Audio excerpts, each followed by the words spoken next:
All right.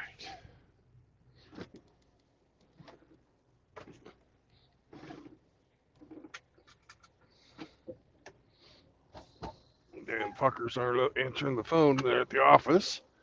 They should have been there an hour ago. We got a hold of the mechanic, and he told me, "Oh, they're there. They're not answering the fucking phone. I can't just fucking sit around." So I spent 50 of my own dollars to fucking build it a little bit. Take me to a truck stop.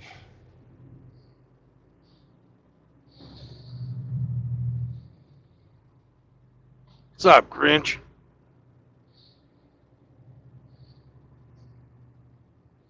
When I got on the phone, killed StreamYard. Blah, blah, blah, blah, blah, blah, blah.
Good, good.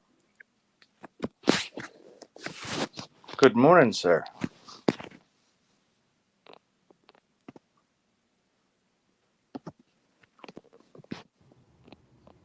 Ah, I fucking hamstered.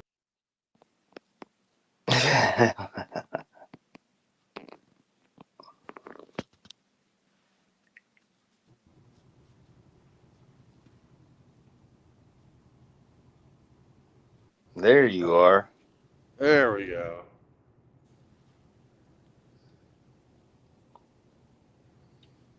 Boy, that's a beautiful morning. It's starting to be. Technical issues today. Yeah, they didn't fucking activate my job, and I'm fucking running low on fuel. I just stopped and put in $50 so I can get to the nearest truck stop where we actually have an account. The guys at the shop, I called the shop, the office, people in the office aren't answering the phone, so it automatically rang out to the shop. They said, oh, they're in the office, but they're not answering the fucking phone like they're supposed to. Goddamn job is to support the drivers, not fucking sit around and fucking play fucking solitaire on the computer. Guys in the shop told me they're fucking there. Lazy motherfuckers. They're supposed to be there from fucking 6 o'clock. It's already 7.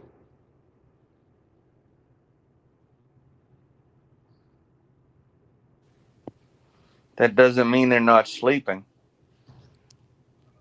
I don't give a fuck. They're supposed to answer the goddamn phone and fucking...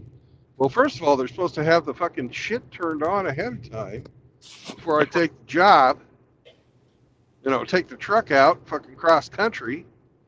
You know, I've been nursing it on fumes this whole fucking way. Now I had to put my own goddamn money in it to fucking get to a regular fueling station.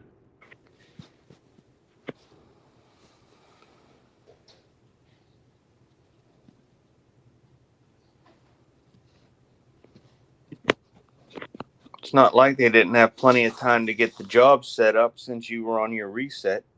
Yeah.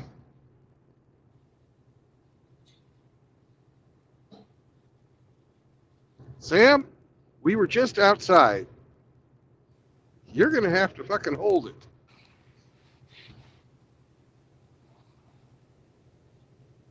Oh, fuck. You don't know anything about time.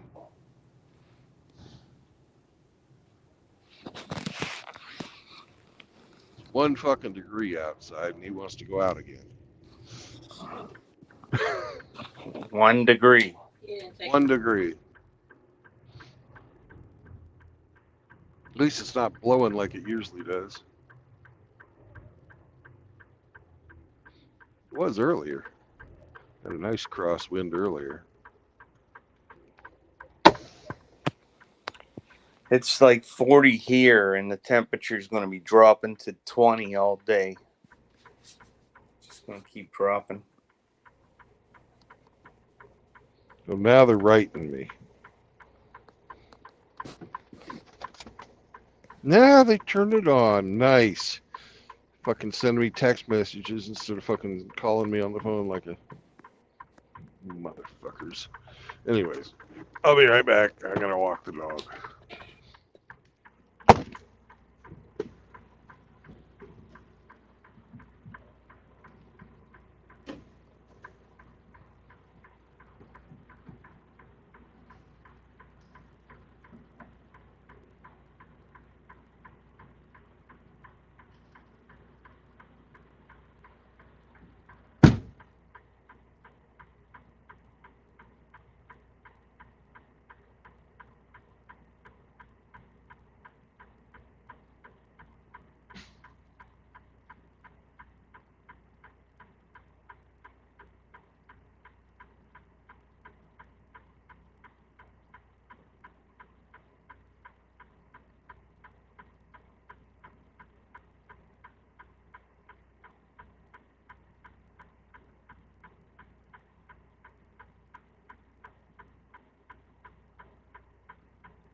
Good morning, everyone. Good morning, Shar. Good morning, CJ. Good morning, Hemi. Chahuahua.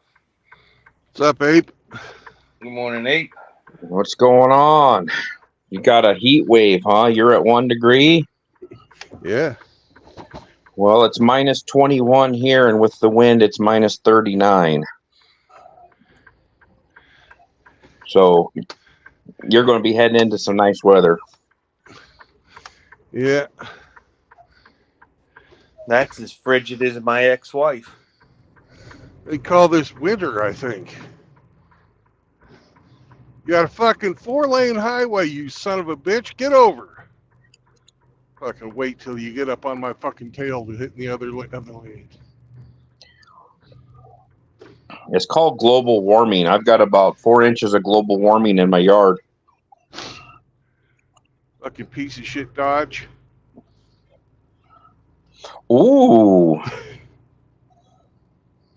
He was driving like a fucking Kia driver. Yeah, Hemi, I said it. Hey, CJ. Where are you at now? I am probably about 50 miles from Wichita on Highway 400.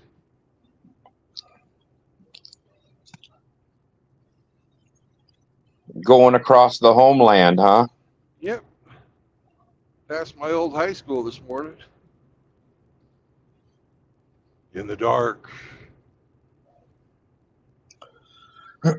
Probably the best for everybody. Yeah. Well, I'm going to go start my truck and let it warm up for a few minutes. It's pretty cold. Yeah. I'll talk to you guys later. All right. Peace out, eh? We're about ready to come into the town I lived in when I worked at Beechcraft. Augusta, Kansas.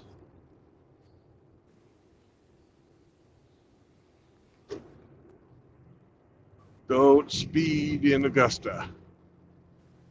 Whatever you do, ever.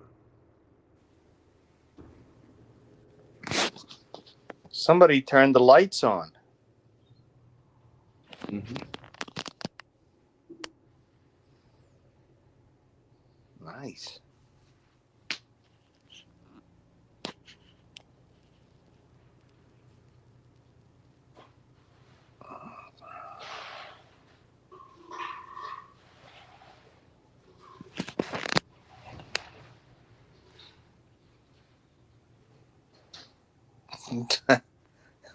Hemi said, "Bitchcraft." JR's here. Sam Fisher just joined. Welcome, brothers.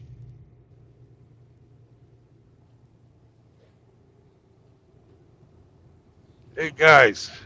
There's a dude called Riggs' kissing cousin. He was raising hell with one of the other brothers. If you guys could check him out, I would much appreciate it.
Made this drive from this town into Wichita many and many and many a time.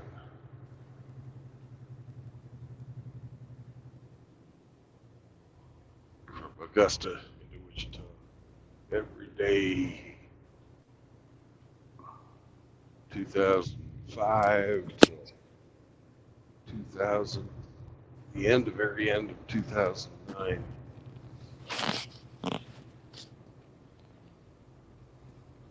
So did Beechcraft get bought out by somebody at the very end, or how did it end? Well, Beechcraft got sold to Raytheon Aircraft Company. Then they got sold to Goldman Sachs at the very end. But that was right before the collapse of 2009. The Beechcraft or the Raytheon sold them, so they made out like fucking bandits. And then Goldman Sachs bought them, and people fucking, you know, people started not buying airplanes, and they fucking liquidated the company.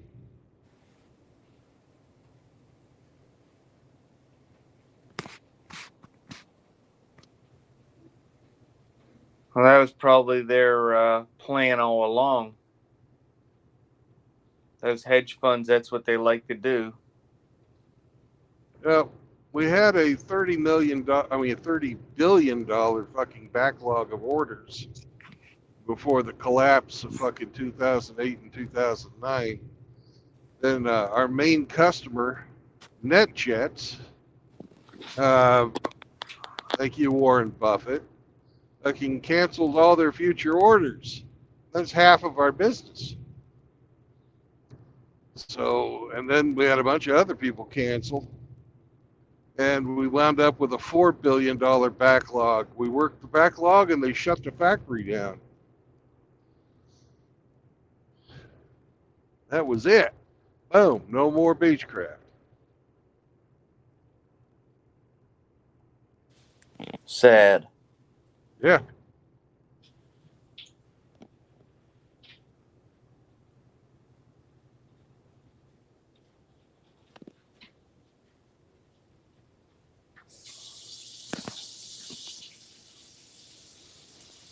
I just watched a video about one of the new weapons Raytheon developed this morning before I logged on to the stream. Okay. It's called the Stormbreaker. So it has infrared. It has 4 different modes, so that it in glide mode it can be, once it's released, it can be controlled by other planes in the area. So say an F-15 dropped it. So this is a drone? The munition has wings, but it's not a drone. Okay. So if the F-35s are pushing ahead of the F-15s and F-16s and 4th gen fighters, an F-15 Eagle can carry up to 20 of these bunker busting capable Stormbreakers.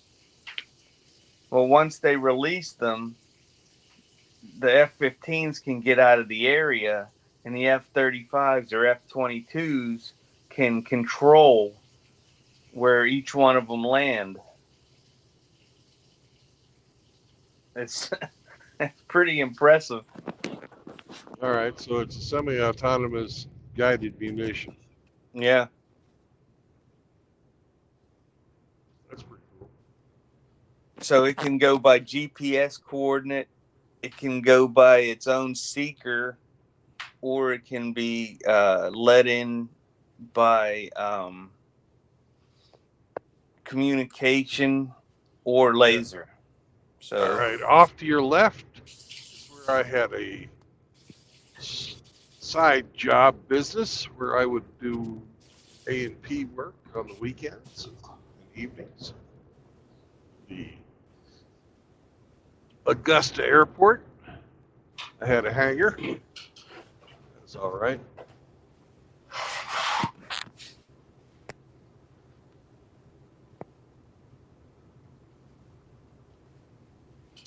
And down here at the bottom of this draw is where I used to buy my flowers. They're still going. There's the nursery. I got everything all put away for the winter, though, it looks like.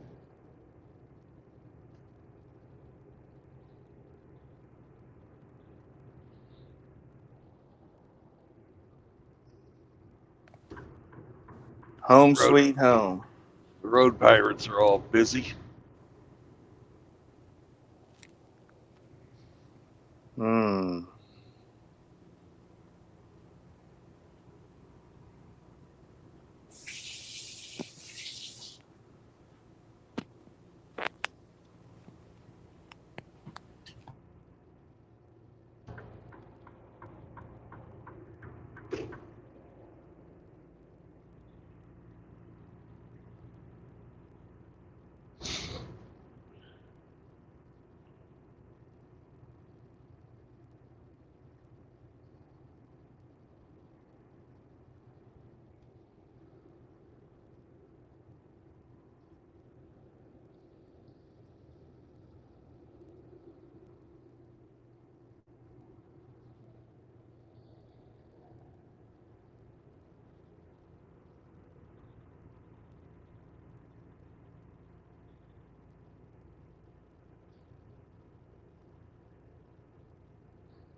This is going to be a rough couple days coming up, Brandon.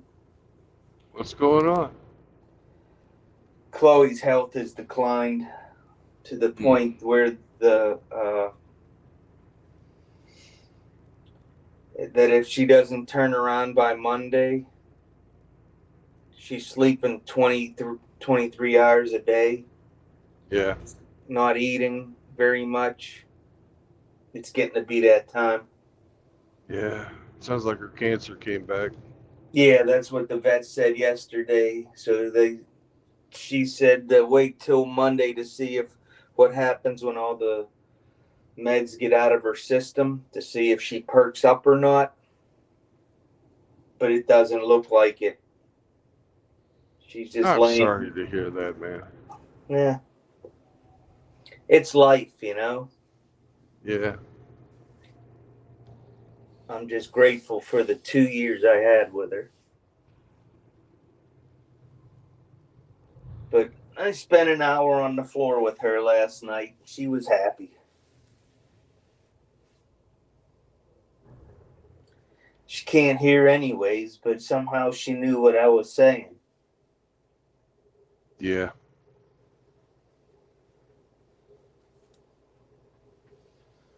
What am I going to do? Bury her and move on after she's gone. Well, I'll get her cremated with the other 3. Well, the other 4, actually.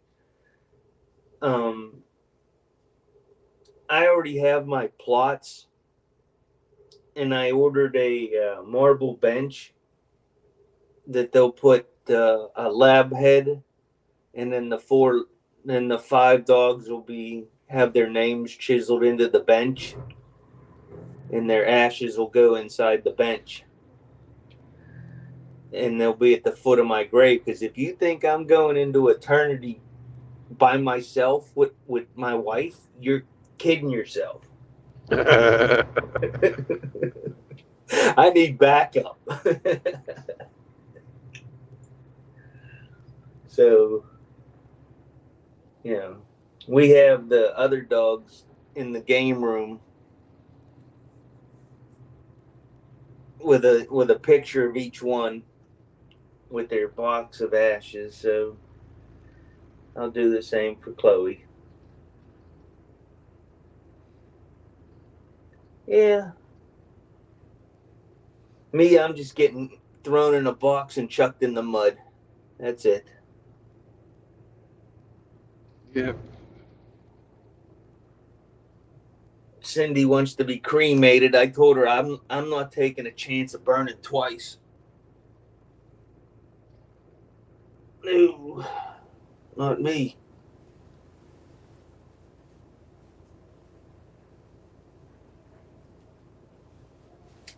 At least there's no snow there.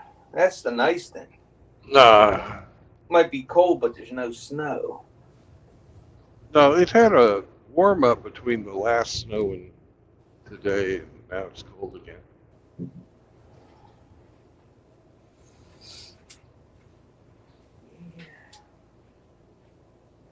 All the horse houses are gone. It's all fucking subdivisions now. It's fucking weird.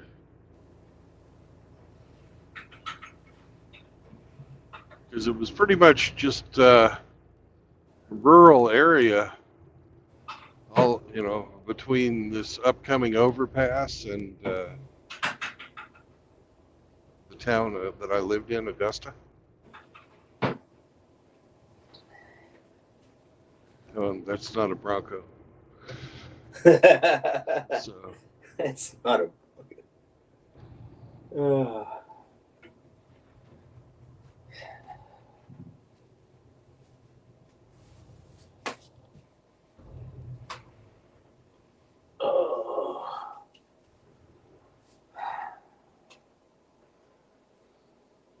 I guess I should just, rather than getting dressed first, I think I'm gonna get my shower that I need for later anyway, since I'm gotta go out later. Yep. I have to go canvass the neighborhood for votes. How you what? like that? Huh? Dude, give up on the HOA, man. It's nothing but a pain in the ass to you. Well, if I'm going to be living here, I want to make it as nice as a neighborhood as possible and keep the property values as high as possible.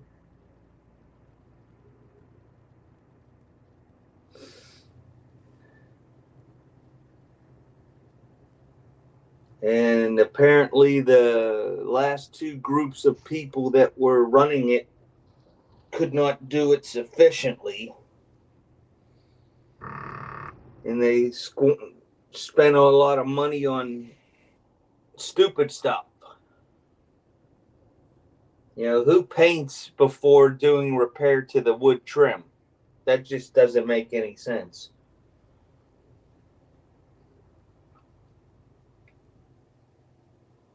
The management company still hasn't gotten the new mailboxes installed that got broken in the first week of November. It's just unacceptable.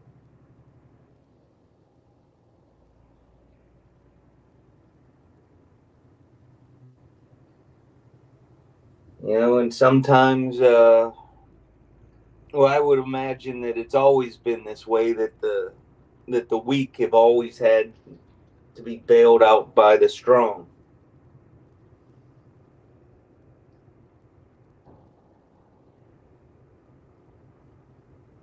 So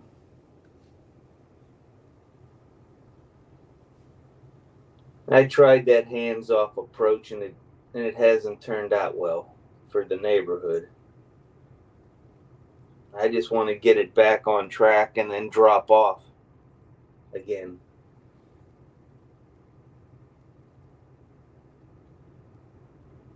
That's all. I don't want to do this forever. Matter of fact, I don't want to do it now, but if you don't have proper planning, it's not going to get any better. Yep, proper prior planning prevents piss poor performance. And when they built these homes, they built them with 25-year siding. So 2031, they're going to all they're going to start hitting the 25-year mark. And nobody has planned for that.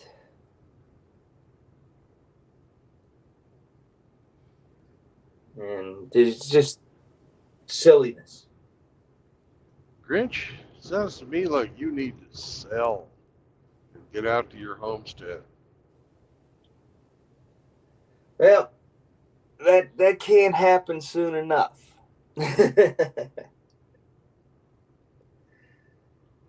I talked to my attorney for the Camp Lejeune issue. The paralegal actually yesterday. The government made me an offer on what they thought my case was worth. I would have got more in a car accident. Like, no.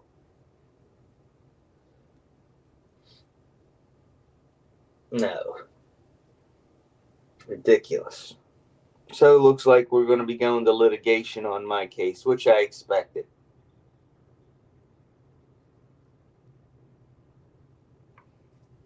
Not that I want to, but I don't think I have much choice.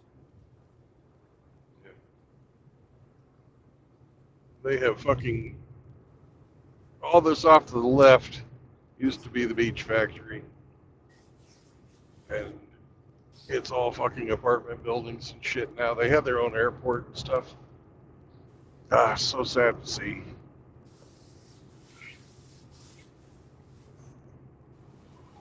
Costco, Academy Sports, fucking all kinds of shit. Fuck. They raped it. Raped it. Fuck you, Goldman Sachs.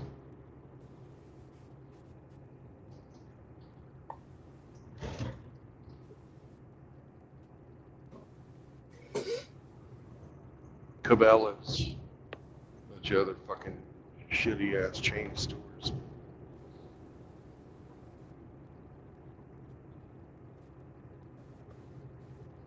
Hemi would like to know, why is the piggy so mean today?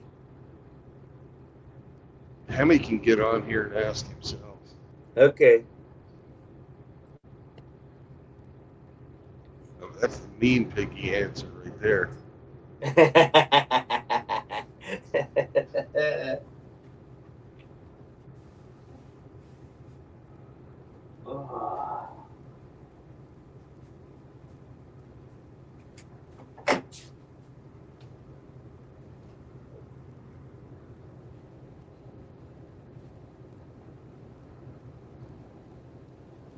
Yeah, they kept the airport.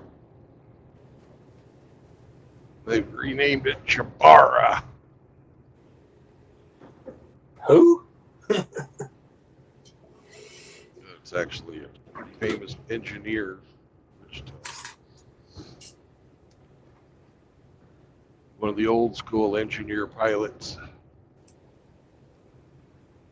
Back when all the aircraft companies that here in Wichita were owned by guys that were engineers and pilots and manufactured airplanes.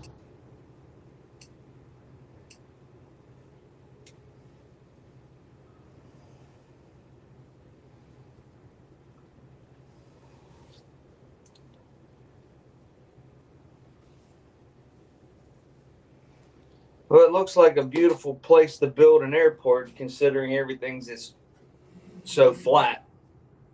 And there's lots of wind.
135.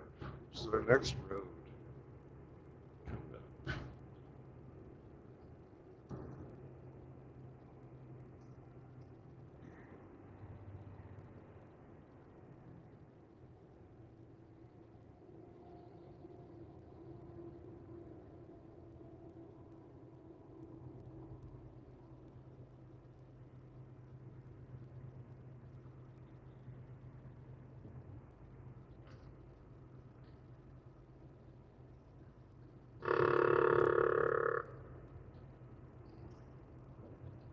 Get into the city of Wichita, and we're up to a balmy 3 degrees.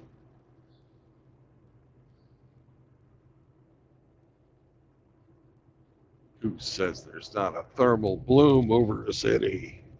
Yay.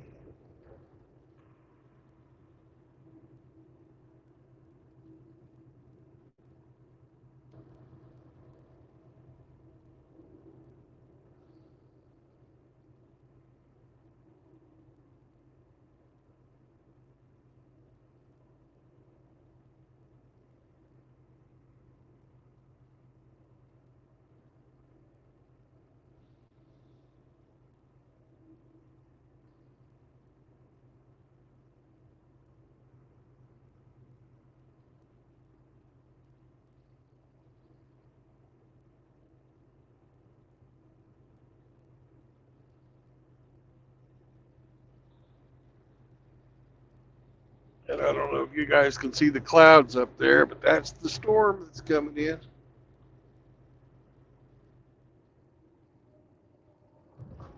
Which is why I left early as soon as my. Brandon, I'll be back in a few minutes. I'm gonna take care of some stuff. Bye.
Morning. Morning.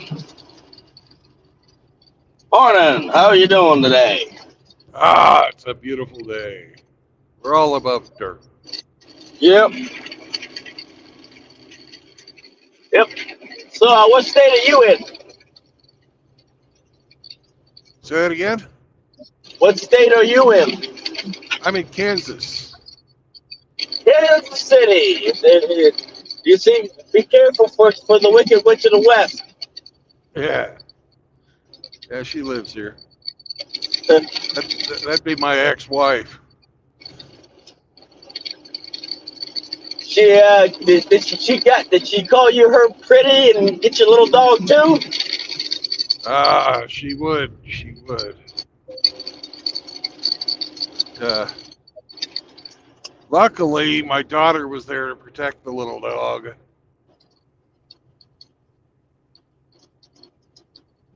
What the heck? I'm looking at this chair Ansible. And what the heck is Fagtow? Fagtow? Yeah. Fagtow is there's a group of fellas that are trying to promote homosexuals and transvestites and shit like that fucking being the ultimate MGTOW because they are anti-gynocentric. So No! Yeah, exactly. No, it doesn't work. That doesn't work. It's not the fucking purpose of the fucking philosophy. Is fucking for homosexuals and transvestites. That's why we That's why we call these guys Fagtow. I mean, no, it doesn't work. I mean, it doesn't make no sense. You're not MGTOW because you're screwing a dude. Maybe bisexual guys who fucking have the ability to make babies and fucking, get married and that kind of shit. Maybe they could fucking, have MGTOW learning, and it would fucking benefit them. But the thing is, it doesn't make no sense. No, it doesn't make any sense. These guys are fucking, they're fucking crazy. How does this work? In 2 miles, take the exit on the right. If you're gay, you don't need it. No, you don't. What do you need it for? These fucking clowns think that that's the way to go. They think that's literally. If look here, if I say that I'm not thirsty, if I put a glass of water and a bucket of water, I'm not gonna sit here drinking a glass and claiming I'm drinking a bucket. Yeah. It makes absolutely no sense. I'm gonna need one of them to help them make this make sense to me because I don't get it. I absolutely do not get it. I do not understand. It does not compute. I can't wrap my brain around this. It makes no sense. What do you need to go your own way for? You're begging men.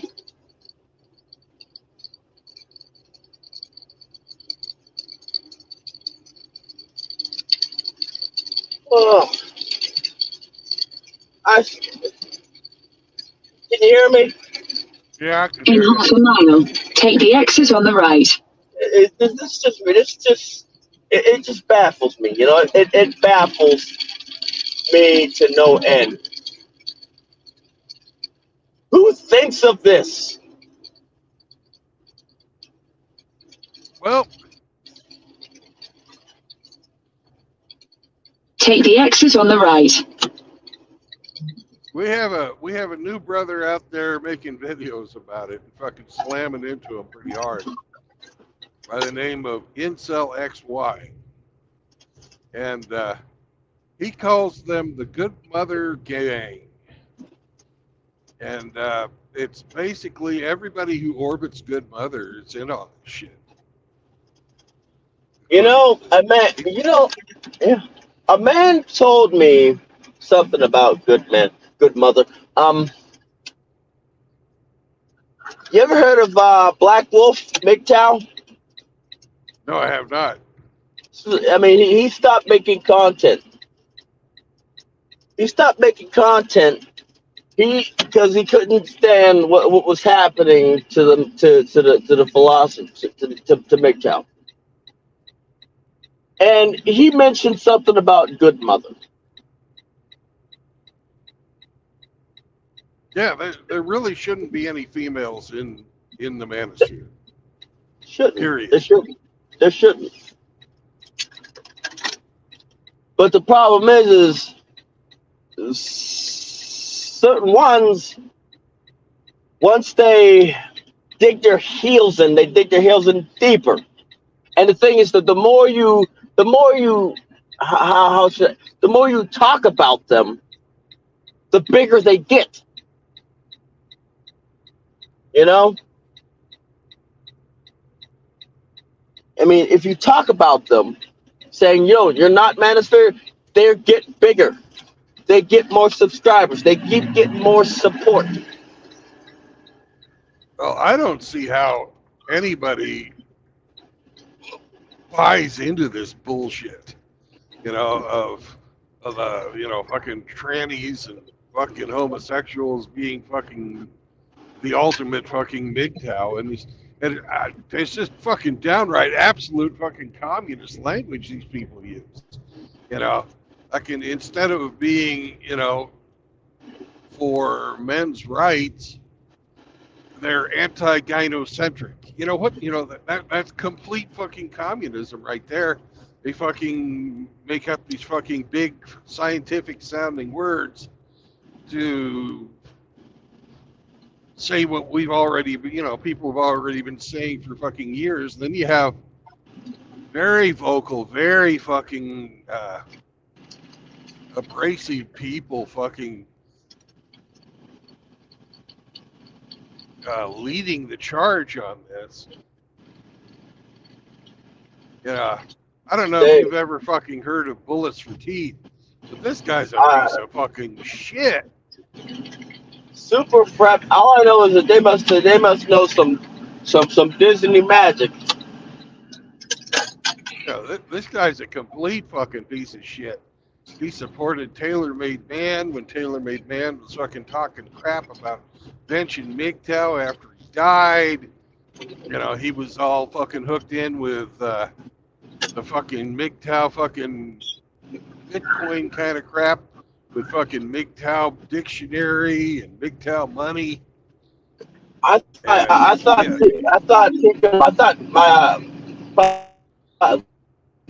the Teacosphere got rid of MGTOW dictionary. Is he still on talking that crap? No, not doing fucking MGTOW content. He's fucking running fucking whatchamacallit, pop culture kind of shit.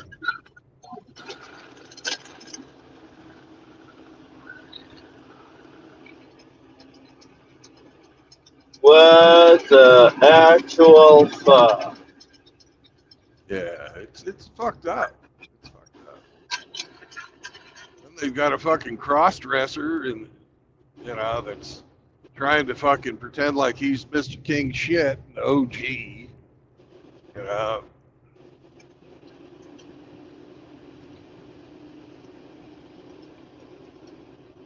It's fucking sad, man. We got a problem. with this. I mean, the thing is, wow. And Hammerhead Hammerhead absolutely fucking destroyed these fuckers about 2 weeks ago, and now they're back. Now they got a new asshole fucking in with them. Me, Tico, and a few others destroyed some of them years ago. Yeah. We darn near ran Big Top. He ran there, darn near ran Big Top Dictionary out the freaking manosphere. And now he's back promoting whatever the heck this is.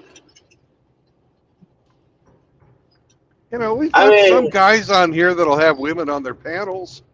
You know, some of my good friends do that shit, like Hamster. Hamster has women on from time to time. I rarely But- have women on my panel. Yeah, well, you rarely have them. I have them none, zero, nada. But just because you have somebody on your panel doesn't mean that you're allowing them to fucking have dominion over men, like giving them ranches and having them run the fucking central fucking gathering place for your shit. The thing is that I've been on panels with women, and they try to keep. I mean, and like I said, I've been on panels with women, you know, and they have tried to use shaming language to try to get me to change my mind. Yep.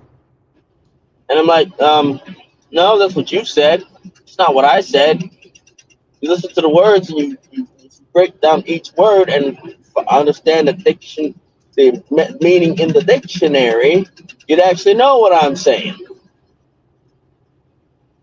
Yep. You know? And like I said, now some of those things that I think might be a little bit but they're not really. Because I know some of the ways that I say, some of the things that I say might be seen as it, but they're not. I see it as, when I say they keep the 19th, I see it as keep the hungry lion out your house, you know? You know what I mean? Yep. Keep them, like I say, keep them in the job market. You know, let them be, let them do what they need to do what they got to do. Keep the 19. You know what? And you know what? Keep abortion. You know why you keep abortion? Because it lets other people see the things women do. You know, that's why I advocated for the 19th and abortion. Because keep them out of my house, and to let other people see. You know. I disagree with you on that, but I'm not going to fucking raise hell with you about it. Understood. I understand why you disagree with me on it. But I can actually come up reasons why. I can come up logical reasons why you would disagree with me. Because yes, I understand. Kids are getting removed. Kids are being unalived. I mean, that's why I can see why people are would be angry about that. I understand that bodies are being stacked before birth, well, from the womb, you know. But the way I see it, somebody, like, if they continue down the path, somebody's gonna see it, you know. Somebody will see it. I'm 1.5 billion children since 1972 have been murdered in the womb. 1.5 billion. 1.5 billion. 20% of all And babies that were conceived have been murdered. And growing. 20%. Yes, I know. Growing. But if you look at it this way,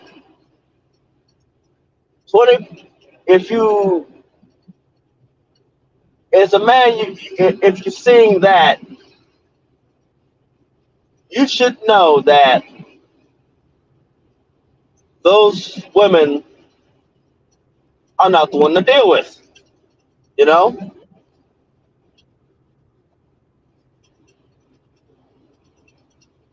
those women are not the ones to start a family with. Those ones are not to marry. You know, I understand billions of children and growing. The number is steadily growing, despite what the states are doing, are being stacked like freaking pallets.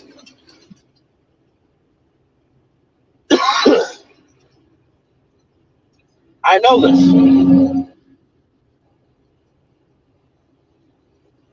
and as callous as it is, I feel that it should just let it happen. Well, we Just ain't don't settle stopping down it. with them. We're not stopping it. I fucking know that. Exactly. They're not. I'm not willing to fucking give up and say, oh, it's okay. I just, let them see them murder all these children when they get fucking pats on the back and fucking government funding to murder more babies. Eventually, It makes me it, sick to know that it's my not our tax money is it's going to not our murder babies. generation. It's not our generation to fix it. It's not your generation. It's upon my generation. Now, some of my generation are waking up to this. Some of the next generation of women are going to be waking up to this pretty soon. It's not a quick process. You can't just knee jerk or kick that door closed and not expect an adverse reaction. You know? You're kidding yourself. They fucking went from a point where there was virtually no abortions and they fucking fully embraced the murder of babies. Yep. They view it as a fucking human right to be able to murder their own children. And we should have to freaking deal with them. We shouldn't have to bring them in their house, into your house. You shouldn't have to bring them into your home. You should have to marry them. If they believe it's a human right, it's your human right not to have to deal with them, not to have to marry them, not to start a family with them. That's true. That's your human right. So they open that door. We finally walked through it with MGTOW and Red Pill. Anybody that sees it as a human right, okay, it's okay. You can have that human right, but it's my human right whether or not I want to let you into my life in a major setting. Is that cloud moving faster than my truck?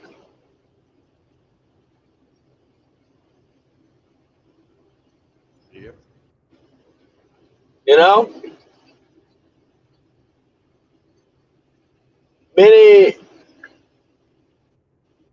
A lot of women who are beginning to regret not starting a family young. And a lot of younger women that are coming of age are beginning to resent their mothers. You know? They are beginning to resent their mothers.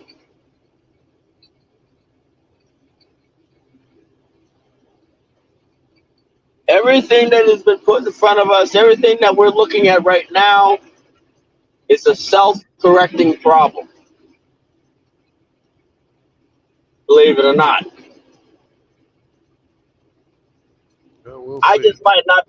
might just not be alive to see it.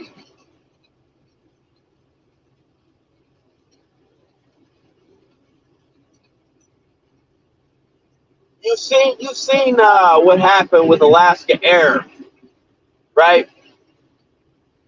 Yeah. How a door blew off, right? Yeah. Get ready to see a lot more of that. Well, they did a bunch of checks on the same kind of airplane, and I know both American and United also found the same thing, but it hadn't it hadn't broke yet.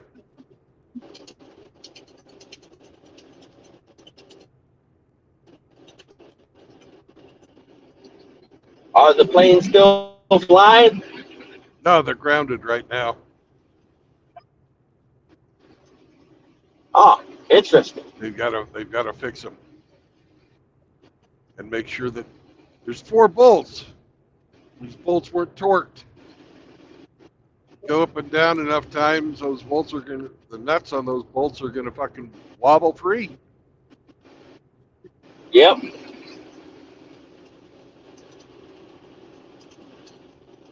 That is why in the military we use this thing called safety wire. Well, here's the thing, man. They were castellated nuts, supposed to be secured with a cotter pin. And they didn't do it. And they use safety wire in civilian aviation too. But in certain applications, you use cotter keys. And Right. they didn't, how the fuck that got through inspection? That you have a castellated nut without its fucking cotter key, how did that get through final? The answer is nobody fucking looked at it and they signed their logbook. Right. They're fucking, from the factory to the guys that were fucking receiving the airplane for the airlines, everybody dropped the ball. Nobody fucking was looking at this shit. They just assumed it was okay.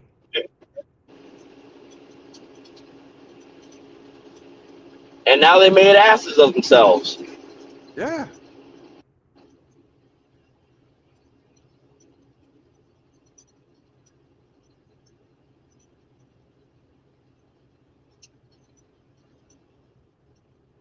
It's entertaining. All I know, I mean, yes, I am a little bit sick in the head, but I've seen so much that I refuse to get mad and I refuse to cry. You know what I mean? Yeah. I just see things as entertaining now.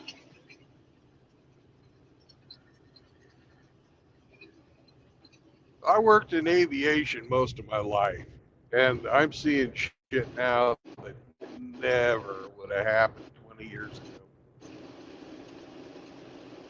It just wouldn't fucking have happened. Shit, I used to work as a civilian side, I worked on Beechcraft. We never, ever, ever let anything out the door with any type of fucking safety issues. None. Wow. We were fucking proud of that. When I first started working for Beechcraft, old Mama Beach, Olivant Beach, was still making all the deliveries. The fucking owner of the company was fucking delivering all the airplanes.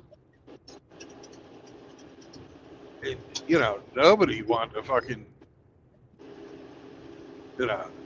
her name was on the line right there, and nobody would ever dream of putting anything out the door of that type of substandard quality. Then, right. Then I worked for fucking Raytheon after that, and we had military contracts, so there was our inspectors, then the fucking government inspectors had come in behind us. You could lose hundreds of thousands of dollars if you left shit out like that. Yeah, and I do believe they still do have military contracts. Yeah, shitloads of them. They're a military contractor. That's their bread and butter. Before I worked for Beechcraft, when I was a mechanic, I worked for a couple of airlines. And before I worked for the airlines, my first job as an A&P mechanic right out of school, I was working for fucking Lockheed Martin. Once again, none of those places we would ever put an unsafe airplane in the fucking air. Never once did anyone falsify a fucking logbook. Never once. It just didn't happen. In the beginning of my career as an F-18 engine mechanic, if I saw something as a problem, I made sure to run it up with the collateral duty inspector. And if I could fix the problem effectively, I'd get his okay with it. And every time I saw that same problem, something that could turn into a problem, I'd have the thing. I would write down the serial number of that engine.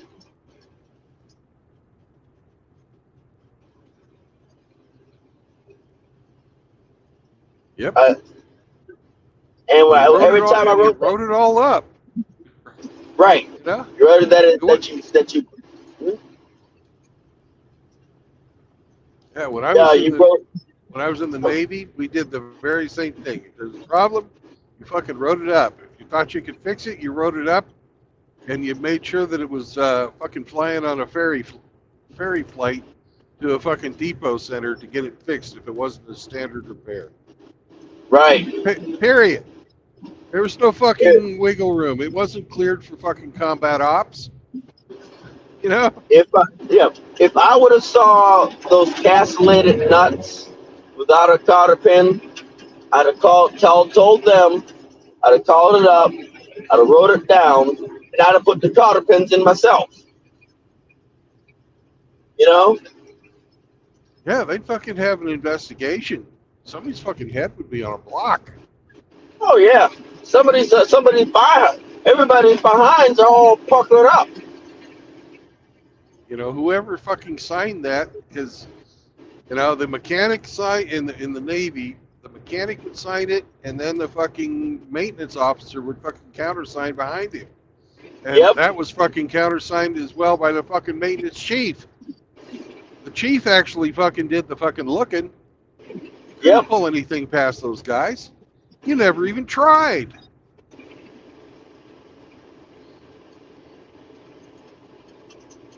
You didn't even try. Right, and you had publications, you know? You never remember torque specs. You always refer to the publications. Exactly. And when I was torquing down bolts, I would refer to the torque spec. I would bring the torque wrench to the collateral duty inspector, have him verify it, and then I would start to torque down the bolts. Yeah, the first thing you did is you made sure that the fucking torque wrench was fucking in calibration. Right. You know, calibration. Then you fucking go do your work. Then you bring your fucking inspector over, show him that, you know, your torque wrench is in cal, and then you show him what the torque was. A lot of times they'd have you just do like 5 or 10 bolts just to fucking verify. You know, other guys would fucking have you do them all. That's to make sure that that all the bolts are torqued to spec. Yeah. That's just part of the fucking job. I remember when we had a plane go down in Virginia Beach. They took those things apart with torque wrenches. Yeah. They literally sent torque wrenches out to be calibrated. They took them apart with torque wrenches. If it was about 1 pound higher than torque spec, you got a problem. If it was if it, like say, if if they would go at the torque spec first, then they go I do believe it was 1 pound higher just to break the torque. And then they bringing it up in increments to make sure that it was a below torque spec. If it's below torque spec first, torque spec that goes time until the torque is broken. And now, if it was at torque specs, they move on to the next one. They took that engine apart with torque wrenches. You know? Yep. I've been in That was inspections my- where they were fucking counting wraps on the safety wire. You know? Yeah, I've seen that before. Yeah. 12 to 15 per inch. Not more, not less. Yep.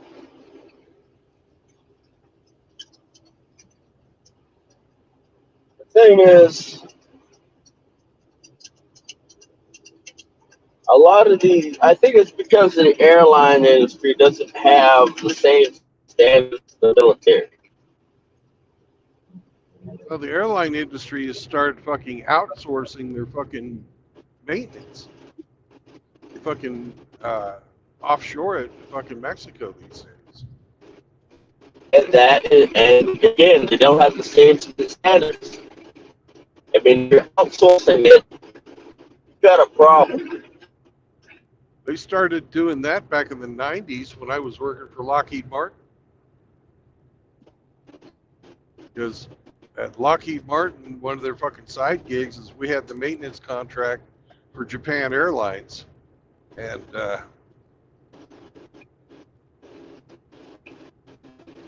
they fucking outsourced that to fucking Mexico. And Lockheed Martin Aeromont Tucson shut the doors. Right? Do you know why American tools, firearms, and clothing, and other goods or other things of maintenance were so sought after by other countries?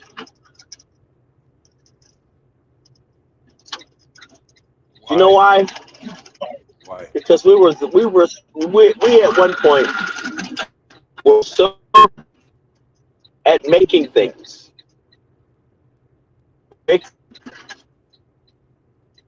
That our tools seen as a higher standard. We have taken that standard and pissed on it. Oh, yeah. I completely agree. My engine brake's gonna stop me. My engine brake. But it's like we have taken that standard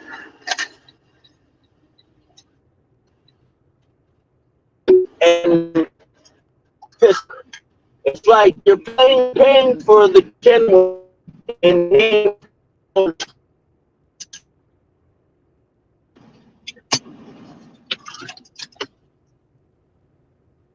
You're paying for the Kenworth. You're paying for the Peterbilt. You're not paying for the set. You're not paying for Kenworth Peterbilt quality. You're not paying for Western Star quality. You're paying for the name. You know? Because if I think these fucking we were Freightliners, they're made Yeah. in fucking Mexico now. right, you're not paying for the quality, you're not paying for anything. But In the thing- 500 feet, make a U-turn. and it's incredibly sad. Yep. If we were anything like, oh, that trailer looks like it's about to Make a fail. U-turn. Then turn left. If our grandfathers ever saw, I mean, if we were anything like our grandfathers, we would have done it ourselves. Yeah. If we were anything like our grandfathers, we would have built it ourselves. If we didn't like the quality, if they didn't like the quality, they built it themselves.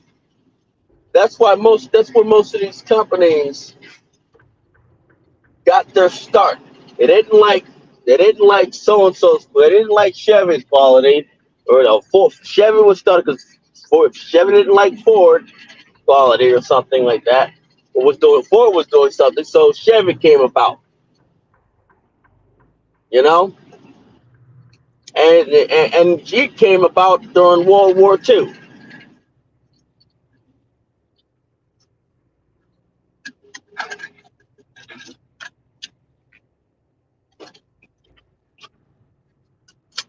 A lot of our grandparents built most of their tools. Yeah. Tell me about it. I learned how to do that shit while I was fucking growing up on the farm. You couldn't fucking run into Walmart and get you a new thingamabob. You didn't have it, you made it. Yep.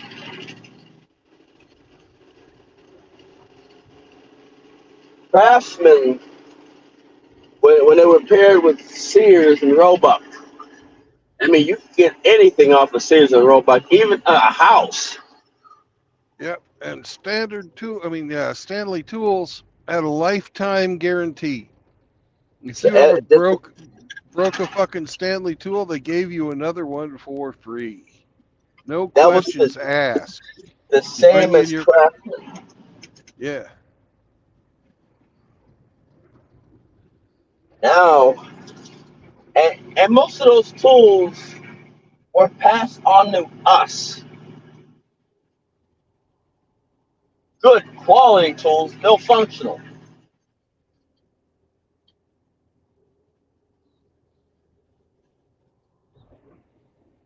You know, Yep. as long as you were alive, them tools were still there.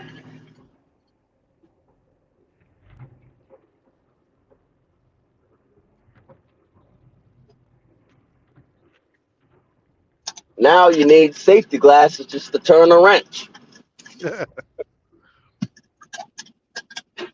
That's ISO 9000 bullshit right there. Anyways, Yeah. I'm at the fuel station. My shit is fucking turned on again. I started my job this morning and they didn't have my fucking job turned on. Oh, well, I'm at the Loves and I need to get something to eat. Yeah, I'm at the Loves too. Wow. Oh, I don't nice. see you. I don't see you here, man. I'm in North Carolina. Yeah, I'm in northern Kansas. Yep. It's -5 here. What's it there? Oh, it's not that bad. Here, it's above freezing. It's well above freezing here. Then I've got to do my 30-minute fucking mandated government non-productive time after I get the fuel. Yeah, I feel your pain. Yeah. Yeah, I might get something to eat and take a nap. All right. All righty. Be safe, brother. Be safe. I'll probably be back on. All right. Bye-bye. All right. Bye.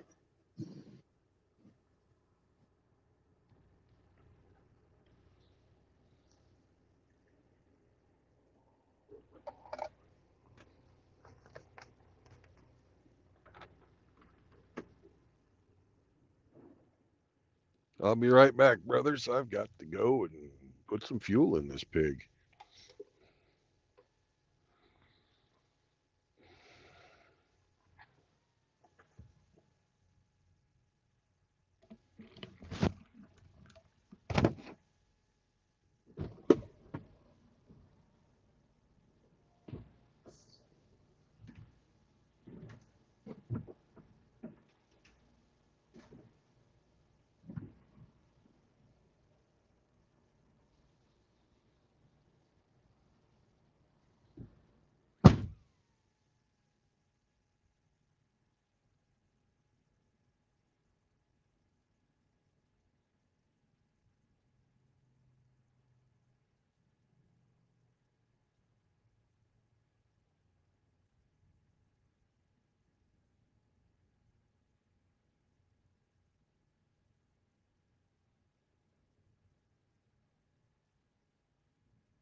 Just a second, Sammy.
We are now on our government mandated 30-minute rest break.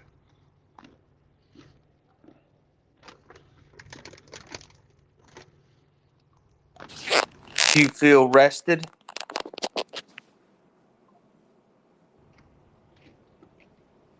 I got 28 more minutes to be rested.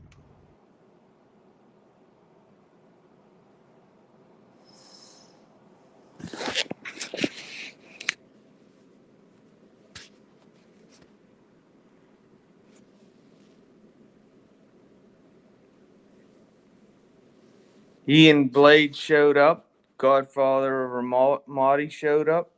Radical Rafters here. Got a nice little group in the chat. Is it pork rinds time?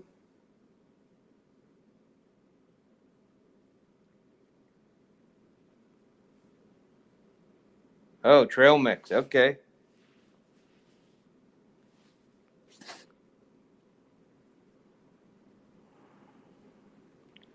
I'm on my government mandated wait period from taking my morning medication till I can eat.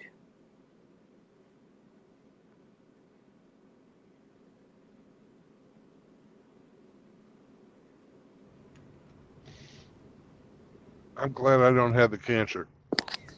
I'll take the just not getting paid part. Yeah, when I take my morning stomach medication and my thyroid medication, I have to wait at least 30 minutes before I can eat anything. So,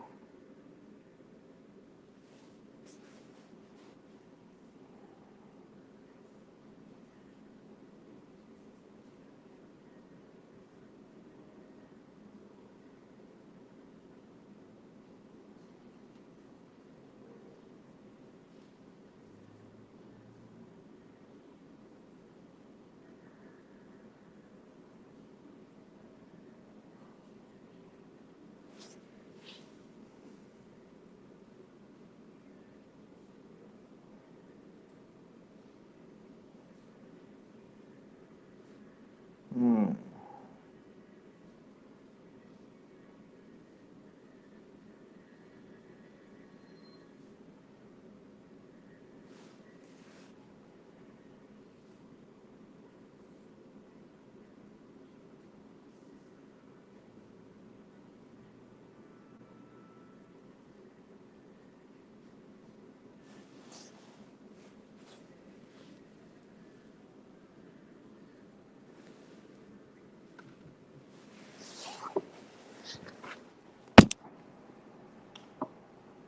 You okay, baby girl?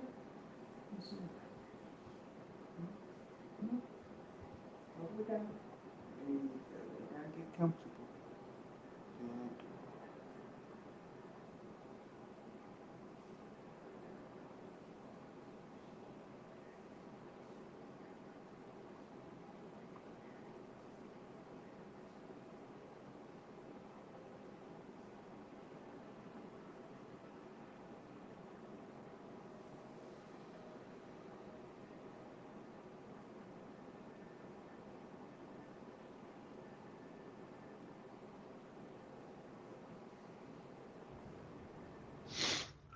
11 hours of drive time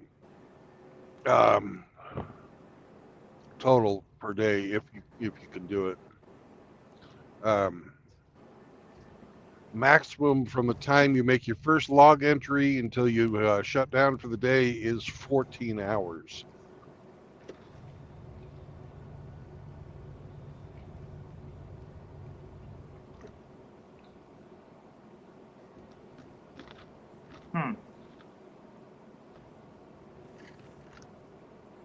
Ian Blades had a question, so I answered it.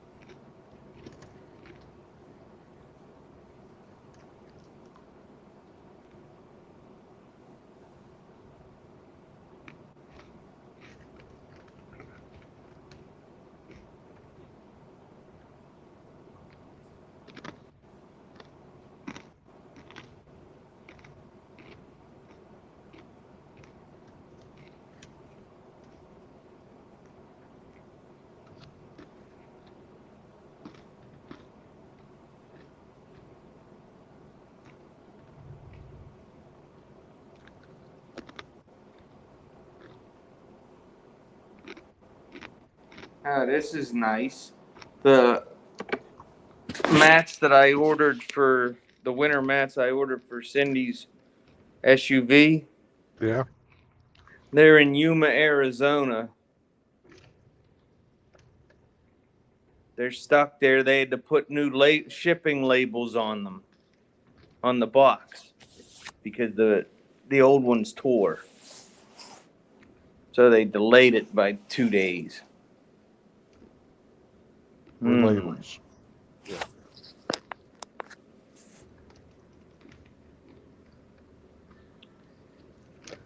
It's always something. Yeah. I was supposed to get them yesterday, and now it looks like I'm not going to get them till at least Tuesday.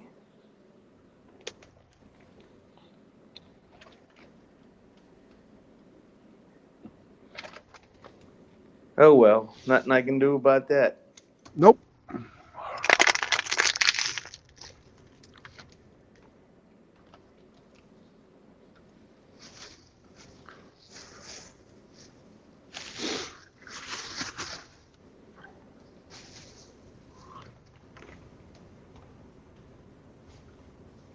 Hey, surfing.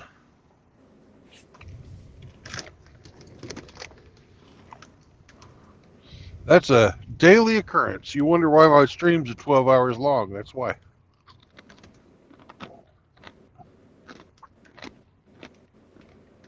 Take it easy, Sam.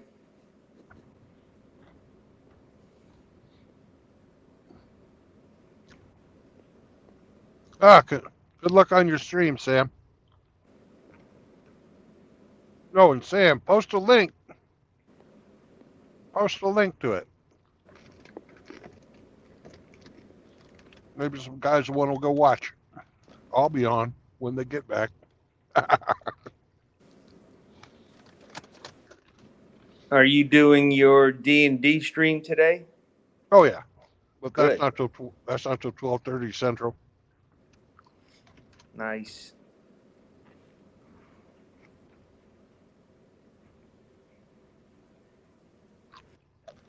Do you know who the Gray Ghost is from the Warband, Brandon?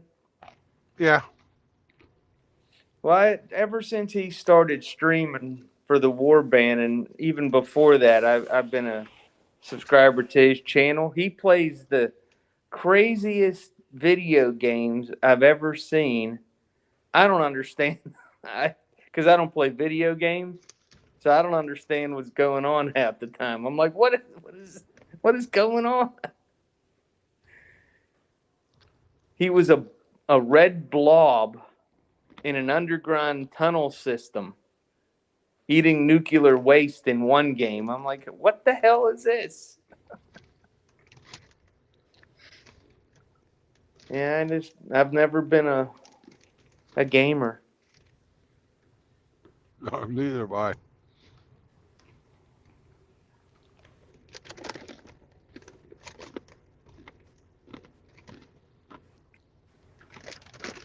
Oh, here comes the flakes. Yeah, that silly stuff is falling out of the sky. Yeah. I've been doing that for the last half hour. I don't even. We're only supposed to get like a half-inch total at most. So I'm not concerned about it.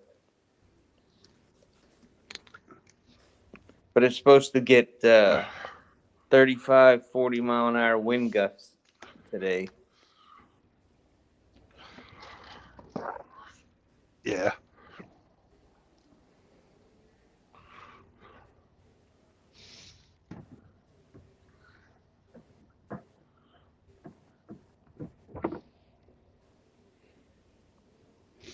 I know that's a lot of wind for you guys out there. Yeah. That's what we have right now here. It's just a normal day. Yeah, that's what It's like Kansas. Oklahoma's windy too.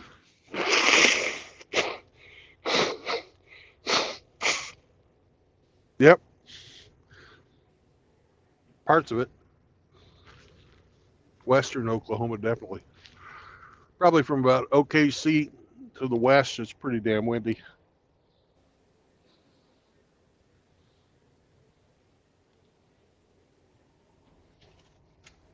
I'm looking forward to next time we go visit family out there, taking the Can-Am with me and going for nice long rides.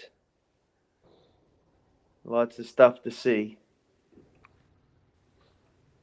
Oh, yeah.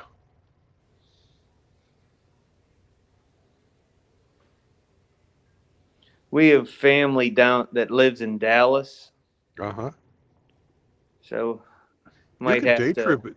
You could day trip it down to Dallas from OKC. Yeah. Well, the ones that live just south of OKC, they hop on the train right there in town, and the train just takes them right down, and cousin picks them up and spends the day with them, and then they ride the train back. Nice. So you don't even have to drive. You can just snooze on the train. It's not a hard drive. No.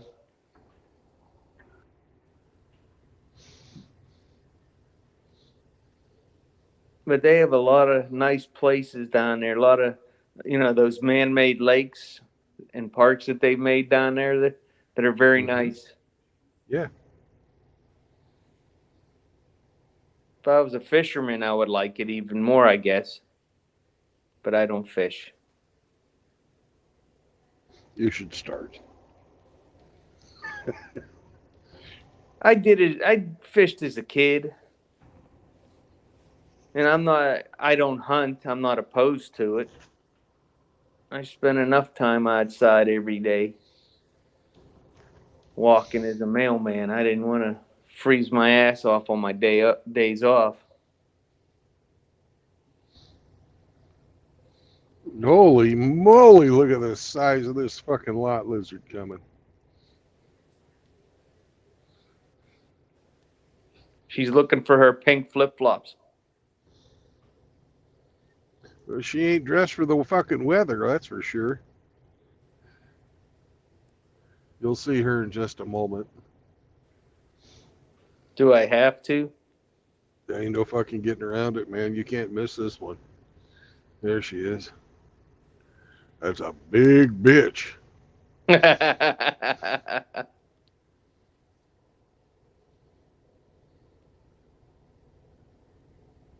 Imagine that being your life. How sad. Yeah.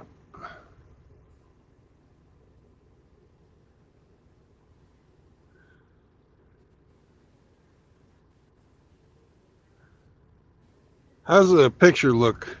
I redid my operating system on the phone. Now I've got option for wide angle. The clarity's good. Okay. It looks like it's still right now. Well, that's because we're not fucking doing anything here. Does that move it? Yeah, I can see you shaking it now. Yeah. I can see your the camera mount in the front mirror and half the hood. Yep. Emmy likes to watch the mirror so he can see behind us or see what's coming up.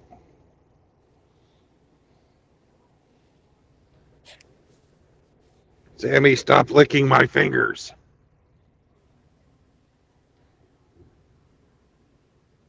What's up, ape?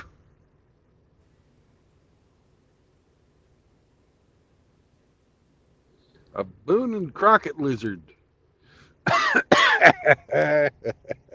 Ian needs eye surgery. Actually, I think she's probably a fucking driver. Or else somebody's fucking old lady, because there ain't no way that bitch gonna make any money. Sammy, those were windshield wipers. You don't have to bark at them. Bonehead.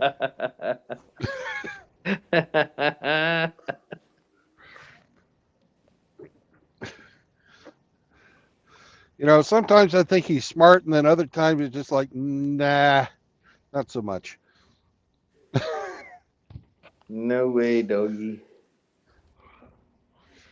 Oh my God! Windshield wipers. We must warn Brandon about the windshield wipers. They're here to kill us all.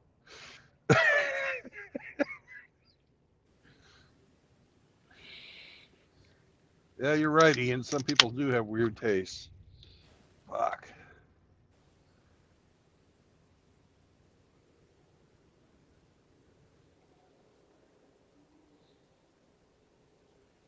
$12 more fucking minutes of doing nothing.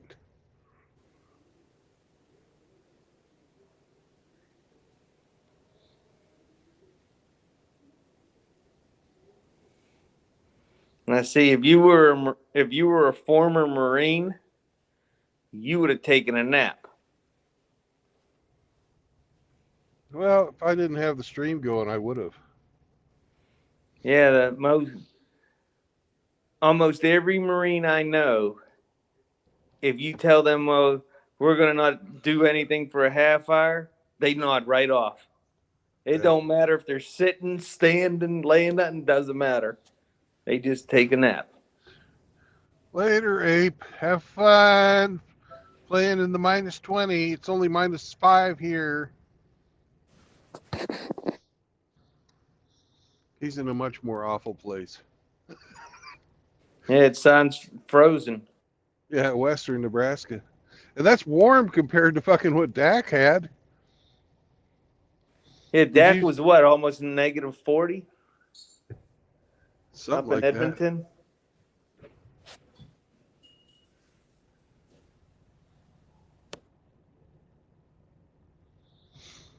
Well, I have never fallen asleep while walking. Wow. I'm going to check the weather. I'll be right back.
Hey, Sonic.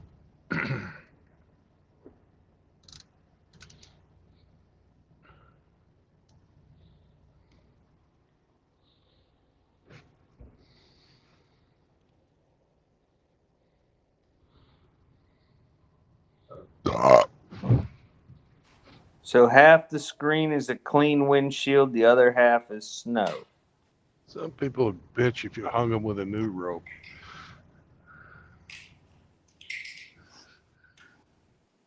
I was just letting you know so what we see. Oh, yeah.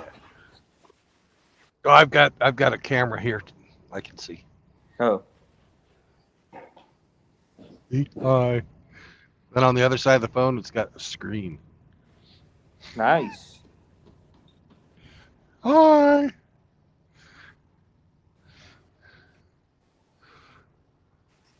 Maybe that stuff will blow off once we get moving.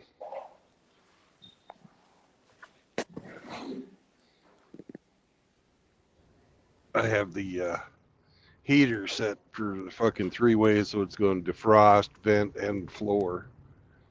Mm-hmm. So I didn't ask, where's your final destination? I have 3 stops in Colorado. The first one's in Colorado Springs. The second one's in Aurora. And the third one is in Denver. Hmm. And I'm going to be meeting Mouth Agape Ape in Denver. Sweet. I've been to Denver and I've been to Aurora. I've never been to Colorado Springs. Isn't that where Hamster was at? I was born in Colorado Springs. No, Hamster was way the fuck out west. He was like in Grand Junction or something like that. Okay. Ah, Seraphim wants hand puppet. Okay, let me get the pen out. Uh-oh. Oh, no. Senior True Blood.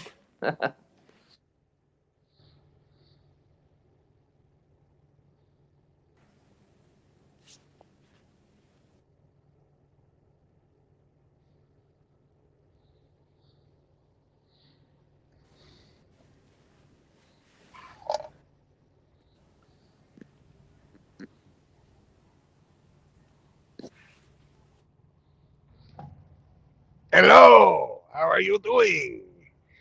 Yes, Seraphim. It's good to see you, sir. Huh? You like the hand puppets, eh?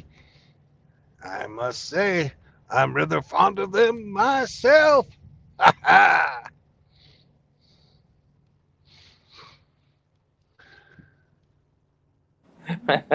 That's funny.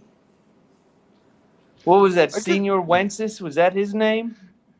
I don't know, something like that. The one that I think that was the hand puppet that used to do all that stuff on TV. Yeah, it was better than that fucking sheep. Remember that lady that had the fucking little pretend baby sheep that would fucking talk smack to her? Oh, what the heck was the sheep's name? It was a sock puppet. Fucking Yeah, Chloe has one of them. yeah. She throws it all around. Well, she used to. Ian, hey, I don't make fun of the way you look, motherfucker. Not an asshole. I'm a hand puppet.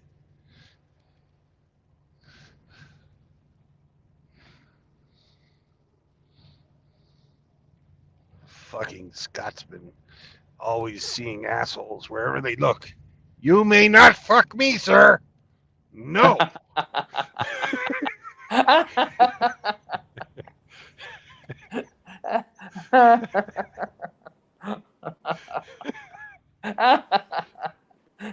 What kilt did he find you under? Oh my goodness.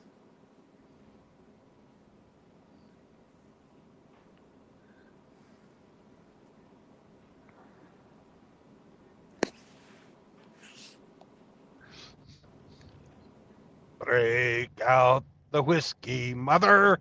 I'm so thirsty, brother. Bring on the sheepies, I'm horny tonight. Break out the sheets of rubber, roll out the peanut butter. England is pious, but Scotland's depraved.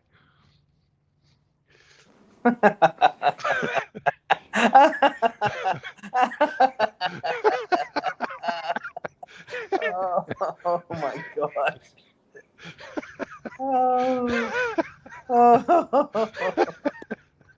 What did I do to deserve that? Oh, nothing. That was for Ian. Yeah, but I still seen it. I'm gonna get a shower. Fair use. Anybody wants to clip that, go ahead. Well, you know what channel it'll end up on. Who cares?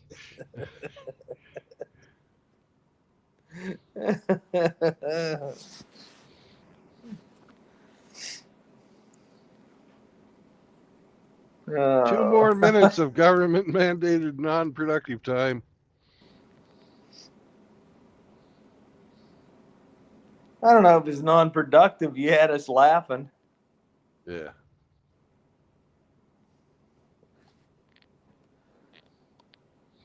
I got to trim my mustache tonight. It's starting to curl around into my fucking mouth. I hate that.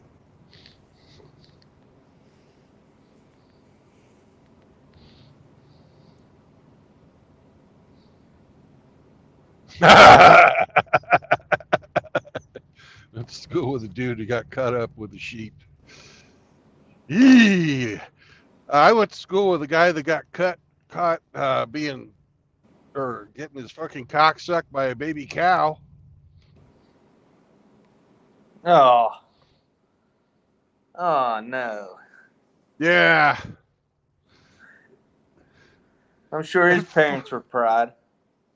Oh, yeah. But here's the fucking sad part. He went on in later life to become a county commissioner.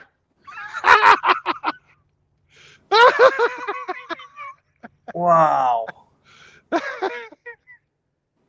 Yay! We've got 6 hours and 25 minutes left on the books. So we can go about 300 miles depending on the weather. And it's looking like we're going to have to start slowing down.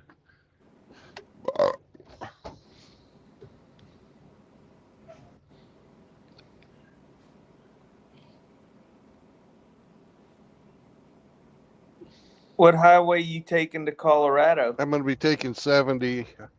I was going to go a little bit fucking smaller roads, but I saw the storm was coming through and I figured, it'll be a good thing to fucking drive on the roads that are going to spend the most money on fucking de-icing. Well, I would imagine that there won't be many non-trucks traveling right now. Anyways. This is just, no, seriously, Grinch, this is just a normal day here. This is not, you guys freak out in Pennsylvania when you get some white stuff falling on the sky. It's just a normal fucking day out here.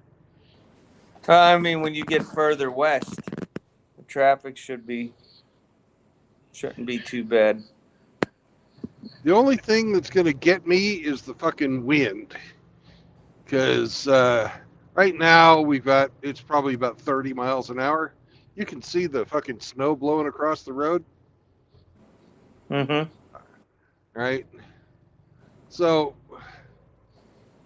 that's, if it gets a little more than that, I'm going to have to fucking really slow down because it gets very unsafe.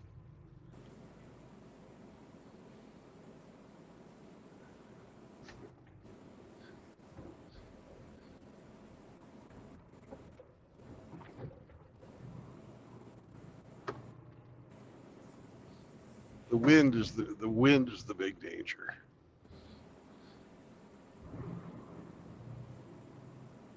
They had a tractor trailer here yesterday, right before rush hour. merging from one highway to another tip over Wonderful.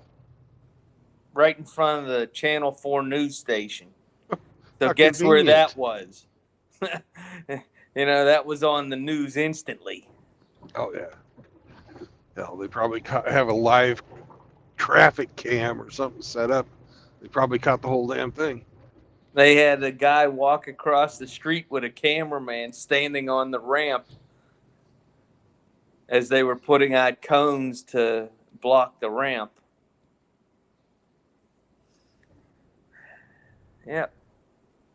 Right before rush hour, too. Perfect timing. Mm-hmm.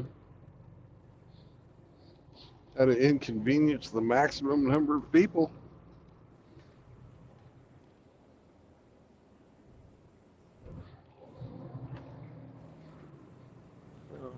No cop, no stop. Hey.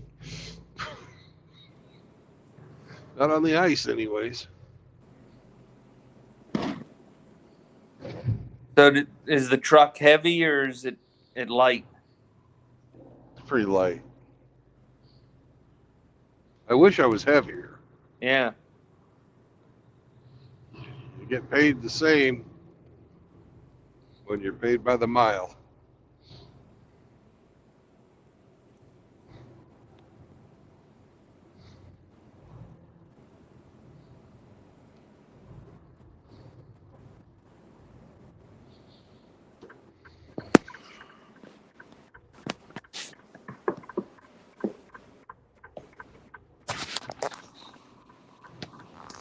Let me see what I got for lunch.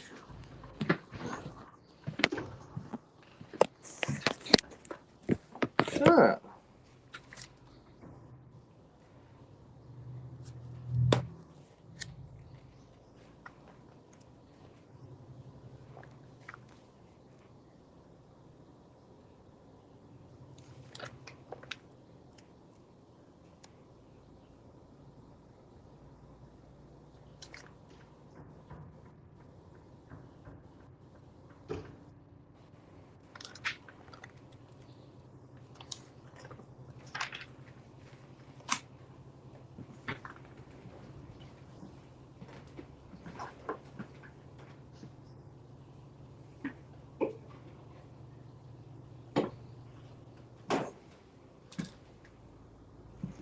I guess it'll be hot sausage for lunch.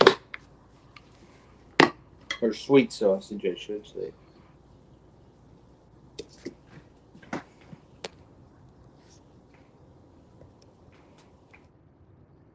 So you're telling everybody you've got a sweet sausage?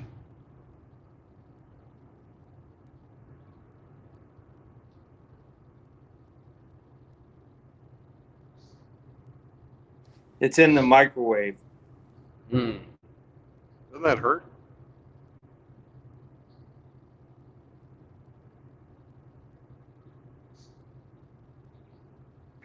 I don't know. I haven't turned it on yet.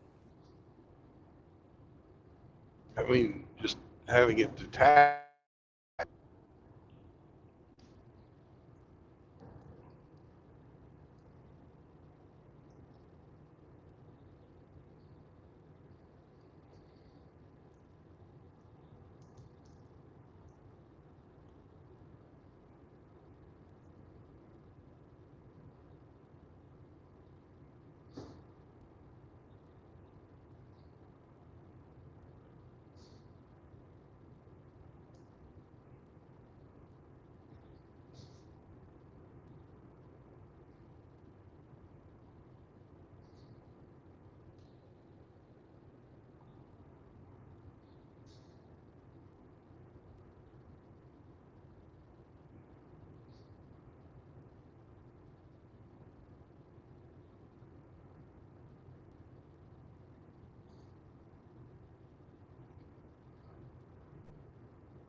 What's up, Mr. E?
No, no, no, minivan. That's the wrong place to go.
It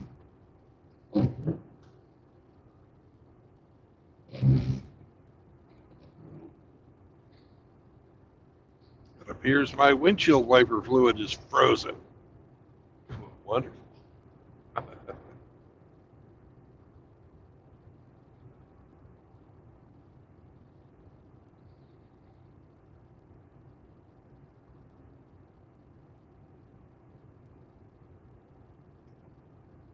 I'm glad I put the de-icer compound into my airlines this morning.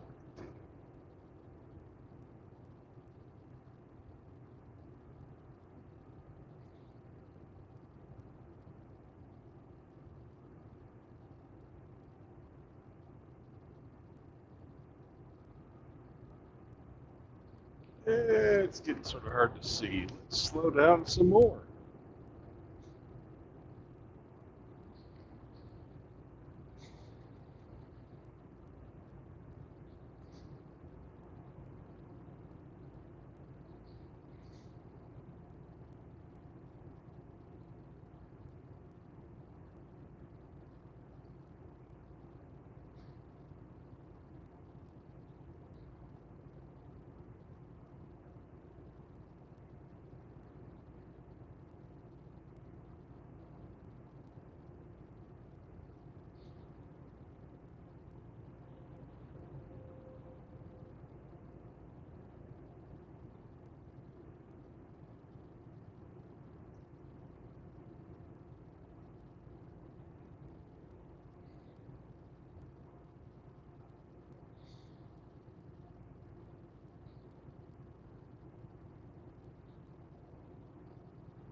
Hey, Grinch, you still there?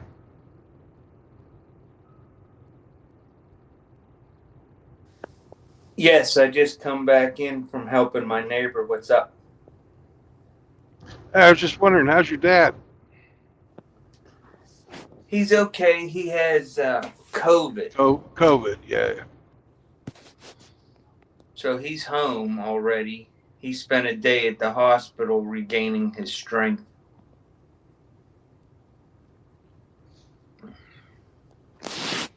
So, yeah, that was the culprit of all his issues. My mother had it and gave it to him. But she had a very mild case of it. Yeah.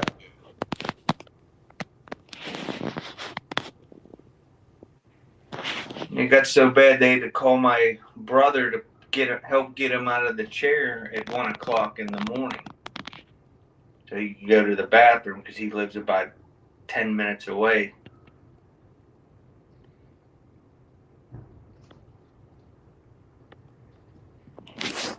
Thank you for asking.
Hey, Brandon.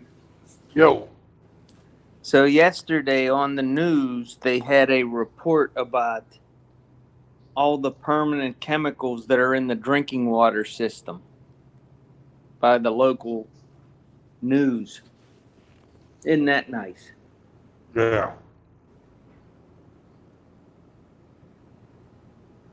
Yeah. But they left one out. They didn't mention all the estrogen in the water.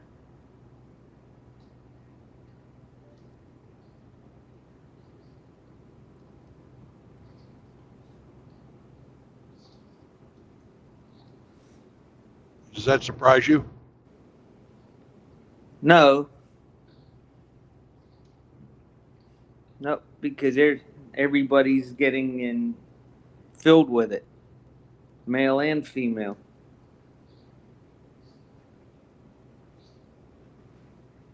Can't deny our little lovelies their right to fuck without fucking consequences. No, no siree. Social engineering is much more important than the fucking health of the species.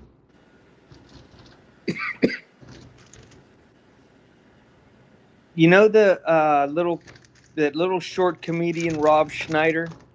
Yeah, He was doing a stand up short, and he was talking about the airline industry and diversity. yeah, And he said, "Well, let's talk about whatever airline it was wanting to hire more diversified pilots." And some guys was like, "Woohoo!" All happy about it. He goes, "Oh yeah, that's real great. What's wrong with all the white pilots that got us there on time and safe every time?" I'm like, "Yeah, what's wrong with that?" I just see everything just being infected with that diversity crap. I know it ruined the postal service. Seen it with my own eyes. yeah. They literally took females that were incapable of running a delivery unit, and next thing you know, they're in charge of 100 post offices because of what they were instead of who they are.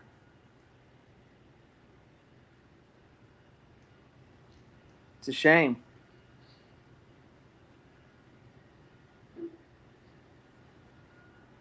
There's when you're in an all male environment, it may be, for lack of a better term, it may be brutal to work there because if you screw up, you're just going to get hammered, by your peers for not pulling your weight and all that stuff. But Yeah. at the same time, there's an honesty to it that, hey, you go to work, you're expected to work. Now, once you interject the females into it, that goes out the door because you can't hurt their feelings. And that was a skill I never learned.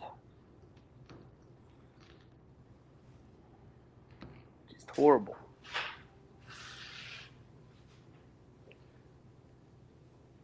Well, I have to step aside for a while. I have to go get stuff for dinner and tomorrow's beef barley soup. Okay. So I have to run to the store. Well, I'm going to be going for about 4 more hours. Yeah. So see when you get back. All righty, sir. Take care. Be safe. Bye-bye. Bye.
No bueno.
All right.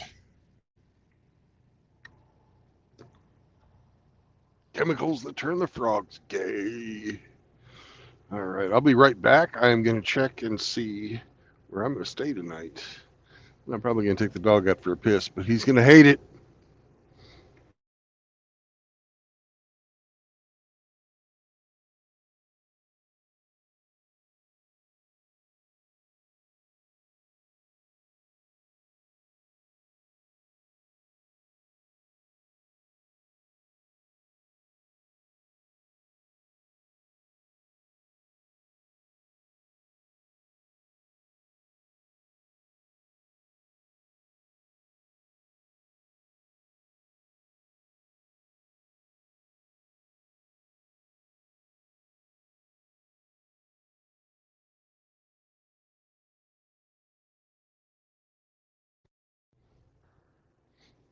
Oh, it looks like the last Loves in Kansas is on the other side of Hayes. So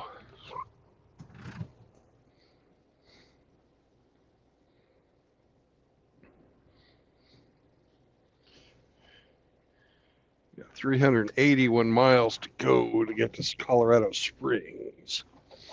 So we can drive that easy in 2 days. No sense killing ourselves. This fucking wind is a motherfucker. It requires quite a bit of concentration.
You need to go potty, Sam?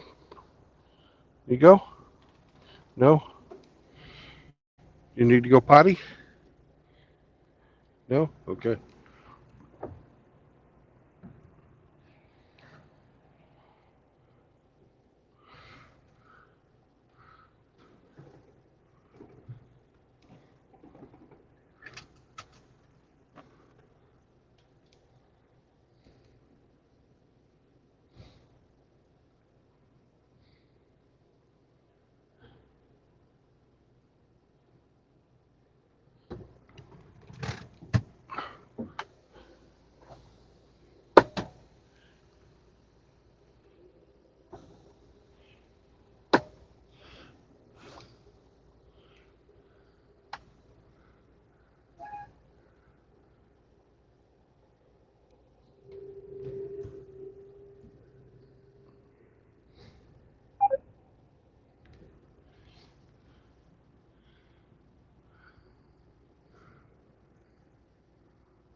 Not too much throttle there, Brandon.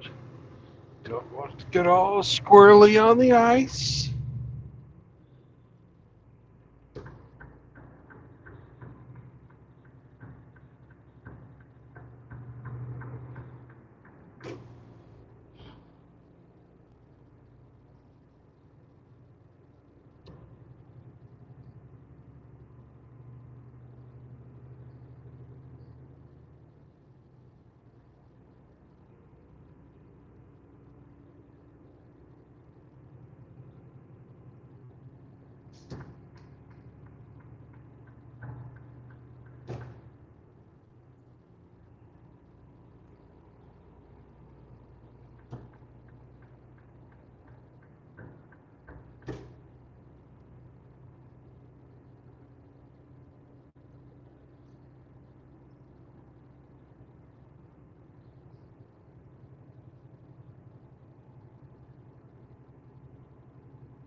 The sun came out.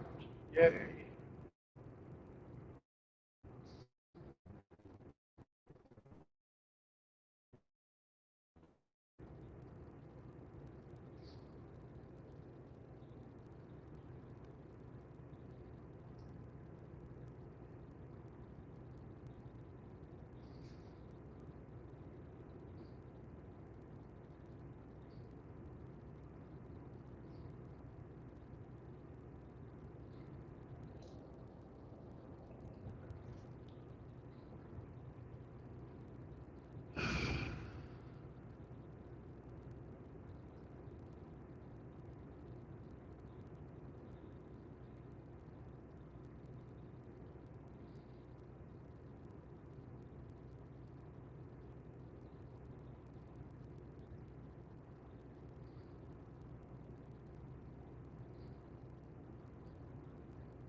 What's up, Rusty?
As the sun came out, we've warmed up to -2.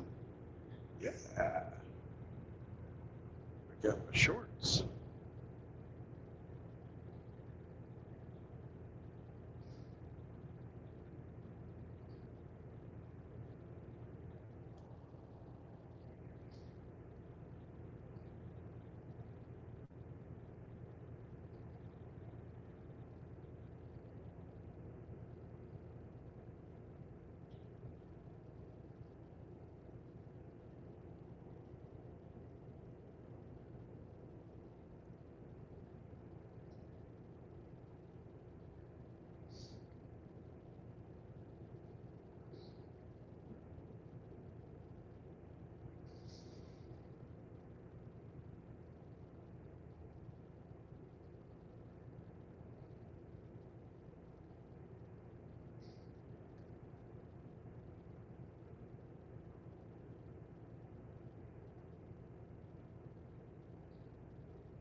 Exit 145.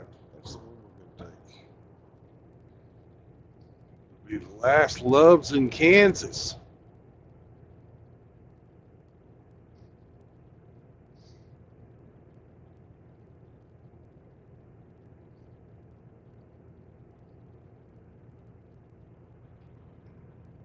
Sucks to be that FedEx guy.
30 miles, Sam. 30 more miles.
Hello.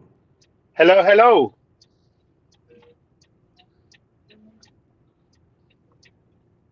Can you hear me, Hello. sir? Yeah, I can. What's up, RO? No. Oh, cool. How you doing? I'm doing all right. It's kind of a fight to keep it between the lines today, though. Oh yeah. The wind, Are the you wind empty? is no, it's just really light.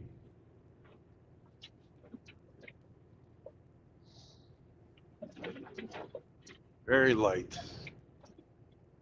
Yeah. I know you're driving and can't read the screen, but my screen name is Hail Emperor Outlaw. Oh, okay. Very good. Well, he hasn't shown up today I yet. I saw him in the chat. Oh, okay.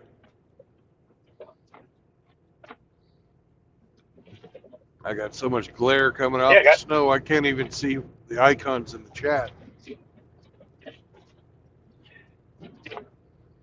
well, I'm here to pay homage.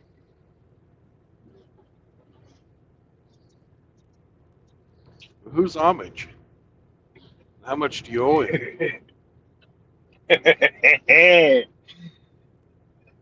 More than he's going to get out of me.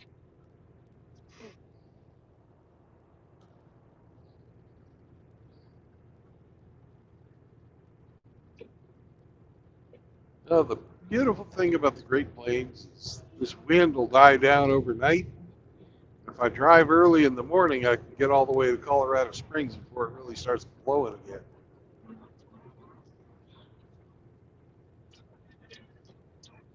Yeah, everybody here is panicking over some severe cold temperatures and precipitation this forecast. Okay. You know how cold weather in Texans are. Yeah, they don't mix oil and water. No.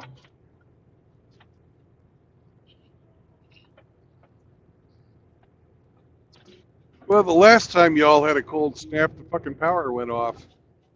So I Yeah, can see, a lot of roofs caved in from the ice. and even more pipes bust because the building code doesn't require you to, insulate worth a fuck. Very true.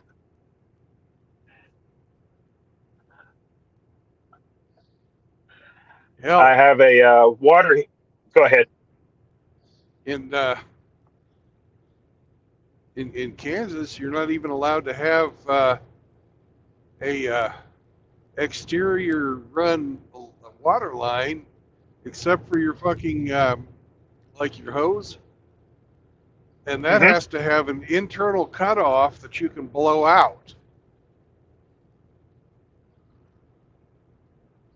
Hmm. So, you know, different different fucking set of building criteria. And but look at some of these snowdrifts. They're fucking nice. They're taller than my truck. God damn. Then you have other parts of the land where it's just been scoured clean by the wind.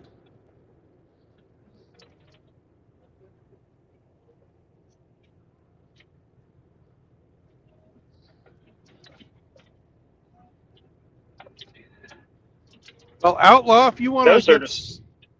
sung to, you better come on because I'm pretty damn close to where I'm going to stop for the day. Yeah, Outlaw.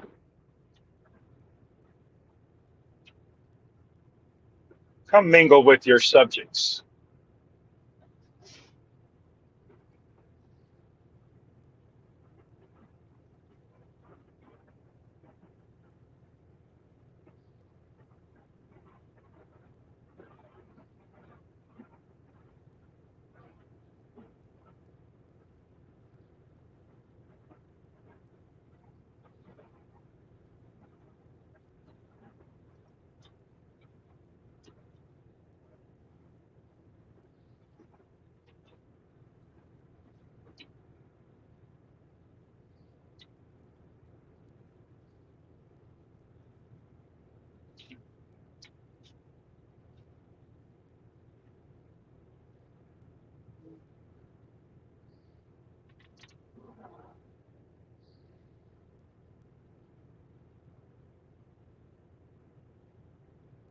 Uh-oh.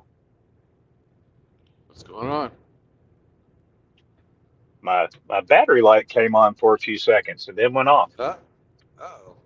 In your car? Yeah. Or are you working today? I did work today. I am off work and driving home.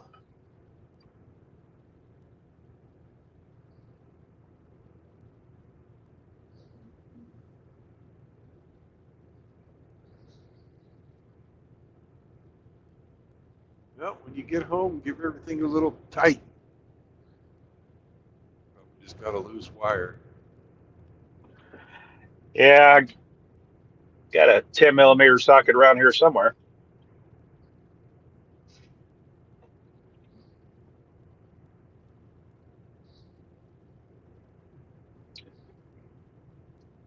Well, True Blood, I hope you won't think any less of me, but I did it again, and I'm here to confess. What, shit yourself? Well, that's, you know, par for the course.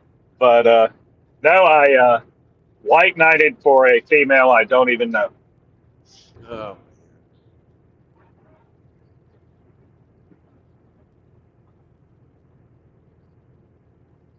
Well, I hope you didn't get hurt. No, there was no real danger to me, but she imposed upon me for protection because she was very scared. And what had happened was I got off work and I decided to stop at a grocery store for some butter and lemon for some shrimp I was going to saute. Right. And I'm picking out a couple of lemons from the bin, and this middle-aged black woman dressed very conservatively and very professionally, she grabs my arm and she says, "Excuse me, I see you work for these people," pointing at the insignia on my shirt. "And I see that you have a weapon. Well, this," and she just started telling me the story. And I'm looking at her like, "Who are you?" And she's like, "This man asked me for money, and I gave him some money. I tried not to let him see what was in my wallet, but he keeps passing me while I'm trying to finish my shopping." And I'm very, very nervous. And it was obvious she was rattled by this guy. Her vocal inflections and body language just told me that she was shook up and she was ready to accept help from wherever she could get it. And she saw me in my little uniform with the sidearm on my hip, and she's like, "He can protect me." and, she pointed them out to me, and I looked, and I'm like, okay. And I said, "I'm ready to check out. Are you?" And she said, "Yeah." I said, "Yeah, let's go check out together. It'll be all right." And we did. And hers took longer than mine because she had more in the cart, and also she was just nervous and check out.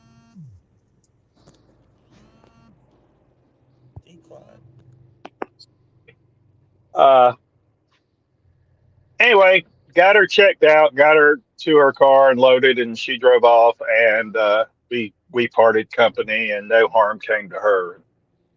RO saves today again.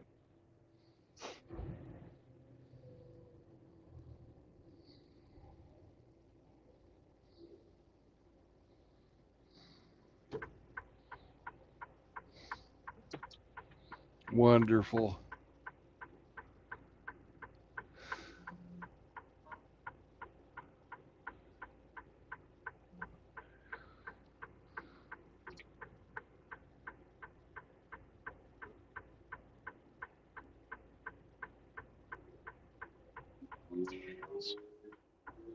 Hard to be a true misogynist when it's just not in your heart.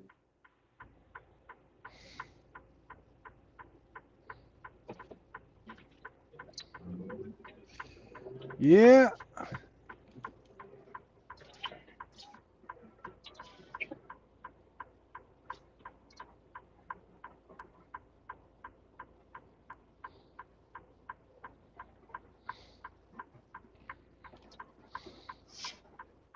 What's in your rear? I never heard. We haven't played the game yet. Oh, mercy. Say it isn't so.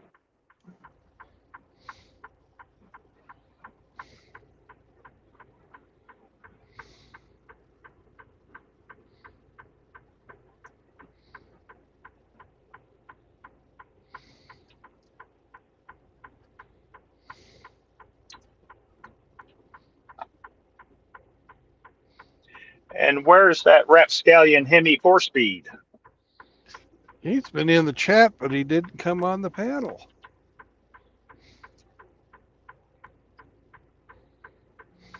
How dare he? Yeah. Dirty guy.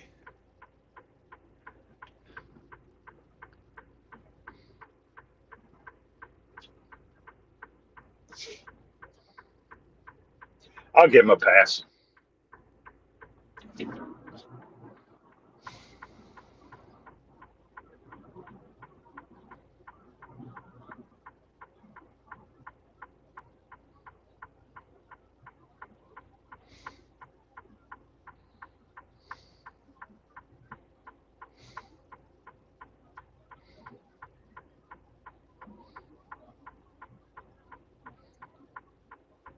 So Colorado Springs, eh?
I'm trying to pull into fucking park, but the line for fuel here is all the way out into the street.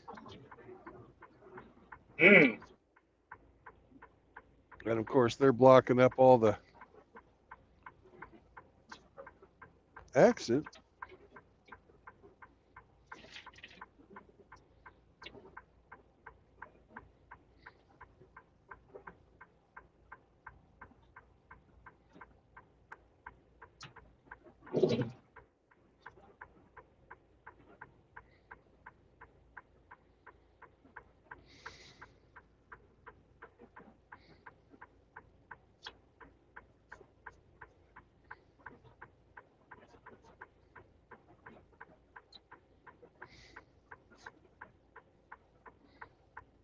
I spy with my little eye a road pirate.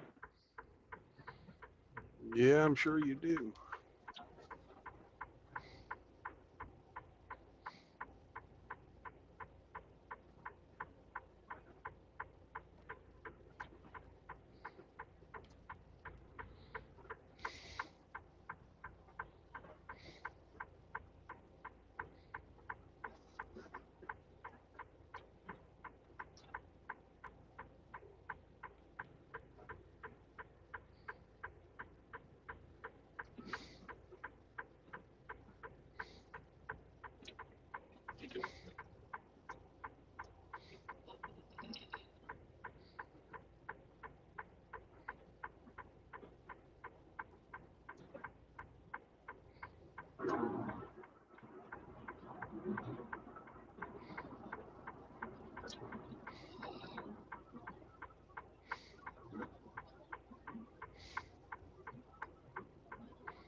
I heard you mention earlier you have a appointment with a certain ape coming up. With a what? With a certain ape. Yeah, we're gonna meet in Denver. Nice.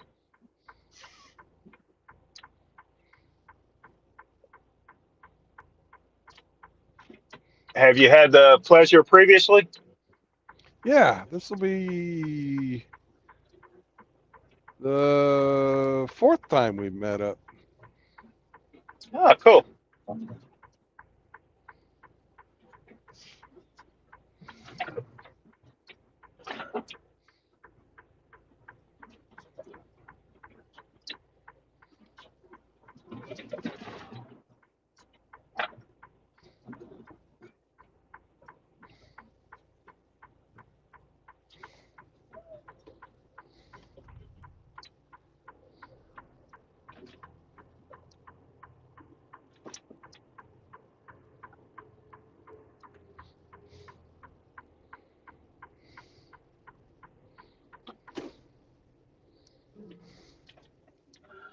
Well, sir, I'm going to leave you now. I am at the house. Okay.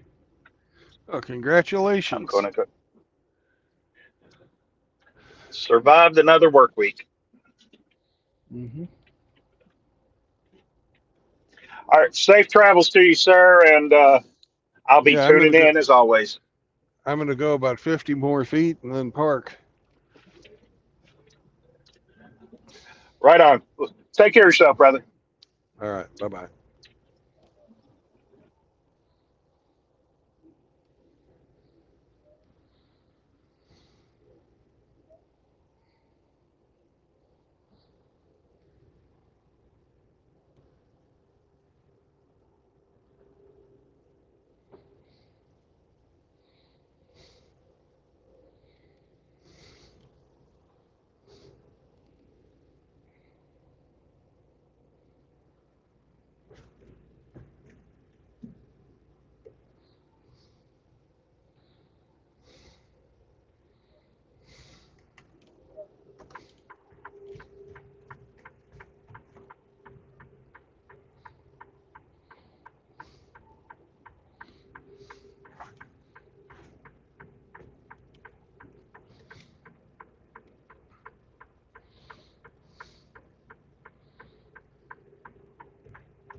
Well, Sammy, we're here.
All right, brothers.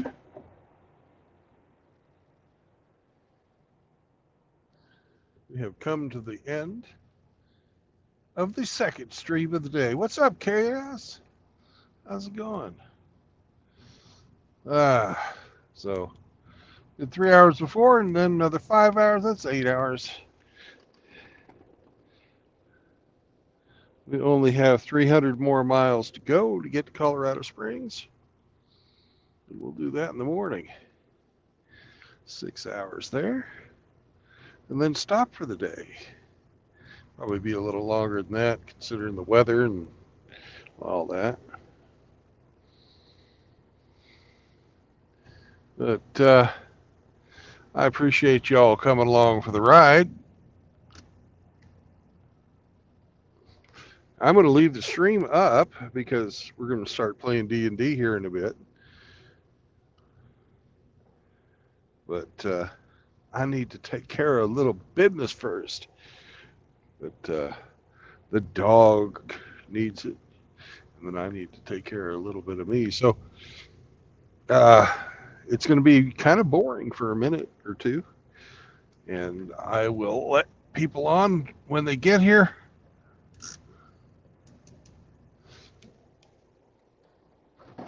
For D&D, but first I have Doggy P. Doggy P takes precedence over D&D.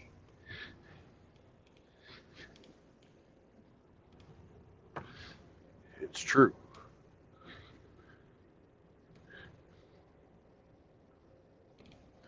Sam tells me that Doggy P is the most important thing in the world. I wouldn't go that far, but I certainly agree with him. It's much more important than people waiting a few minutes to get online to play Dungeons and Dragons.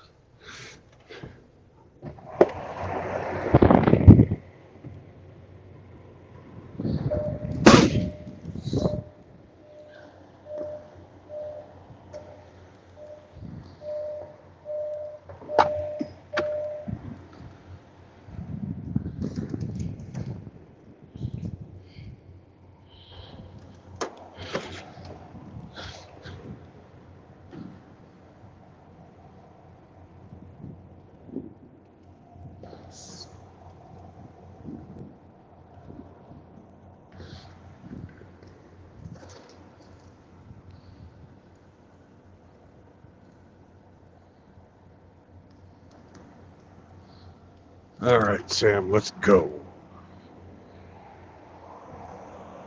Out into the frozen world where little dogs go pee pee pee. Let me go potty, Sam.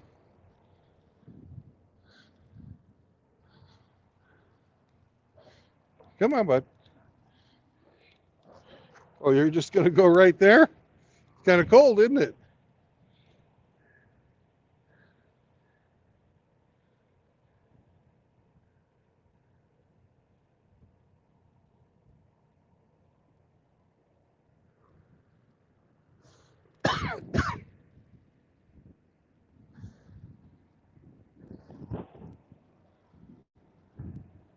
I don't blame you a bit, buddy. Up you go. Up you go. All right. Get this wound up. And then I'll be right back, Sam. Guard the truck. Make sure nobody breaks in. Oh, what is this? What is that? All right. Your ass is grass when I get back, Sammy. Naughty dog.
and Outlaw.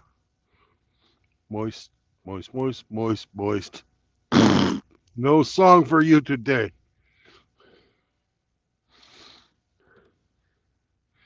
We're gonna have D&D here in just a bit.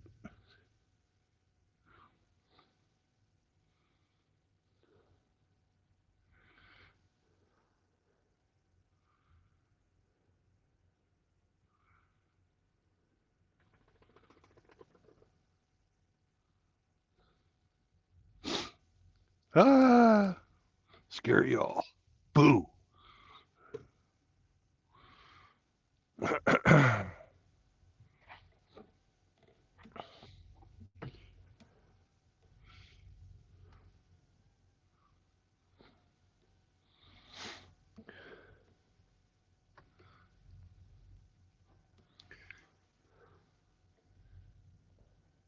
What, now you want to apologize?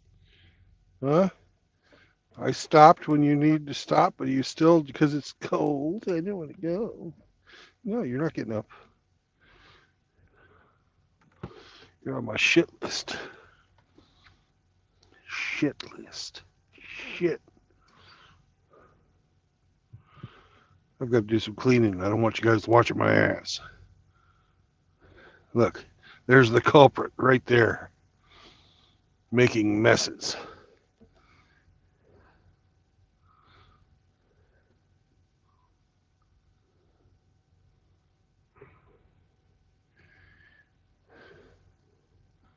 Tearing up things that don't need to be torn up. That's right. Chewing on wires that don't need to be chewed on. Destroying paperwork that I need for my job, you little fucker.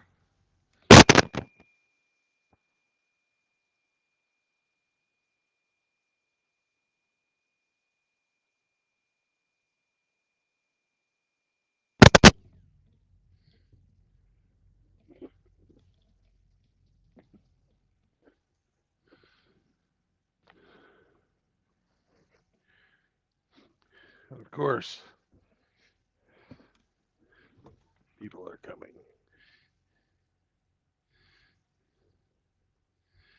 Hello, Kostya. Oh,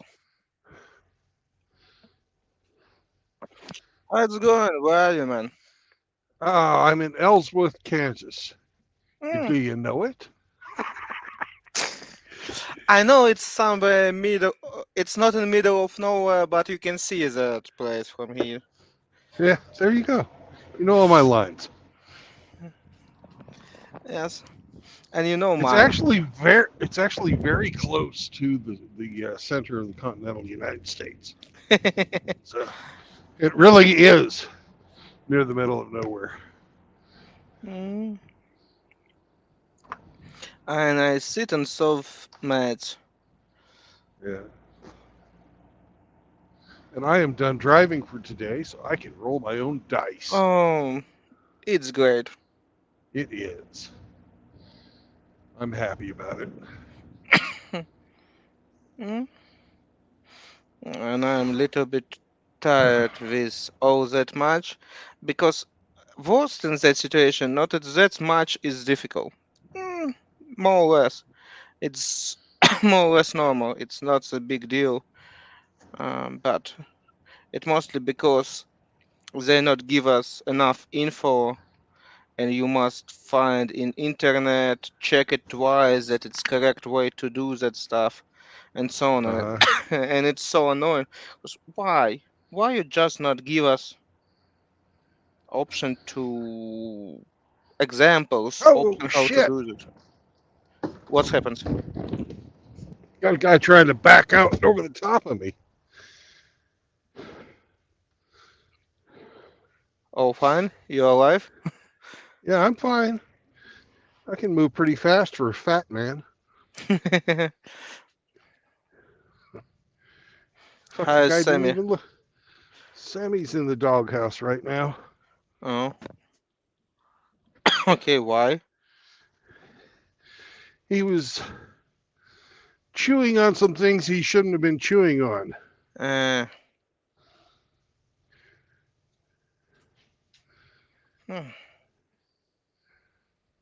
Hope all will be okay with him. I copy past that stream in our chat, but nobody answer me till now. We'll see. Hmm?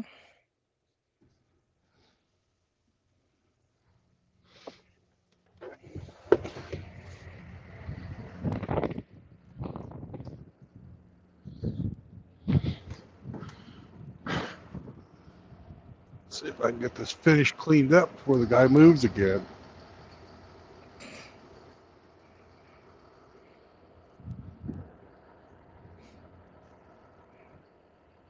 Yep, somebody else is trying to get in. They can wait if it's Roma or Glenn. I'll be with you in a short minute. Hang Okay. on.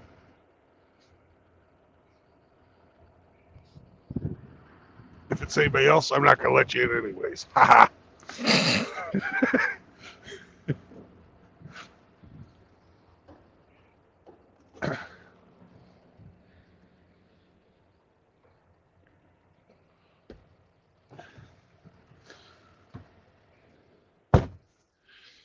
Okay. Now I cleaned up my hands.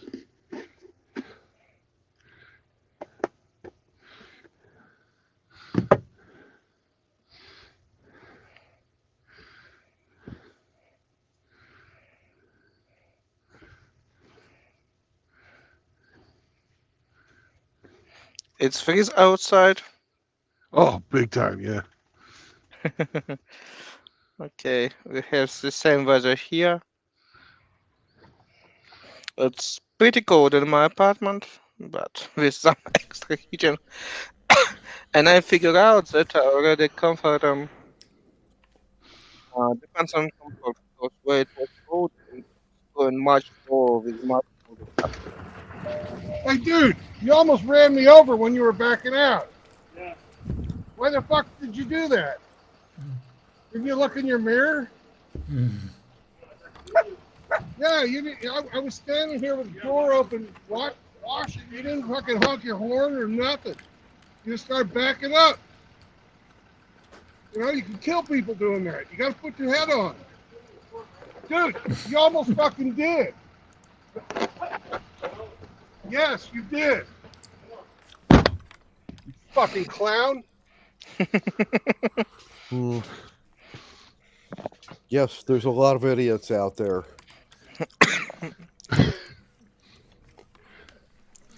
Hello. Hi. Yeah. Sorry. Hopefully. This will... I had to yell at that guy. Sorry. Yeah, well, we all heard it perfectly. I understand completely. Yeah, understandable. All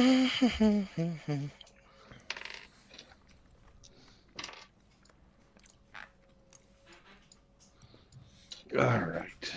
Well, let me get my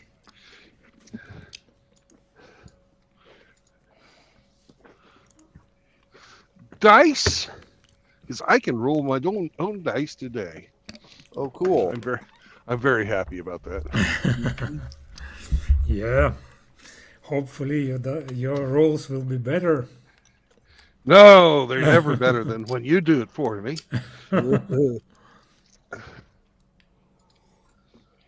Yeah. Where are you at today? Close to you, sort of, in a trucker sort of way. Yeah. I'm in Ellis. What was that? I'm in Ellis. Ellis. Okay. It's Yeah. the next piece of shit. It's the next piece of shit town past Hayes. Yeah, I know where it is. Yeah. Back when I worked for the greenhouse, I used to make deliveries out in that part of the world. Yeah. Anyway. But, yeah, it turned cold here. and Yeah, snowed it did. like 2 out of the last 3 days. It snowed here. Yeah. Just tons of no fun.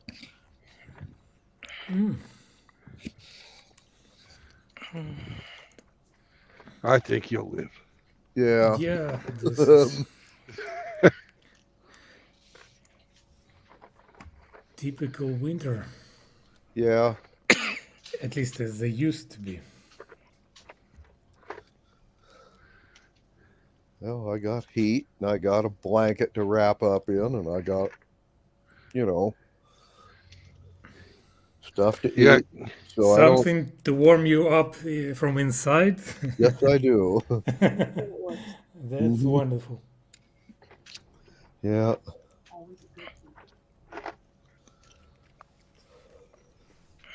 Anyway.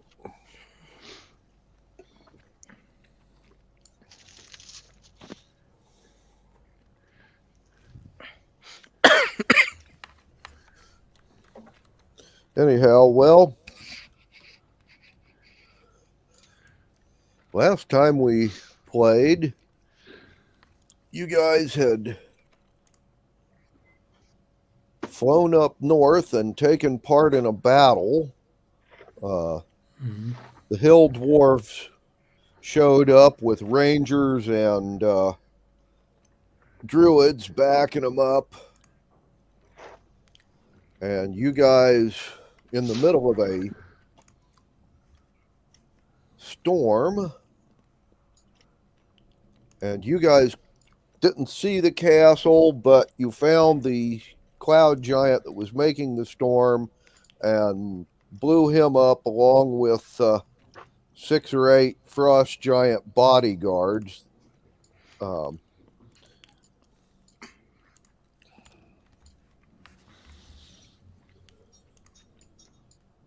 And Yep. That we did. Then we got back to our own camp and fought another battle. yeah, ogres and frost giants that had left about a week before looking for the hill giant reinforcements and just not finding them at all, so they attacked you guys.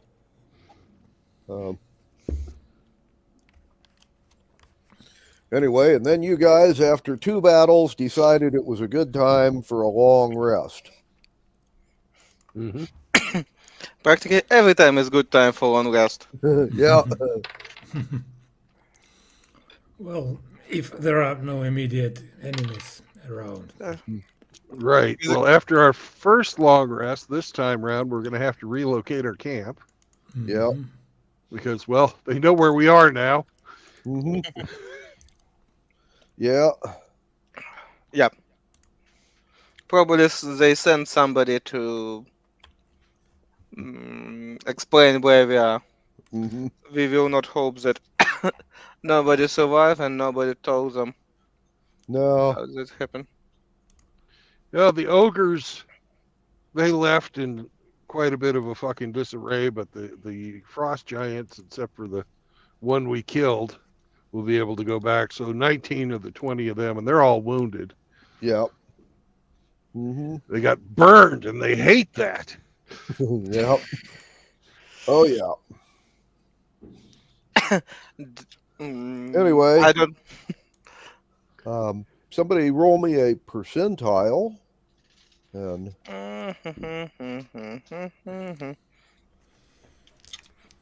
Bill, you are a happy owner of dice that you can roll. Oh, okay. I will then.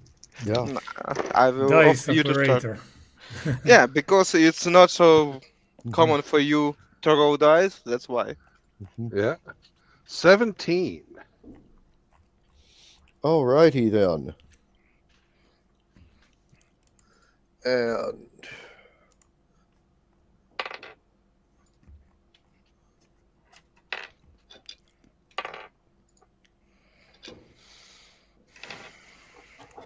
your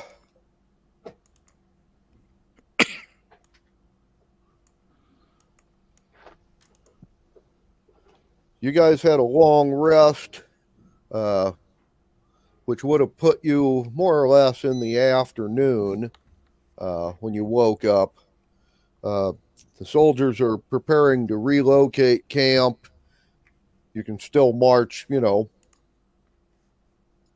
or 5 hours before you have to make camp, so you can relocate still. And Okay. there is a message for you. Come in on the semaphore. All right.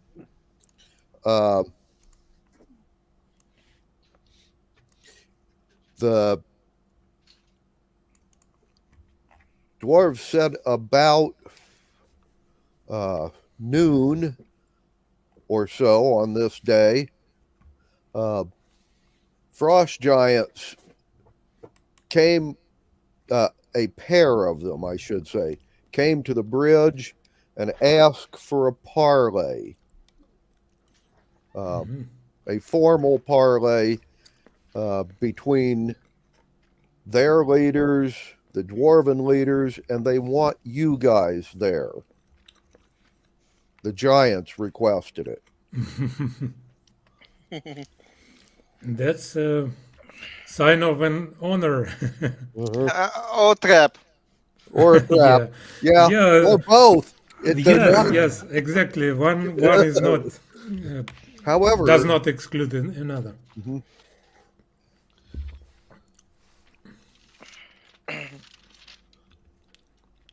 Anyway, dwarves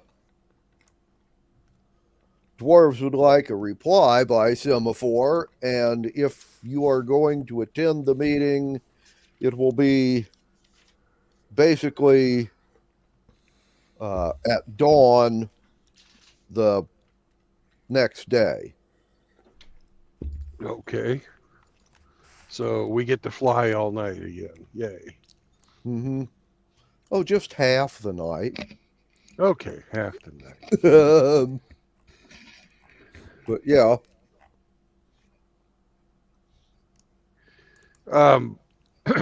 Well, we'll tell them we'll be there, and we need 2 heroes ready to travel with us after the meeting. And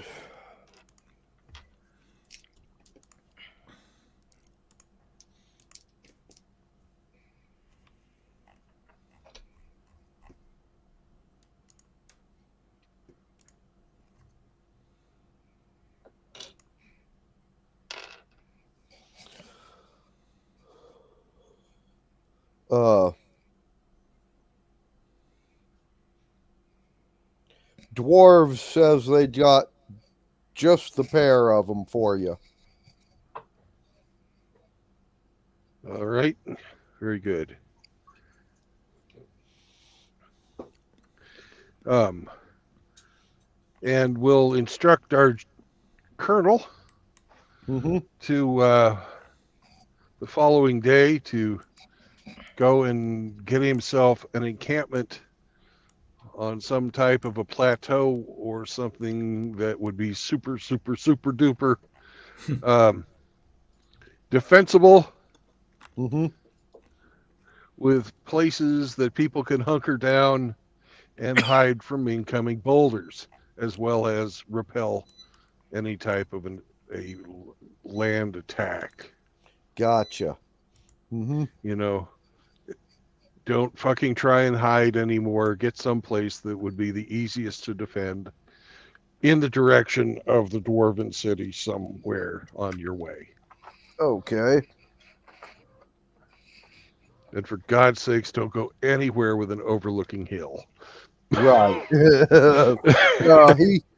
He is like got military training. By the way, he told the artifactors the day before about you should leave a route out, and they told him that wasn't logical and did it their way.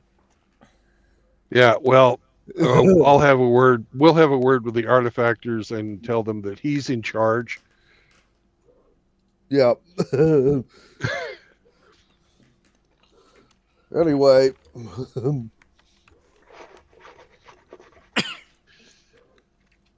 All right. What do we need to do? Roll now? Probably Roma or Costini Well, get to roll it. let's see. Your soldiers are going to pack up and move camp, and then you guys would take off and fly north for most of the evening, well, most of the night, I should say, half the night, and be there at sunrise. Are you taking the rest of the flying troops with you, or just you No. three? Just us three. Okay. Cool. Unless you guys want to bring them. Oh, But those guys are they use their fucking bodies to. They're probably pretty wiped out. They are.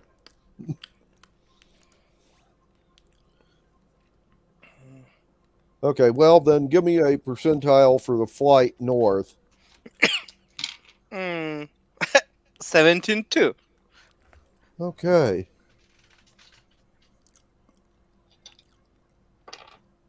Well then,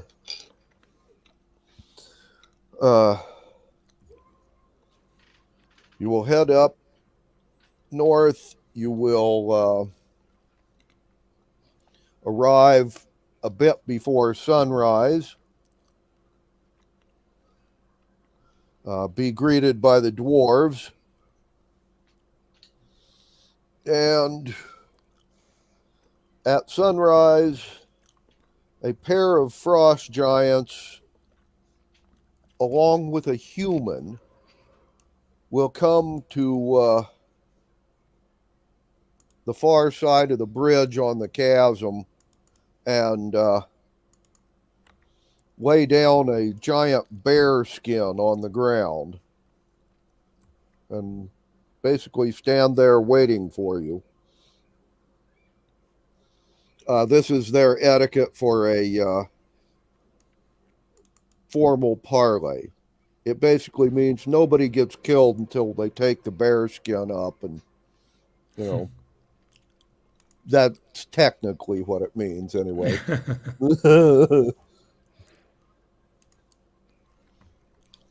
All right, no storm giant. No storm giants or cloud giants. No, just a pair of frost giants and a human. All right. Well, shall we go? Yep. The dwarves will send out, the mountain dwarves will send one of their men, and the hill dwarf will have one of theirs. Roma, you're up. Anyway. You're the leader. What do you want me to do? To decide either we're going or not? No, just go to them to talk. Yeah. Okay. Anyway, the Sure.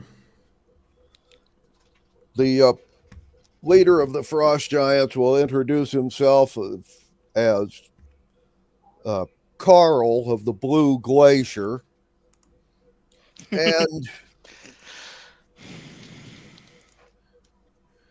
he is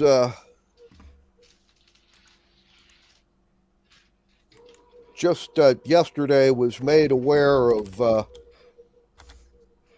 things that he believes that you guys need to be aware of as well, and motions the human to come up. Apparently he's a scribe, and he will unroll a piece of vellum and say that the cloud giant that you guys killed night before last had him pen this letter in case he did not live through the battle, and to make these guys aware of its contents, and they've asked him to make you aware of it. And basically the cloud giant was suspicious of his leader. The letter says, speaks of the cloud giant you killed overheard the leader of the castle speaking to his wife about having the dwarves kill off all the lesser giants, and then they wouldn't have as many people to split the loot with. And they also spoke of, as soon as the hill dwarves sent reinforcements to basically leave everybody else here to die and take their flying castle and a picked force to raid the hill giants when they would be defenseless. Or I mean the hill dwarves. Sorry. When the hill dwarves got here, he was going to go down and raid the hill dwarves' capital and leave everybody up here to get killed. Because of this,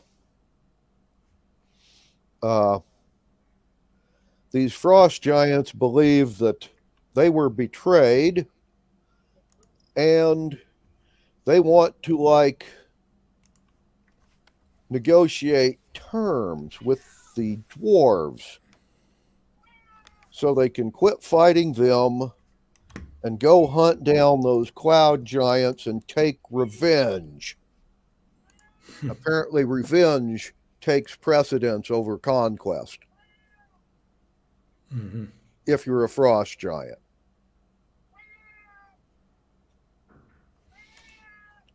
Anyway,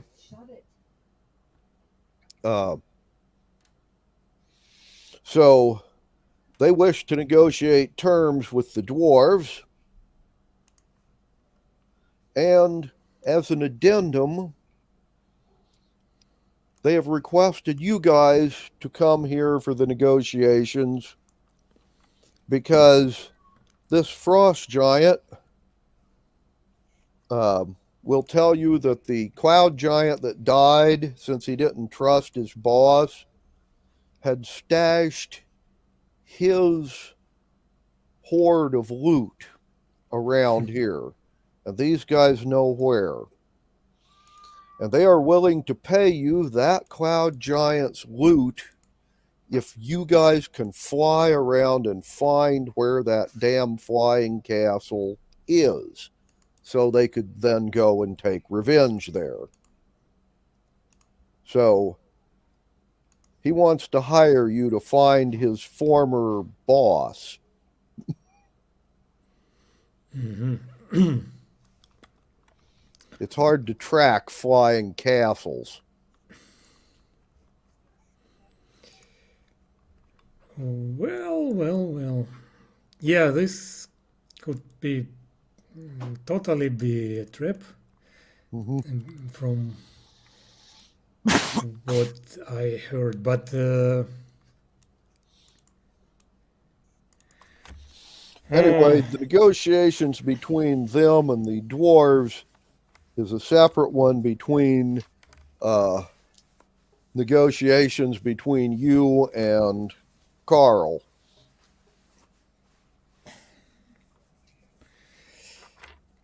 what do you say, guys? Can you like use magic to determine if he's lying or not? Hang on a second.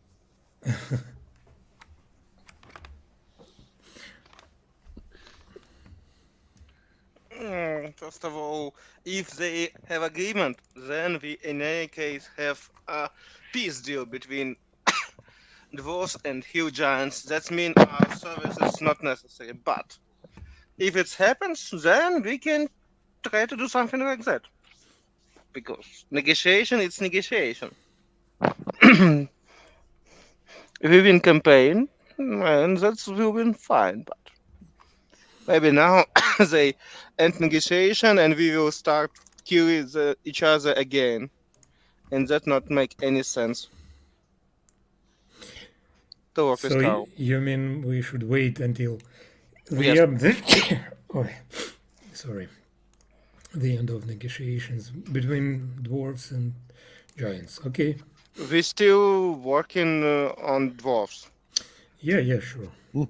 Yeah, technically, you still work for the dwarves until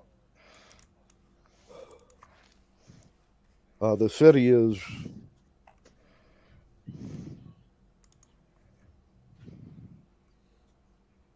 Let's see, you were going to be there until spring or the end of the war, whichever came first.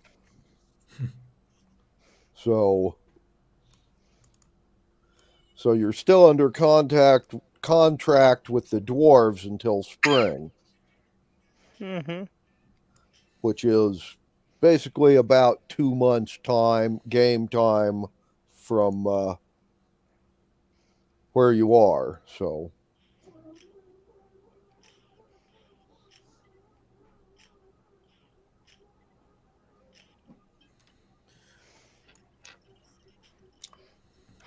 We can grab some vacation for us personally, but not full squad.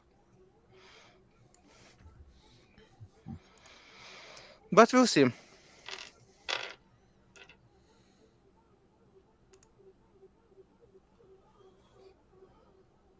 Anyway,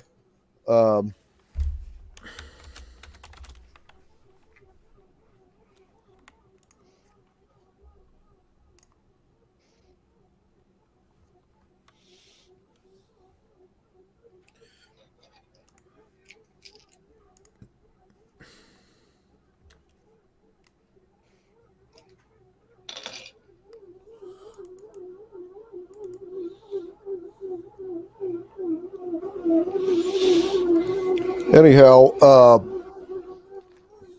the dwarves are going to negotiate their peace with the giants.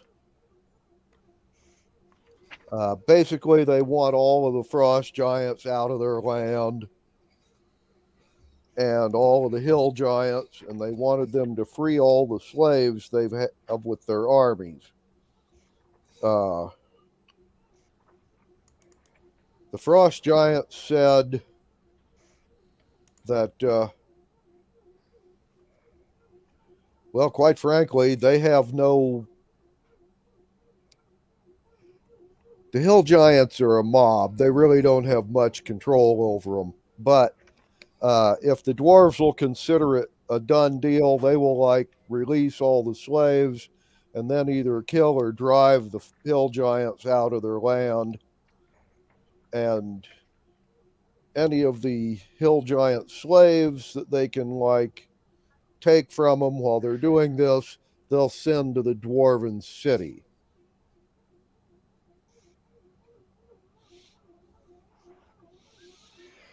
And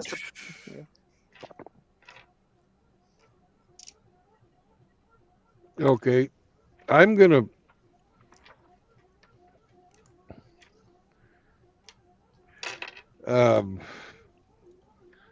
tell the dwarves that I have a detect thoughts spell, and I can read the mind of this guy that's doing the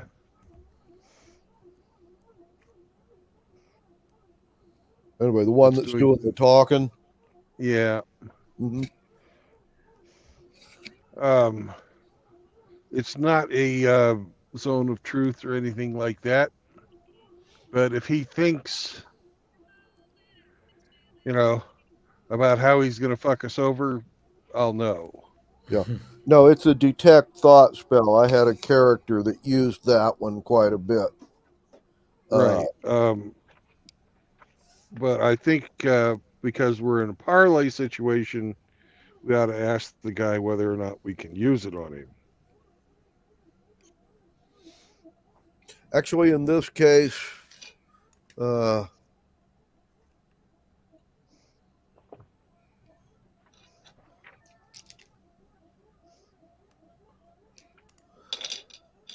we can call somebody who can cast Zone of Truth. Dwarves have clerics that you can do Zone of Truth. Frost Giant ain't too big on you reading his mind. I don't blame him. Mhm. Our clerics could cast Zone of Truth if we had them here, but they're not here. He is willing, however, to negotiate with his Zone of Truth on. He's okay with that. Okay.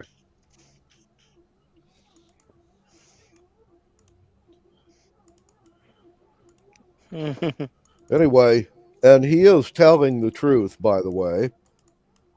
Okay. Maybe not all truths, that's why we don't want that we read his mind, but we are not in charge here. Let headache will be in heads of the dwarves that negotiate with him.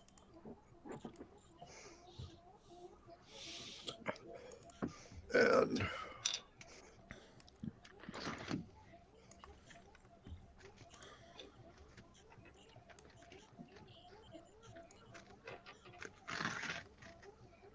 anyway, and if you tell the giant you're still under contract for several months, once again, he will be okay with that also. He understands warfare and mercenary business. He himself is more of a Norse warrior type than he is a mercenary, but still.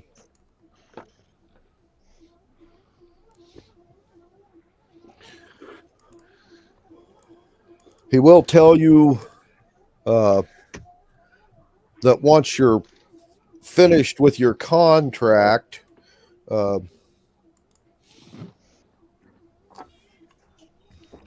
if you want to hire on, once again, he will pay you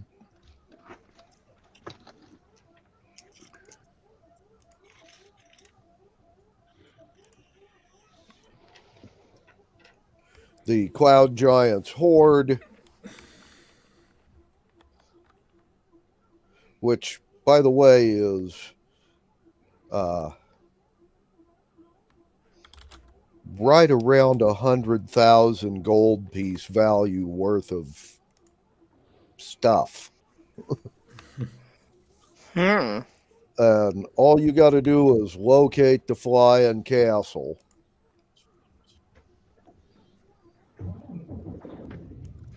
And what we need to do with Flying Castle? Just bring him that guy that betrayed him, or he wants exactly that Flying Castle? Well, he wants the Cloud Giant that owns that castle. He wants to kill him himself. So he needs someone to find it. And Okay.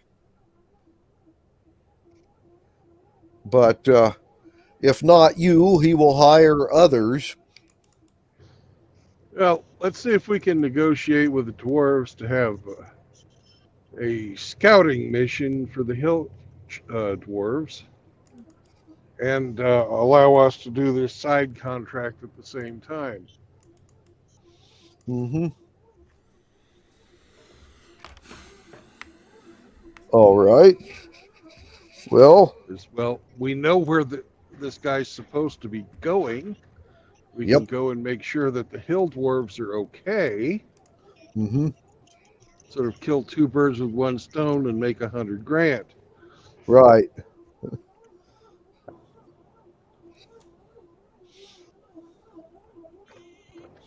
Well, we'll even give them the regular dwarves. We'll even give them a what do you call it? A subleasing fee. Yeah. Mm-hmm. Yeah.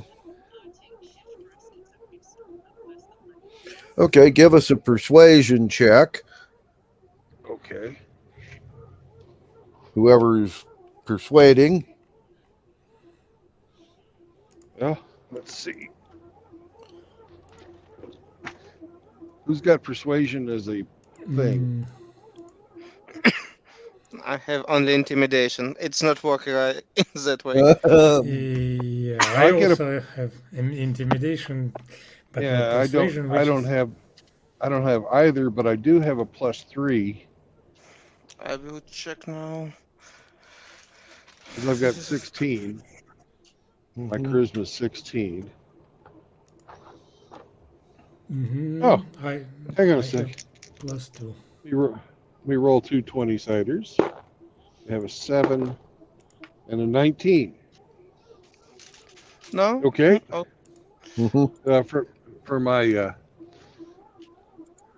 whatchamacallit. You're going to substitute the 19 for your persuasion check. oh. Right. +3 makes it a 22. Okay. Yeah. And I'm sorry, I forget that I have an intimidation and persuasion and +6 for both of them. Okay. Well, that would be Constantine's 19 then. All right. Okay. And Which it's would can work give- in such way too. It's a 25. Yep.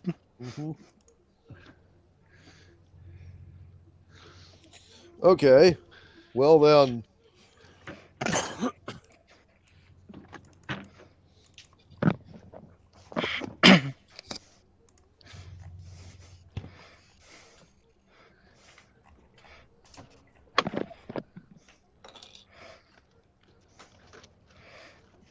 The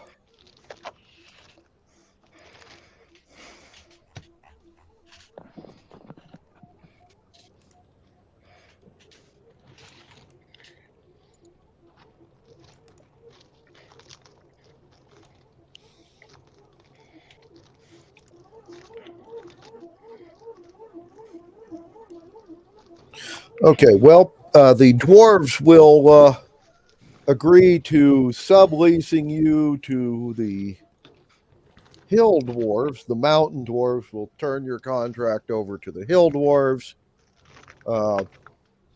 and add the clause that you can go ahead and work for the frost giants while you're doing so. And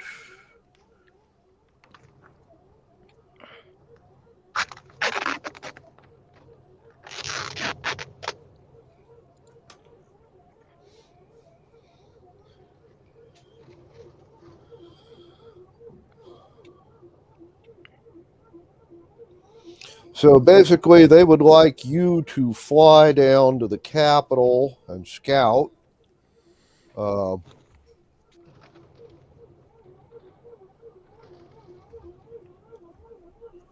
And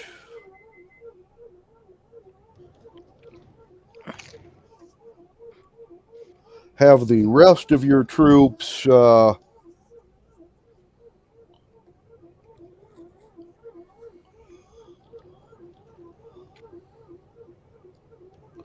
I guess they would start marching towards the hill giant or hill dwarves. Anyway.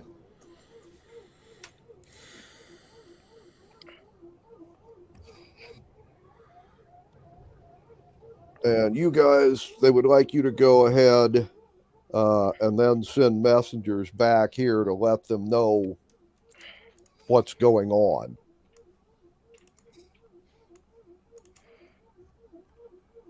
During that time, the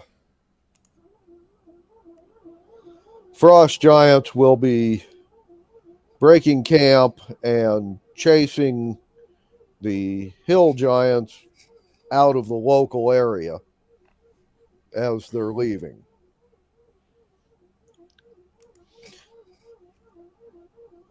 Okay. Then frost giant not our targets anymore. Mm-hmm.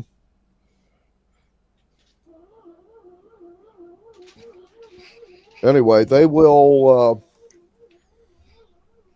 leave a couple of messengers here to hear from you, once you go down there. Let's see, from where you are flying,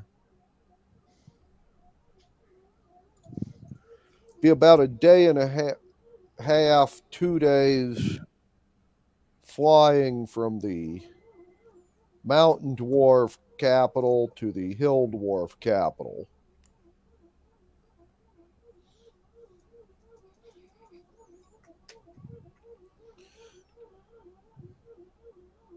So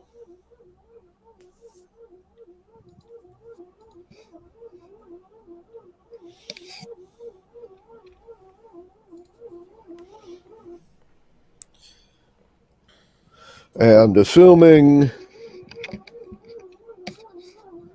the Cloud Giants left the night before, they could be at the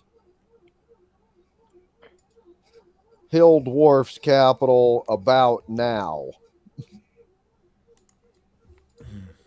But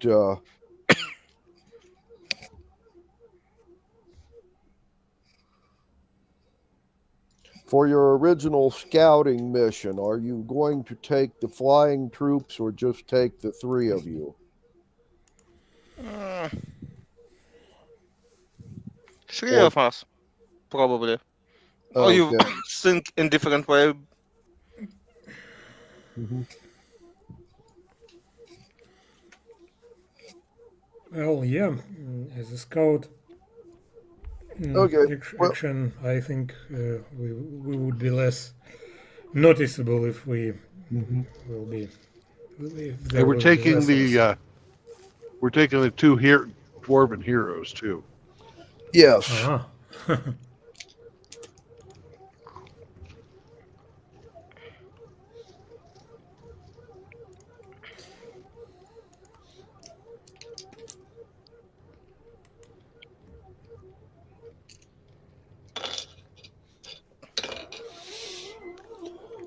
Okay, well, you got a husband and wife team of dwarves here.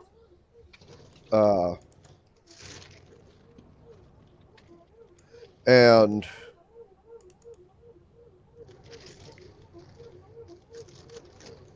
they're both rogues. However, they are both 9th level rogues. The other dwarves have them in prison. Okay.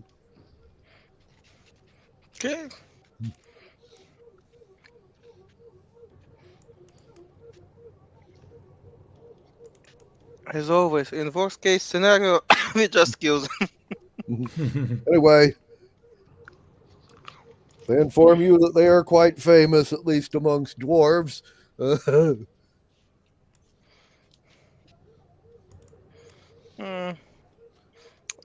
Like I understand, they has not best reputation. Anyway,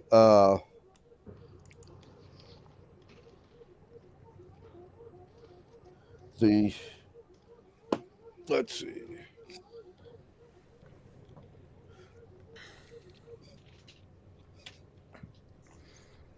And the husband's name is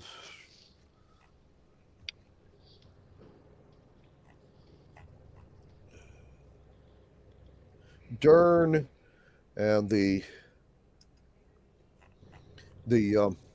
wife is named Vana. Vana is a mountain dwarf. Dern is a hill dwarf. Apparently, they're quite good at things like second story jobs and whatnot.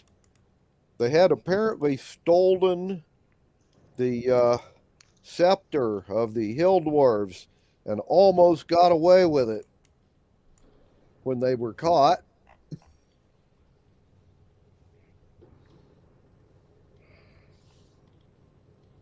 Anyway,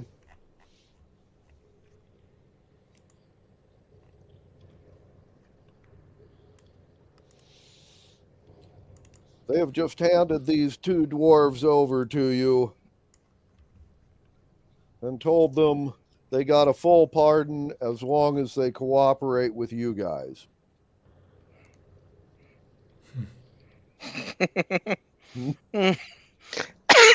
Okay, Mhm. looks promising.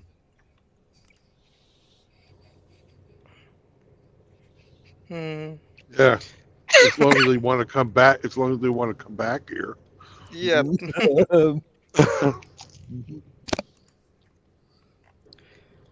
Hmm. Anyway,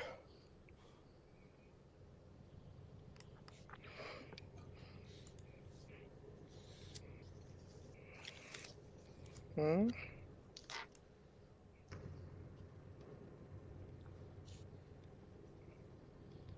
Well, we're also going to take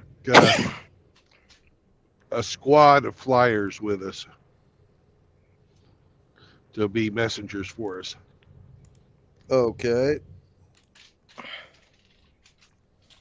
Cool.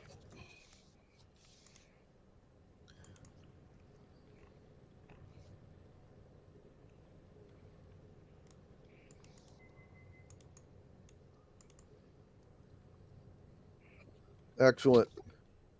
Maybe they have some kind of magic stones or something like that to make life easier to communicate with them.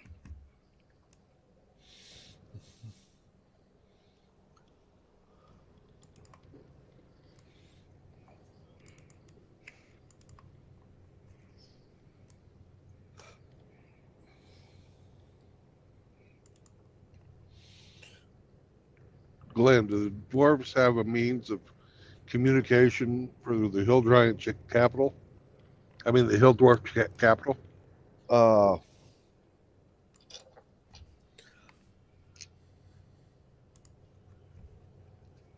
Checking on that. Okay,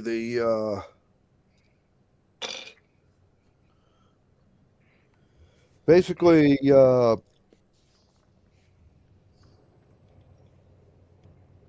they can send messenger birds back and forth between the 2 capitals, and they're going to immediately.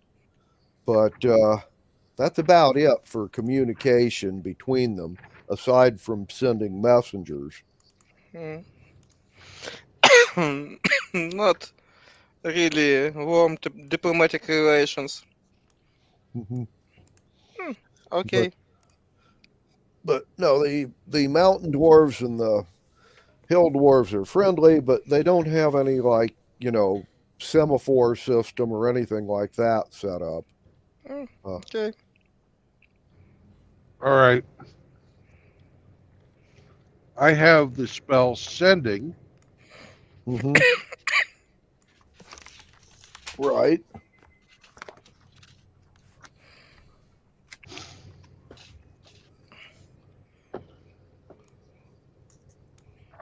But it's kind of limited.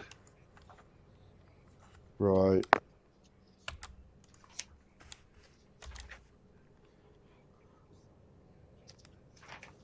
One of the guys that's listening in says the Oh, yes. dwarves excel at shorthand. Uh-huh.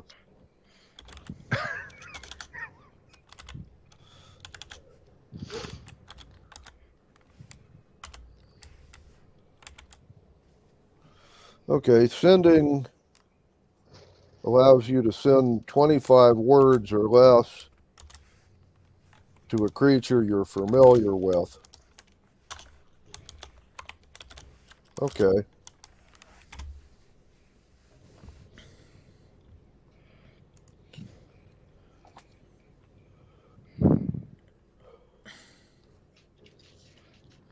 Now, basically, you can, like, send it to one of the dwarves here that you've met or something like that.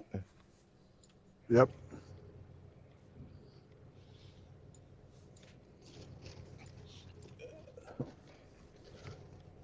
But we're still going to take our squad with us. Oh, yeah. Mm-hmm. Right. Okay.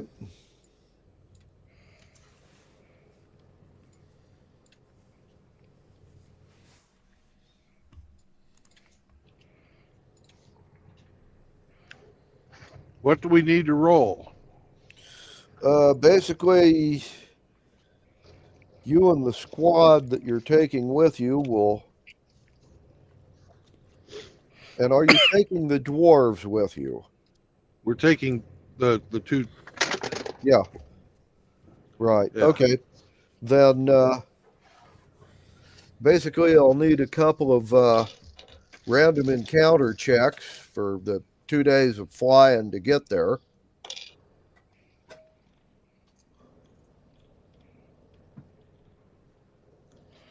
Mm-hmm. Roma, you didn't roll Uh-huh. percentile. Um, And I have actually, dice emergency. So hang on a second. Or you do your rolls and I'll catch up. yeah, I rolled 0. It's 100. Okay. Yeah. Then it's 100. Right. Double oath.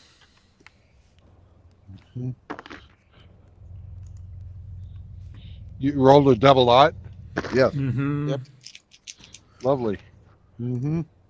Now we're dead. Probably. It was fast.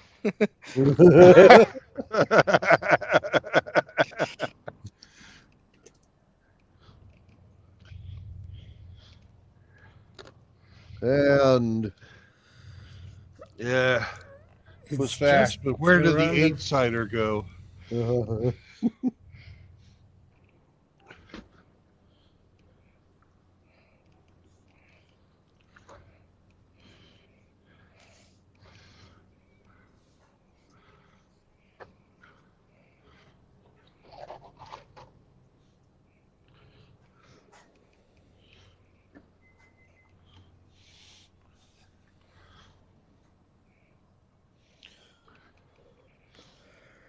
well,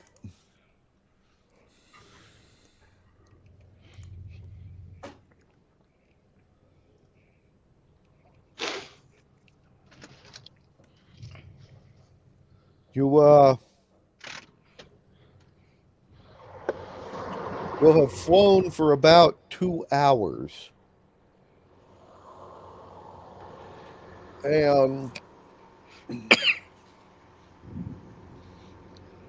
And basically,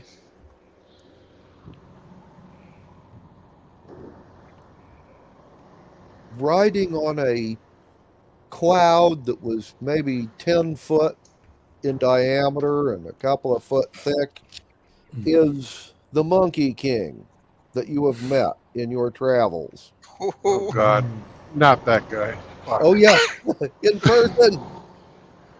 He flies up to you. Because apparently his cloud is much faster than you guys. And he wants to thank you for freeing him. He thought blowing a mountain into the etheric and then having it interfere with the mountain he was trapped under was like really slick. You'll have to show him how you did that sometime. Oh, no. We couldn't do that.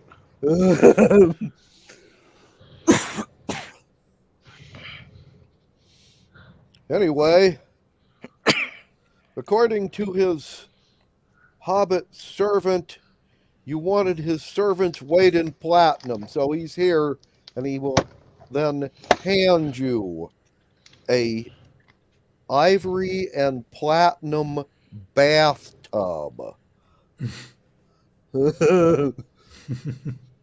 I need a saving throw from...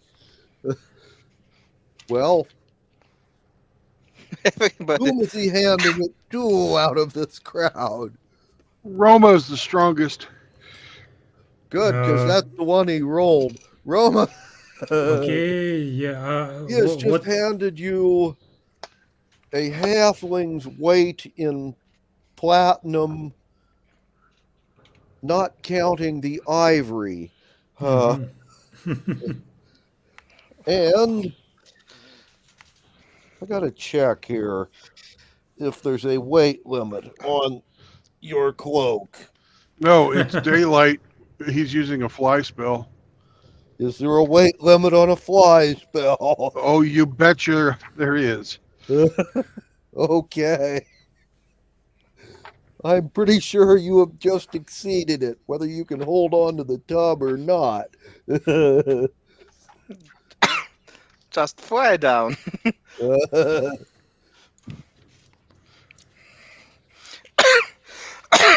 No way that you can sustain that amount of weight. Let's see, fly. Yeah.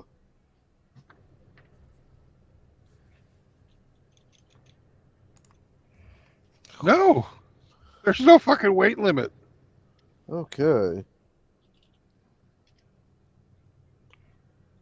But in any case, Robert, fly down, just in case, before something else happens. What Give we us see? a strength check just for the hell of it. Yeah, it's 243. Yeah, I'm looking at it now.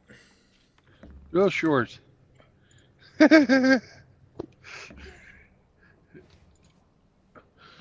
Mm-hmm.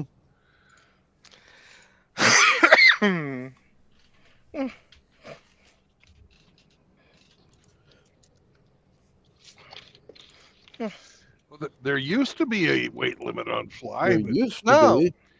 not on No. this disturb. No, No, I thought but first edition.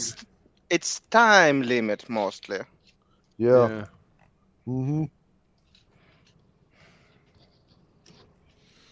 Anyway, he will then tell you that apparently his hobbit servant has been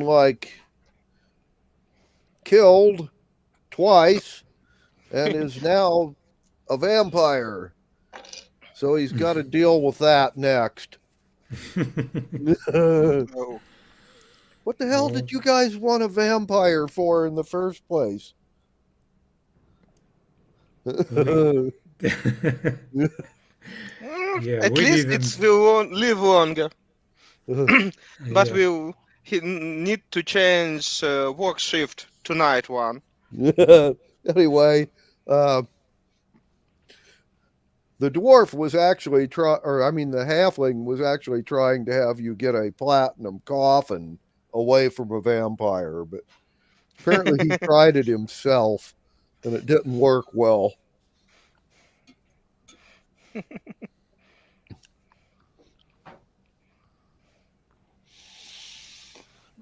Oh, okay. Anyway, I want to know how much Hobbit is weight. What weight of Hobbit? It's now just for me general question. Oh my god. hobbits weigh about half the amount of an adult human. So Mm. So it's like yeah, about 35 kilo. yeah, 35, 40. anyway, Oh my gosh. Multiplied. Nice amount of platinum. We have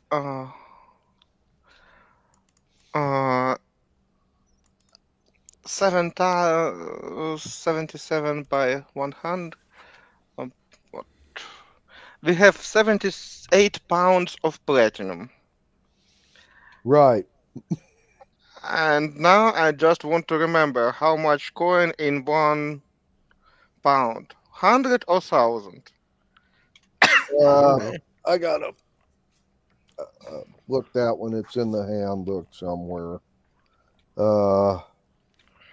If it was gold, Mhm. it'd be, Coins make in same size in D&D. That's why they make in such way. Yeah. Too easy to calculate. Mm,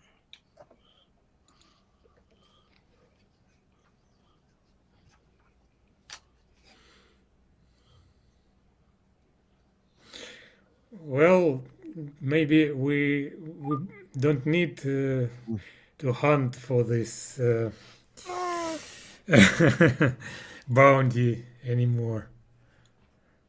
I mean, maybe we should, at least from financial perspective, yeah, it's practically the same bounty. It's yeah, maybe 78. we should turn back, and at least like, yeah, hide this platinum bathtub, because it will be a burden, I guess, to continue Okay, it scouting. would be 50 coins to a pound. 50. That's what it says here on page 143. Okay. So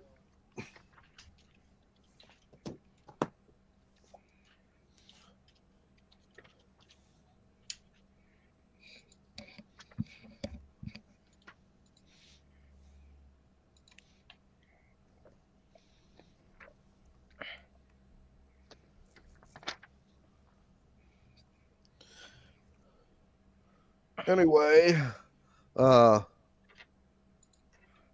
That's then we have so 40,000 approximately 39,000 gold pieces in platinum. mhm. We need to somehow bury it, and we have 2 thieves that saw that. How Yep. fast do you think they try to steal it and run away? Well, it's not something you can just put in your pocket.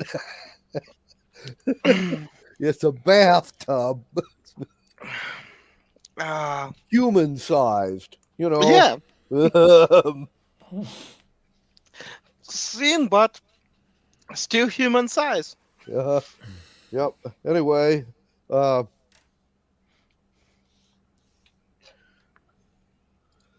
he will ask you if you want to come and help him with his vampire servant that he wants No, to we're right in the rescue. we're right in the middle of a job. Can't do it. Sorry. Well, he'll come see you later. Now that he's out, we'll celebrate. He will then turn and fly back, heading east.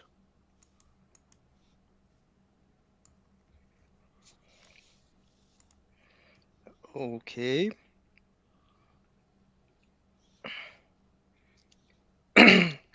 Oh my gosh. Okay.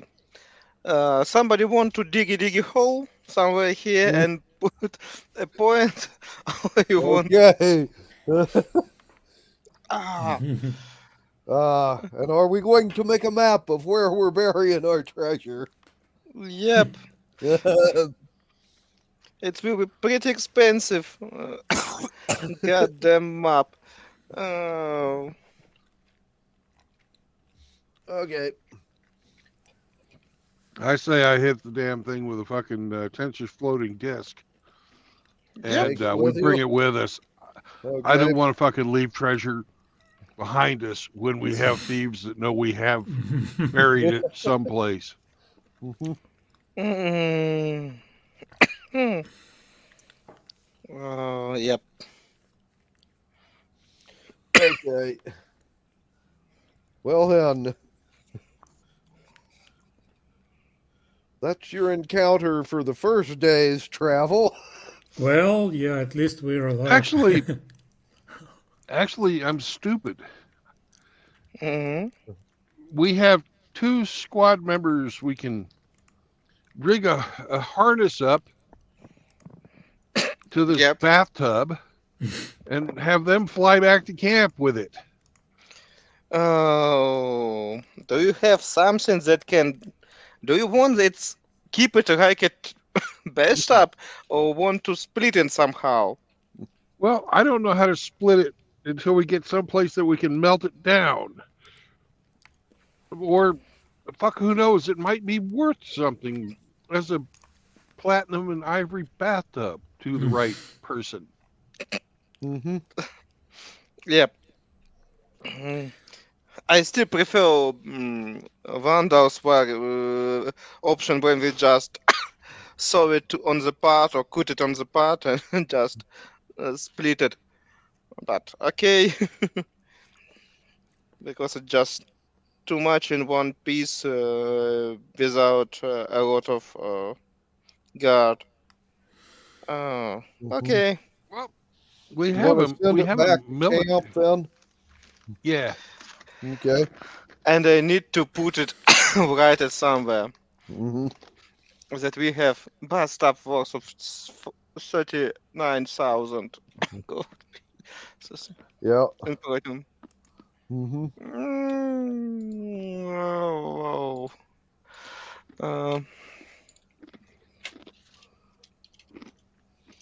Okay. Another percentile from somebody. 35. Okay, then you'll have no encounters the second day. And you will arrive at the Hill Dwarf capital. And, well,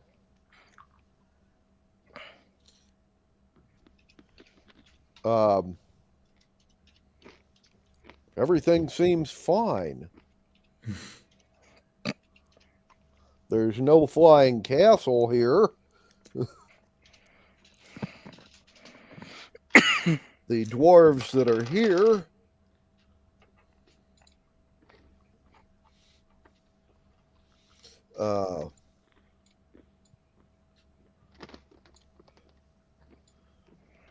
will start looking and sending out patrols.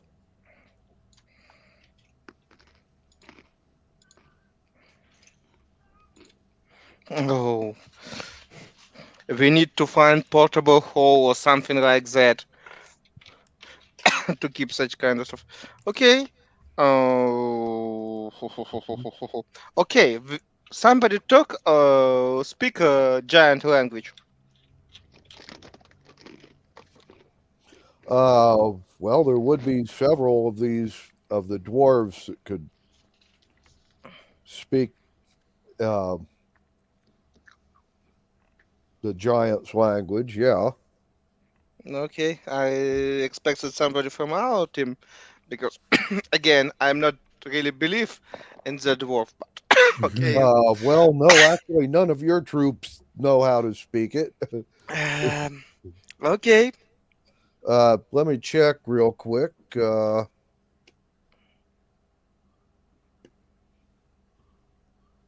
Neither of the dwarven thieves you brought with you know how to speak giant. Then we expect that.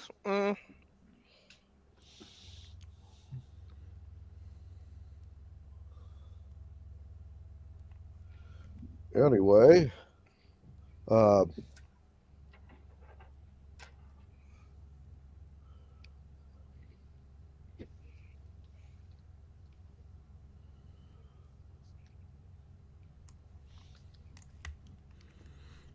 I got comprehend languages. Yeah. Oh, Okay. isn't it good? Because can you imagine what the thieves can say to that giant and offer them to kill us for that amount of money? Mm-hmm. Maybe I'm paranoid because I'm Slavic, but Yeah. Anyway, but apparently the flying castle did not come here or if it did, it's not here yet. Mm. How fast that stuff is, we never figure out it. We can ask local because they see it more often than we are.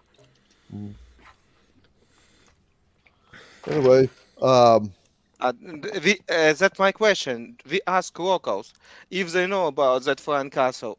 Did they know how fast it is? no, they It's- really don't. Uh-huh.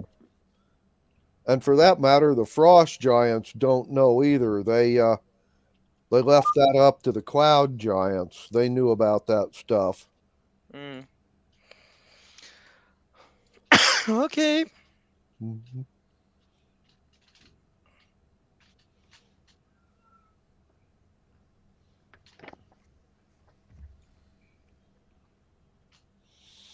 Anyway,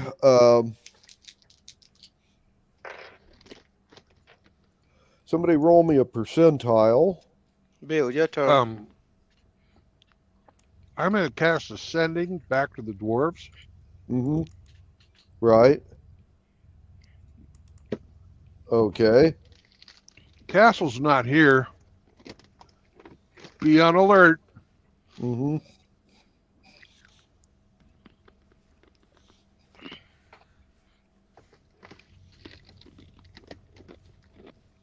All righty.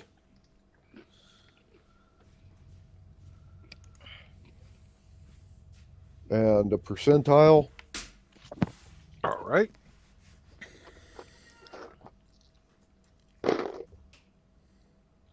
$64. Okay.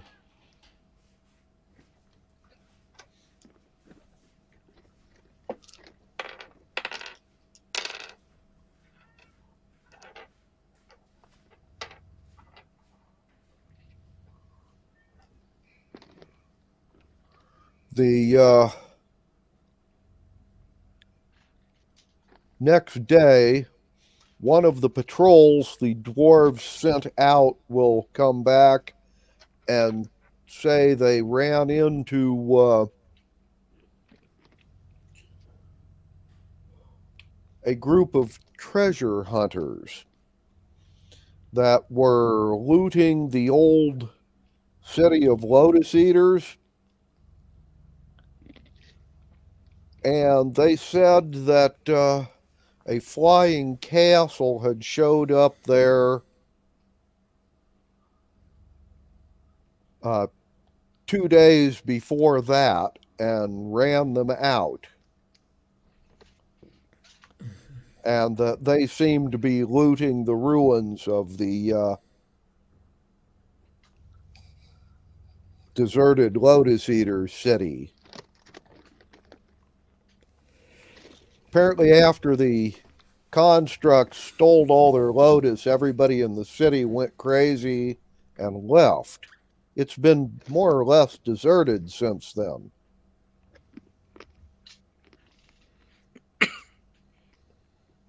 And the dwarves, they knew all the Lotus Eaters left because a lot of them tried to come through their territory and kill people. But they themselves had never gone back to the city, aside from some scouting missions.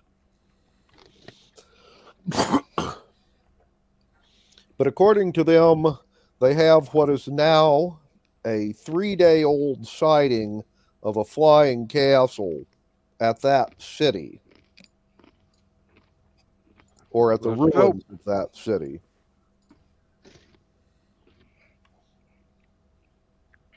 Let's go. Okay, it would be a couple of days flying for you to get there. Yep. Mm-hmm. Okay.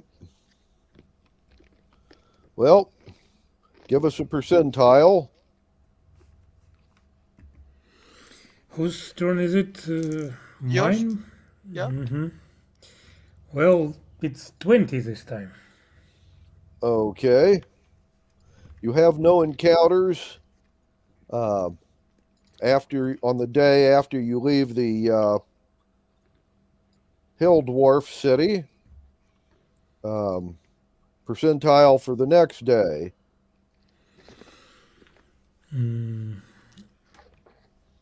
Who's rolling? My turn, probably. Okay. Mm-hmm. Yep. 8. Just Eight. 8. Just 8. Okay.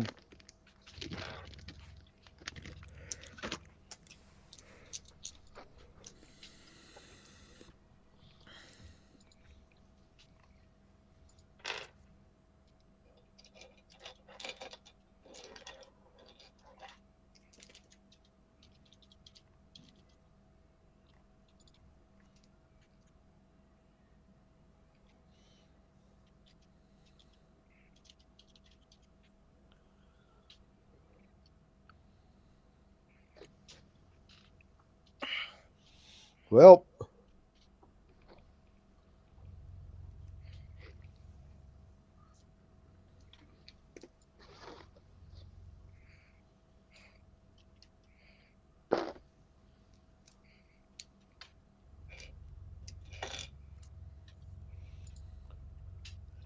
it's right about sundown.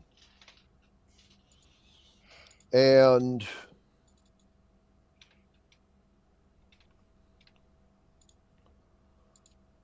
you will come upon the ruins of the old Lotus Eaters city.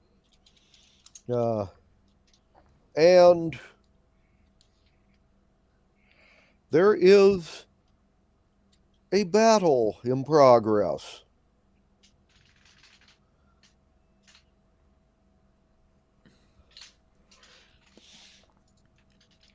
Everybody roll me perception checks. 19. 19 also. Yeah. Okay. 12. Well, there's a pair of cloud giants fighting 3 frost giants.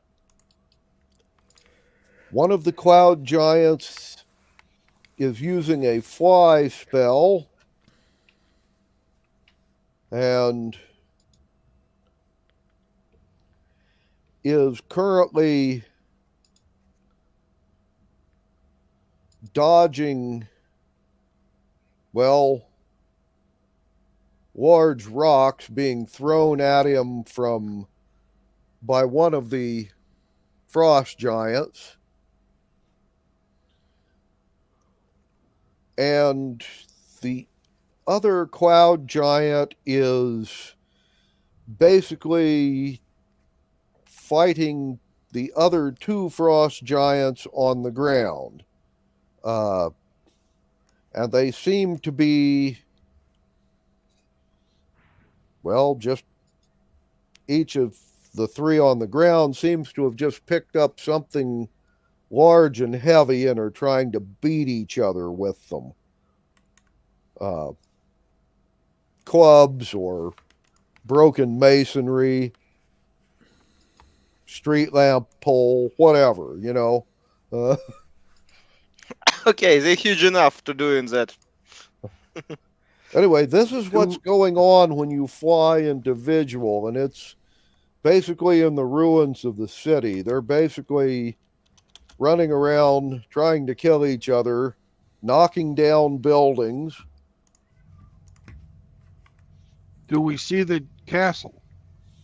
No, the castle is not here. Okay. Do you have Speak with the Dead spell, Bill? I'm not a cleric. I thought it was provision.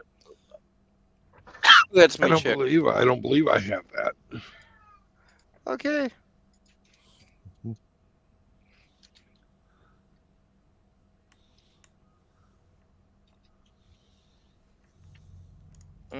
So do I have a spell? It's added only in Tasha, but wizard have it. but it's third level. Mm-hmm. It's not a wizard spell. Third level. It's wizard.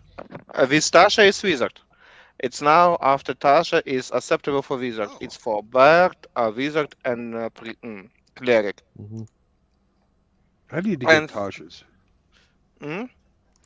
Yep. If you accept Tasha is Xanatar, I have all the books, but in Russian, not in English. Okay. Well,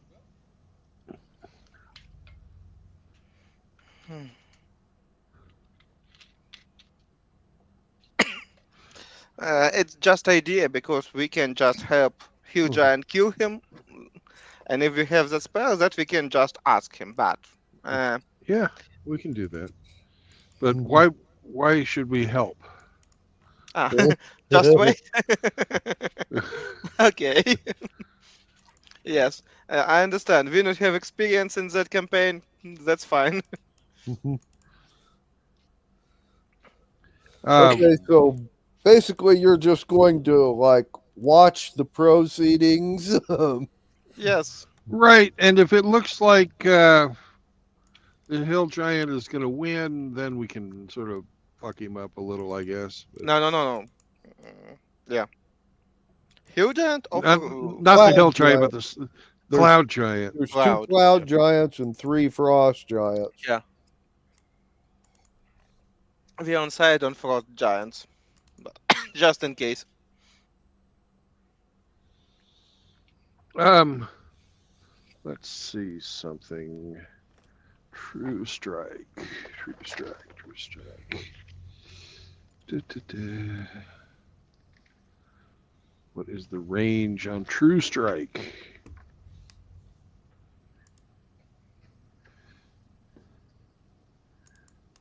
True Strike is on page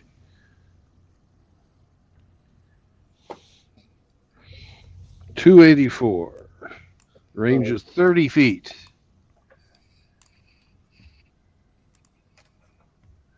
That's only for me.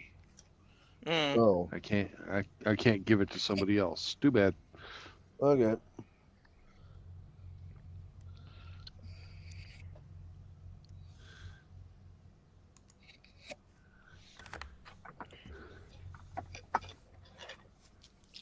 So,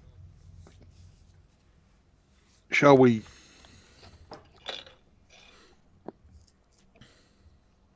sit back out of range? Probably. If you think so, yes. Okay. You're just going to sit back out of range for a little while. Yeah.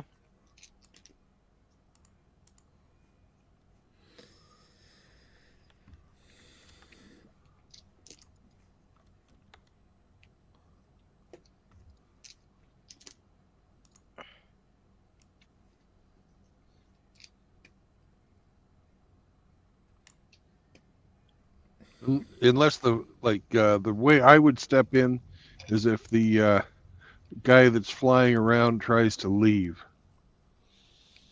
and then I'd go after him.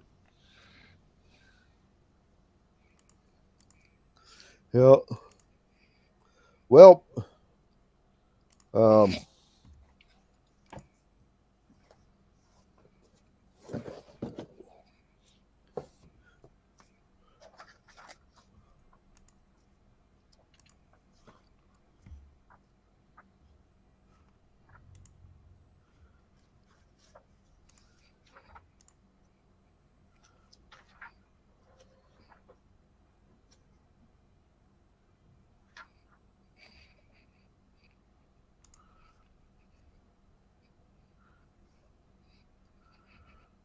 okay, well,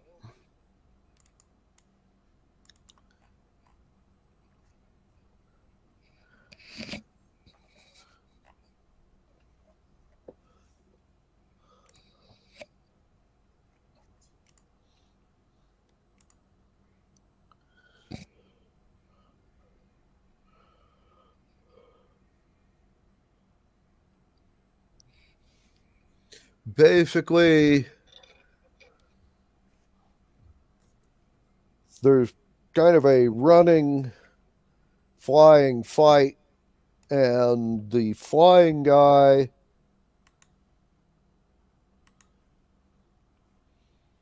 led the fellow that was picking up things and throwing it at him on an intercept course with the others, and about the time they were going down the same, or to intersect the same corner, the cloud giant on the ground, well, the one flying cast a fog cloud at the intersection, and the one on the ground cast another fly spell, and the three frost giants ran into each other in the fog and attacked each other. And the two cloud giants landed on top of buildings and picked up large boulders and dropped them on the guys on the ground. And then the two of them are flying off. The two cloud giants. And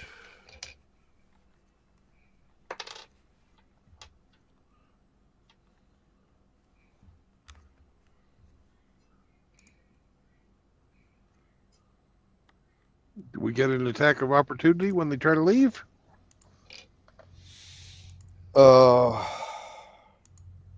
No. You set up to watch out of range.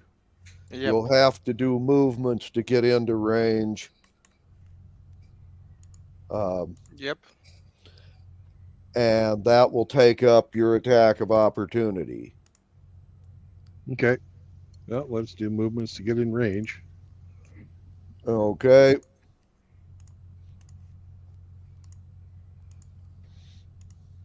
I guess it's time to roll initiative. Probably. Yep.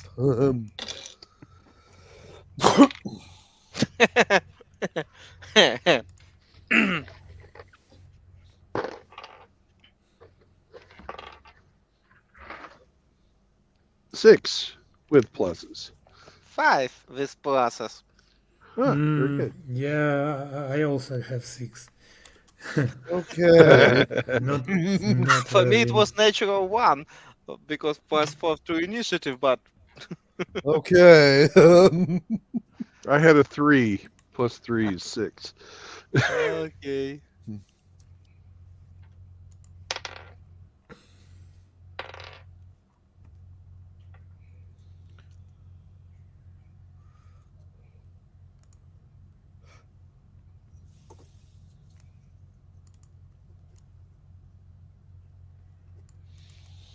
Well,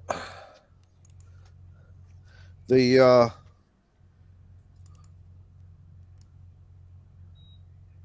flying squad that's with you rolled a 15 on their initiative, and your two dwarven thieves rolled a 17. The two cloud giants, one of them has a 20 and the other has a 15. Now, your two dwarven thieves are currently unarmed, so they're going to, like, skip attacking. Okay. We ask for heroes and they send us unarmed thieves. Fuck. Well, that's epic. Yeah. I think what we have here is a failure to communicate. Yeah.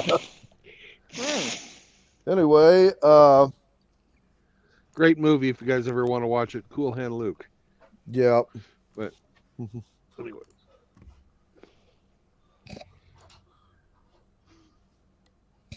Alrighty. Well,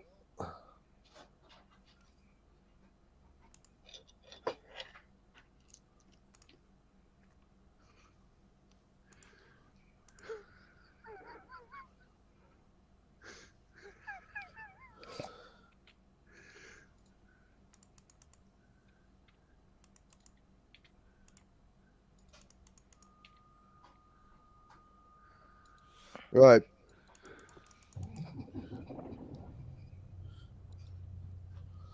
Well, the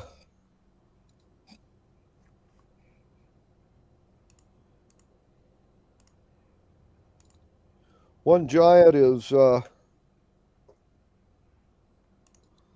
going to notice you guys flying up to intercept, and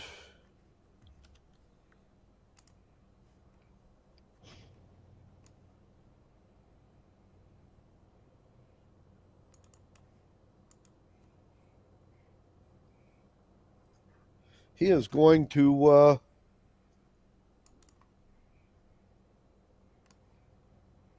speak to you. Hmm. And ask you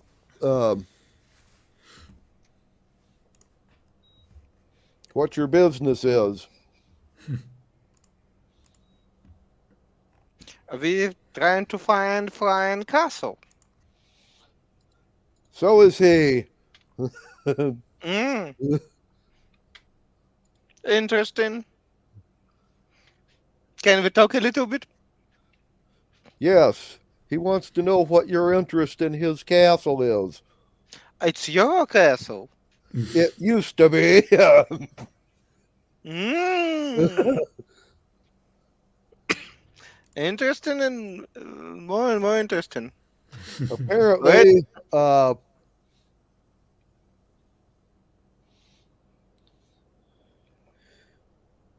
they had just finished looting the treasury of this ruin and a bunch of other things, art museums and all the rest of it. And then Your wife fucked you over. how did you know? Her and one of my underlings left him and his second in command here, along with some of their frost giant guards, who seemed to blame me for them being tied up in the middle of a ruin. Once we got loose, they all decided to murder me. Now he's going to get his castle back.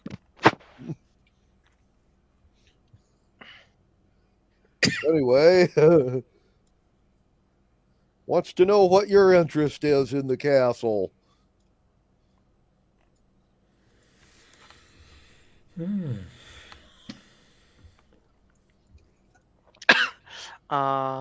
We have contract to find it and discuss with and provide you to some people that really want to speak with you. Mm-hmm.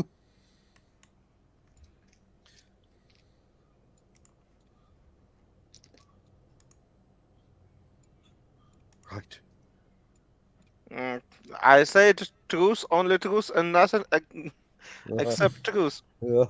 Yeah.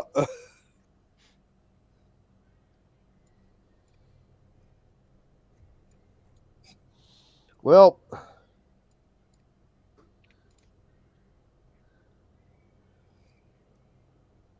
his response is those people are just going to have to wait.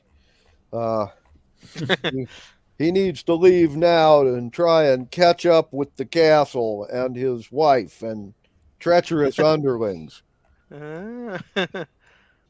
So just go back and tell your bosses they need to take a number and wait in line. How to explain that it's not working such way, unfortunately.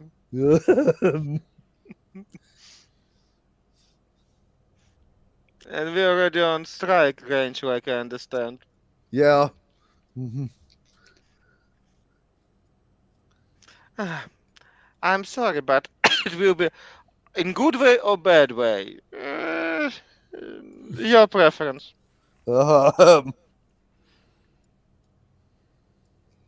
Okay.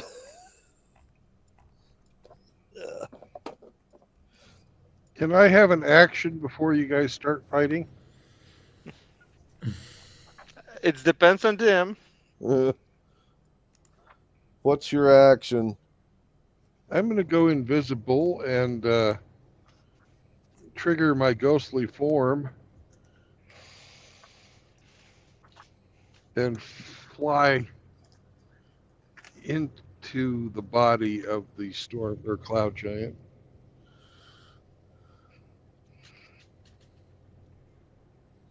Mm-hmm.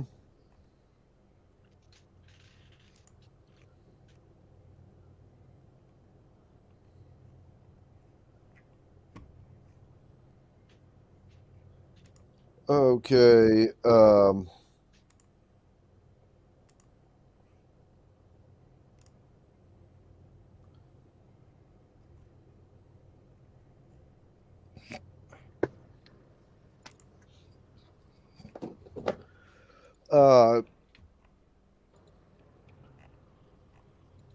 You can fly through people.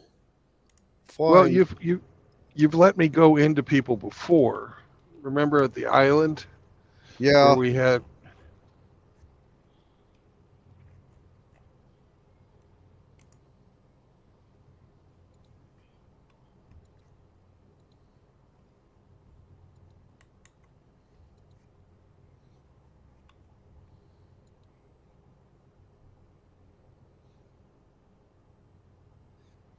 I'm just saying, I'm not sure this is going to work because you're both in midair and both moving.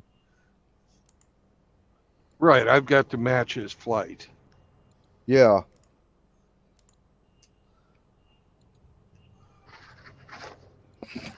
Anyway, Will you let me make a roll? you can try it. And what is this going to be? Dexterity? Yeah. All right. In that case, it's going to be +3. Mm-hmm.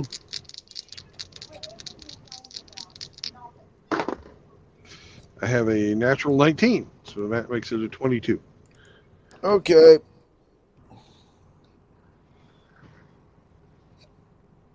And he didn't see me either because I'm invisible. Okay.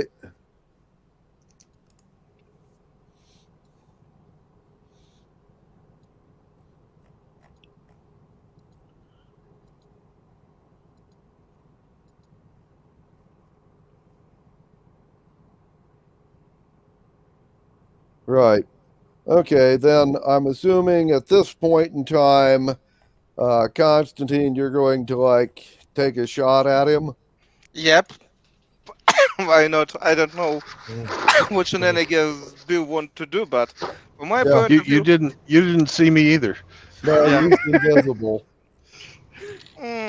I'm on my broom with steady aim, just shooting him. Oh, Mhm. it's a lot.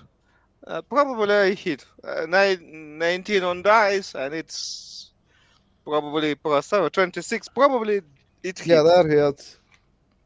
Mm, Mhm. we'll see. D8 +6 and +3d6. Oh, what I can do with one my shot. And it's 6, 11, 19 +6. 25 points of damage. Okay. And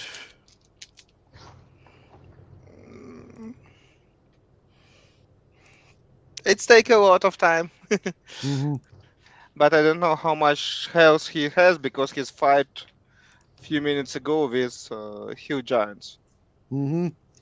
It Yep. didn't hit him though. That don't kill him, but maybe he hit him a few times. Yeah. Maybe. Okay. But he's also the HMFIC, the head motherfucker in charge. Mhm. So he's probably got a lot of. Okay. Mhm. I, I will remember that. Yeah. Okay. And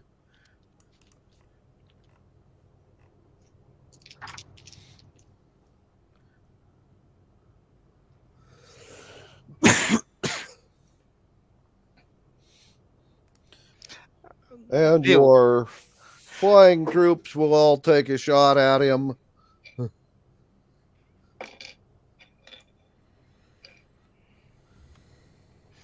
I have a question about Mhm. English. Yes.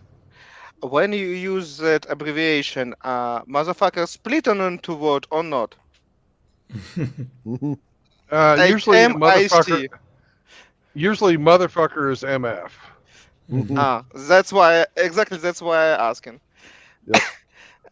That's mean it's HMIF. No, No, HMFIC. HMFIC. Okay. See, Yeah. yeah, Yeah. head motherfucker in charge. I'm sorry for me. It was the first time. I need to understand that. Mhm. It's quite all right. Okay. Your squad of archers have all hit him for 6 hit points each.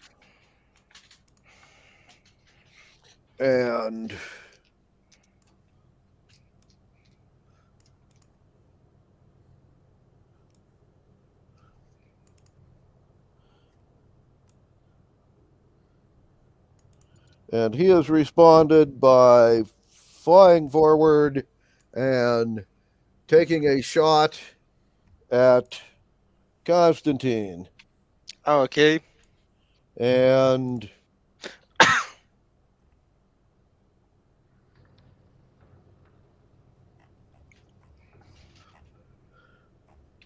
it's a 22 to hit. It's definitely beat 16. Yep. And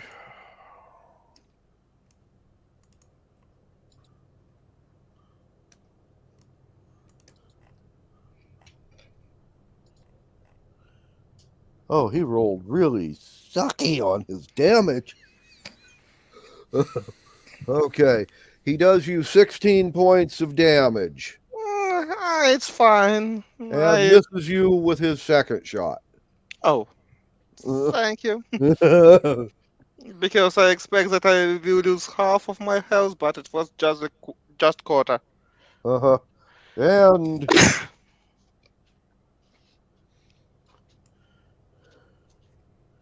the other flying giant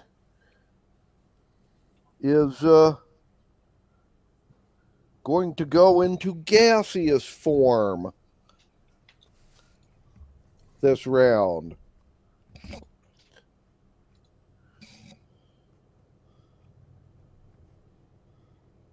Anyway, now, Roman, do you wish to take an action?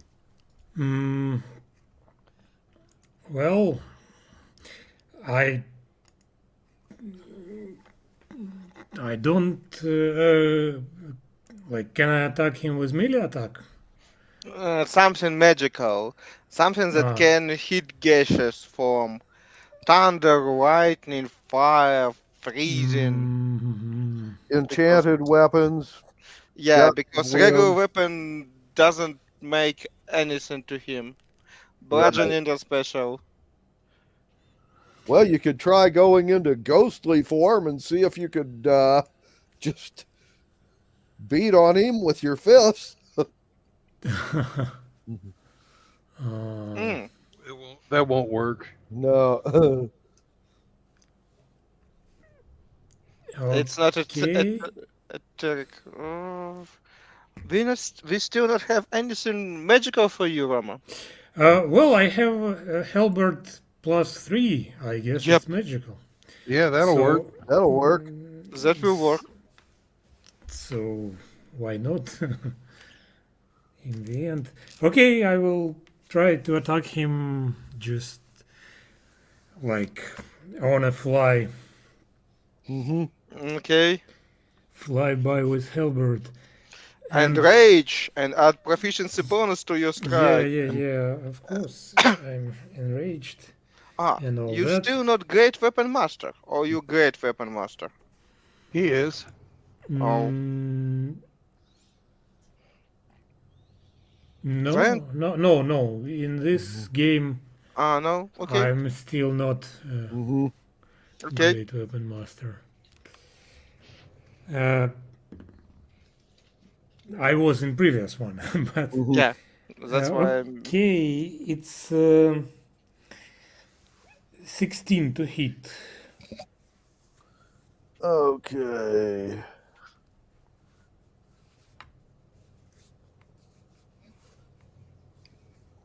I gotta look up gaseous form real quick.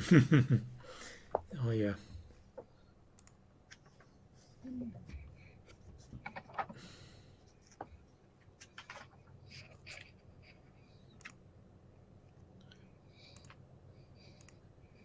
Here we go.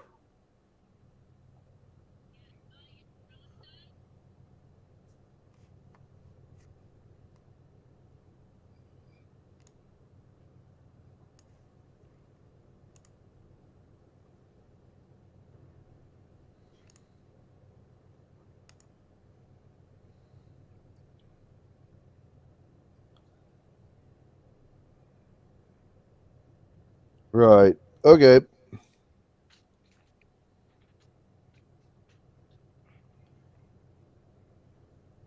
Yes, that will hit. Oh, wonderful. And the damage will be 13 points. Okay. First attack? And yeah, this was the first attack. What? How you? You What? have +3 or 4 from your strength, +3 from your. Have Well, I basically have a +9 from. to hit and plus. No, it's +9 to damage and Huh. +6 to hit. Okay. Yeah. Okay. Yeah, and I rolled 4. Okay, then it's Yeah. fine because I don't Oh. understand. I remember that you must have something +9. Mhm. Okay. And yeah, the second attack is well, it's 14. That will not hit. Sorry. Well, then miss on the second attack. Yep. Okay. And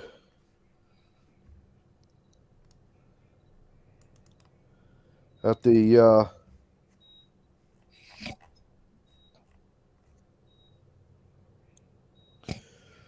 okay, beginning of the next round.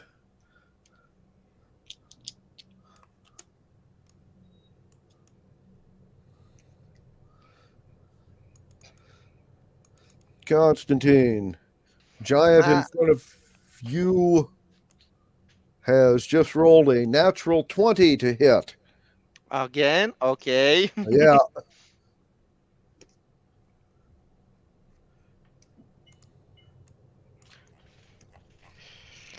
Nature 20 definitely hit.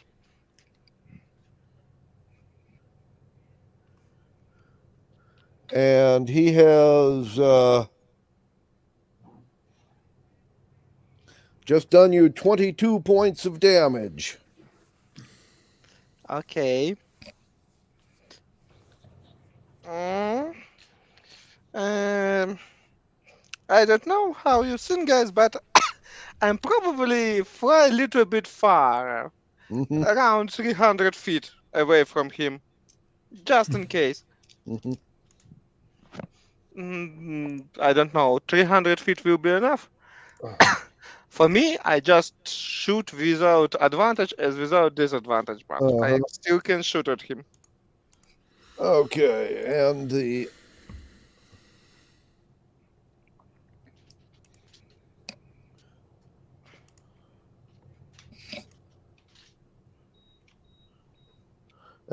other giant, the one with that's over by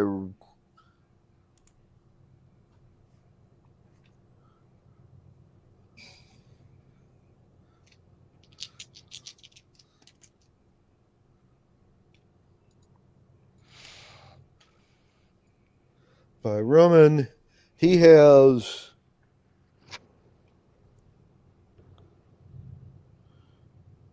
turned and flown at high speed back into the ruins. Mm-hmm. You will have an attack of opportunity on him. With melee weapon? Okay. Yes, Yep. as he's leaving. Okay, sure. 17 to hit, That will hit. and damage is 14. Mhm. And the second one, oh, this one is 20 with pluses, and Mhm. damage is it's 16. Okay. And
your archers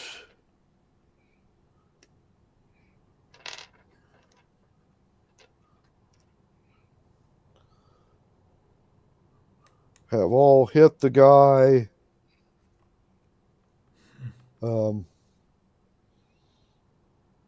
In front of Constantine. Unfortunately, they have only done him 1 point of damage each. So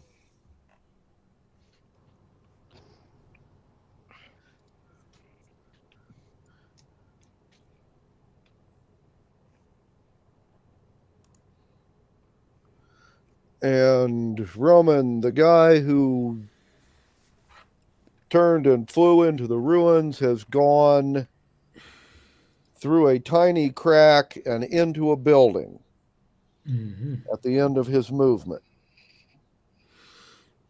So if you wish to attack him, you're going to have to, well, find an entrance to the building he went into.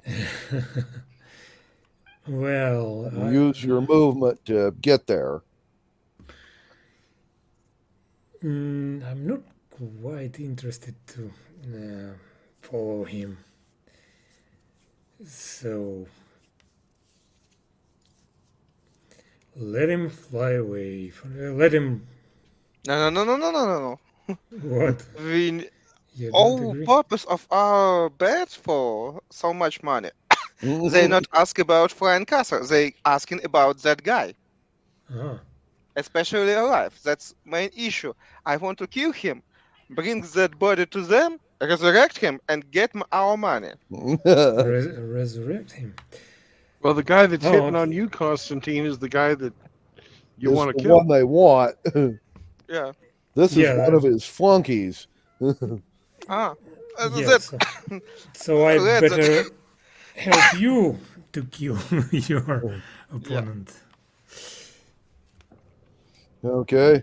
Well, you can, if you wish, let the one in gaseous form go and go attack the one that's been whipping up on Constantine. Mm-hmm. Okay. But you'll have to use your movement to get there. Okay, so I will attack him on next turn, right? Pretty much, yes. Yeah. Okay. Bill. I will just move closer. Down to Is you. it my? All right. I'm inside the guy. I'm going to cast web in his lungs. Well, that's and he's going to roll a 7 on his saving throw. He's not going to be able to cough that out. Okay. That's a cancer movement.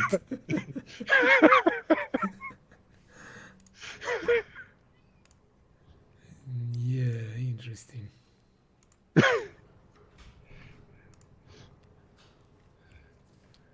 It's going to make it kind of hard for the gentleman to breathe. Mm-hmm.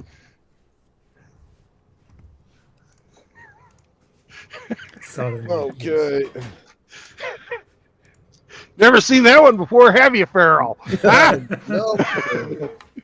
Me neither. Uh-huh. I figured, what the fuck?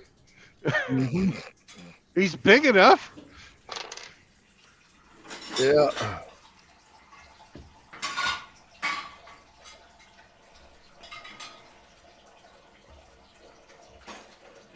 It's the only open space inside of his body. There you go. Mm-hmm.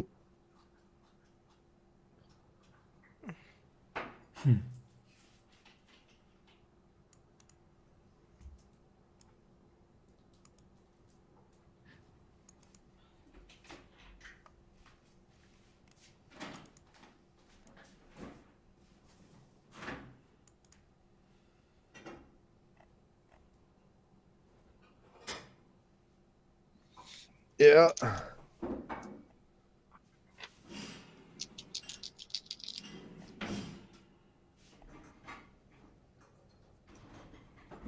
Let me look up. There is something he might be able to do.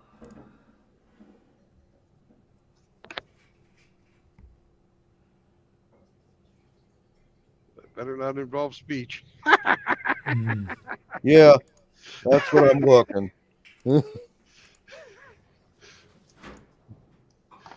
I'm sorry, I have to be rude sometimes. It's Right. nature.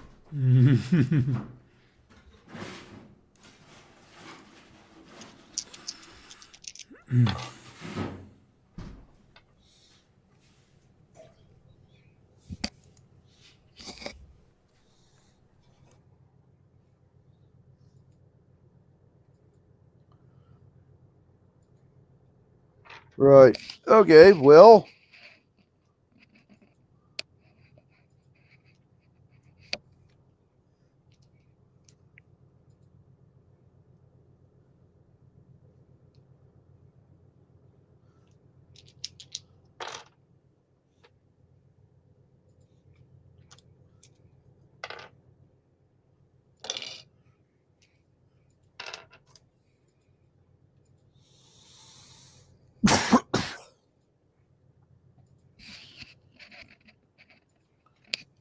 The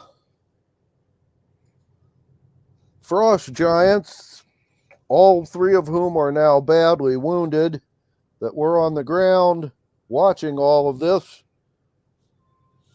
When the cloud giant that you just gummed up his lungs hit the ground, they are all going to converge on him and begin stomping on him and pounding on him while he's choking to death.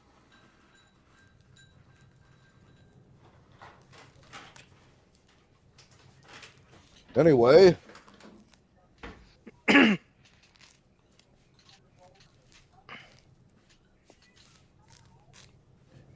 All right, tell me when it's next round and my turn again. Well, the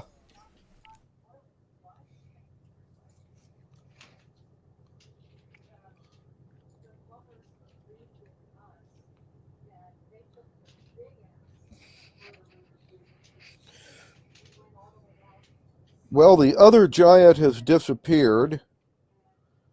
This guy is like getting pounded on the ground, so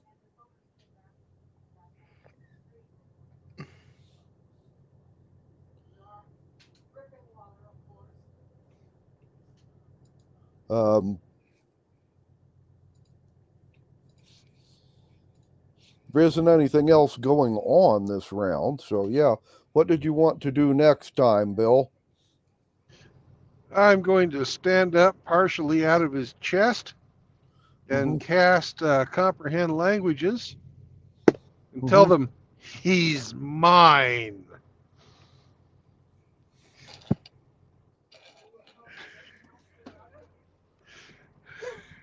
Uh-huh.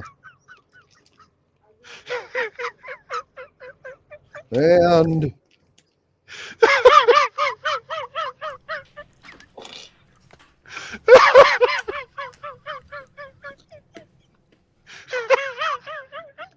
well, at this point in time, Bill,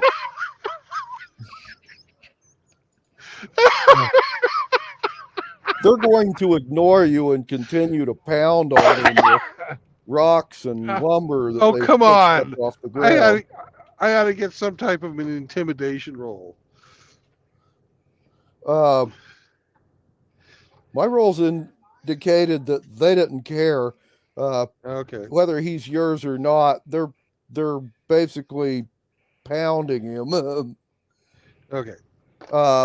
And since, well, the club one of them hit him went right through you and hit him, they have chose to ignore you. Got to do these the old-fashioned way. Anyway,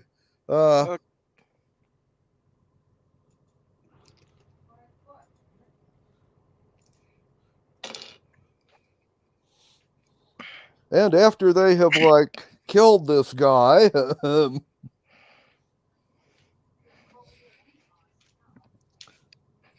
they will step back and tell you that you can have him. Cool. I wanted his head. It's kind of mashed a little. Yeah, it'll work.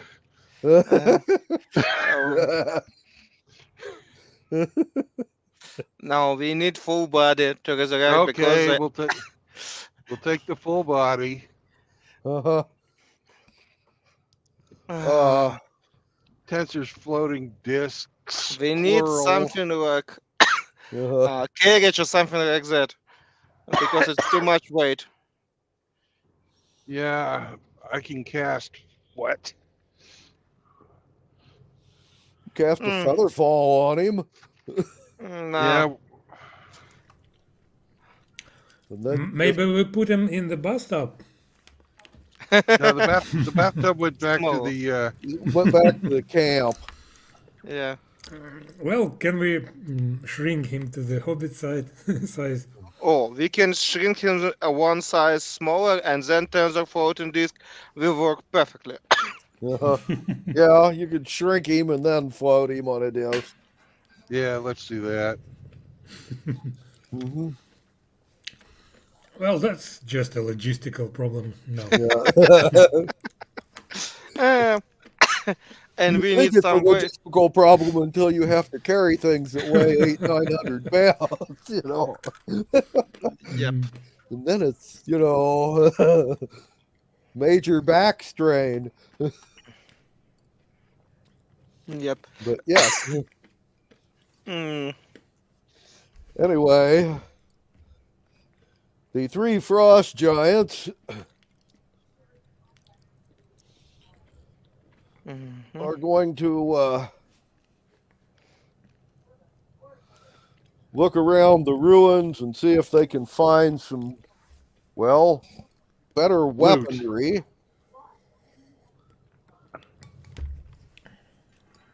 And then they're going to go after the castle.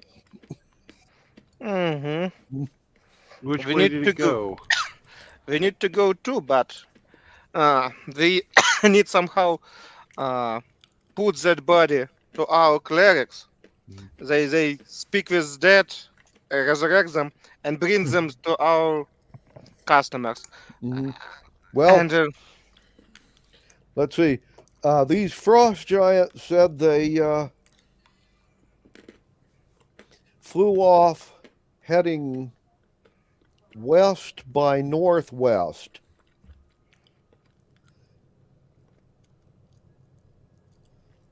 So that's the direction they're heading.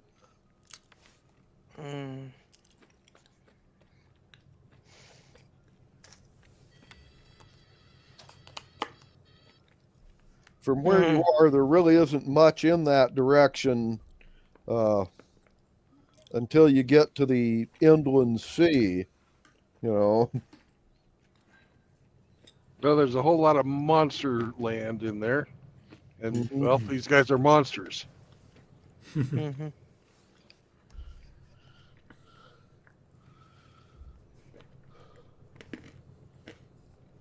Well, Resurrection has a time limit if I remember correctly. I think Revivify, it depends yes. on the level of your cleric, but yeah. Yes.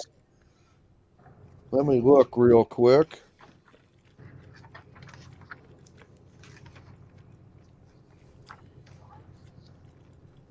Mhm. It's page 272. Oh, there we go.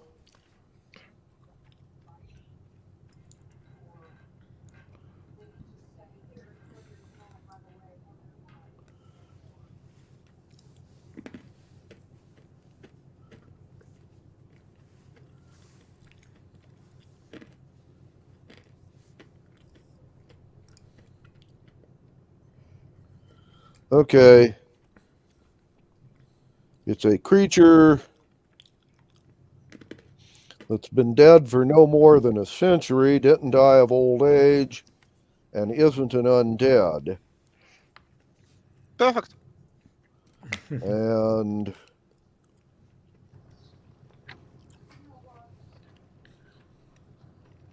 Okay. and it's a 7th level spell. Let's go for Raise Dead instead. It's smaller, yeah. Been Okay. dead no longer than 10 days.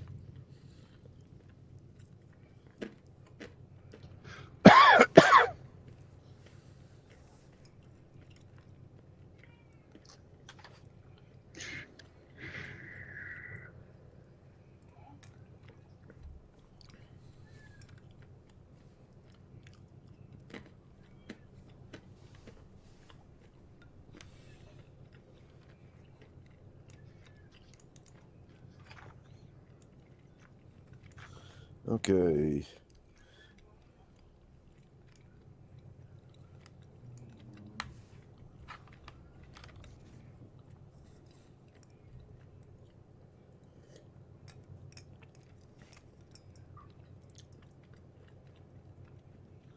Okay, yeah, Raise Dead is a 5th level spell.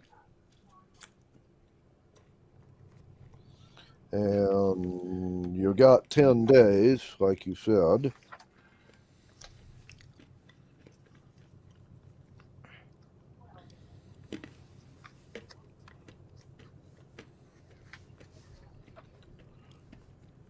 Anyways, we're pretty damn close to the castle because they just left these guys. Mm-hmm. So if we do a search today, we might be able to find it. Yeah. Well, take you a couple of days to fly this dead guy back to where somebody can raise him.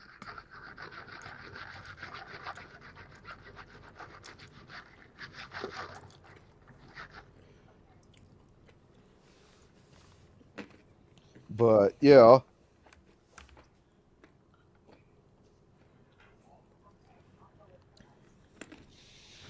Okay, well.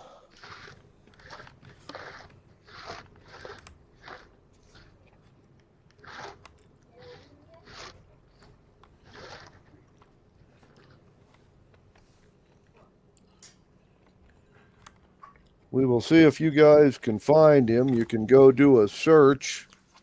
Take the body with you once you've shrunk it and floated along. Yep. So, according to the Frost Giants, it's only been a couple of hours. It took them a while to get loose. They were tied and bound and otherwise restrained.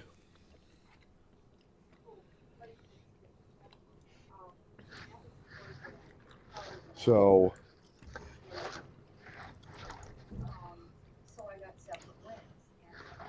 I guess this would be what? An investigation?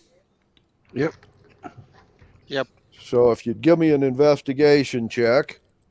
It's yours, Bill. I have the good pluses for that one. Yeah. That would be 2 plus my intelligence, so that's a +7. Mm-hmm. 18 and 7 is 25. Okay.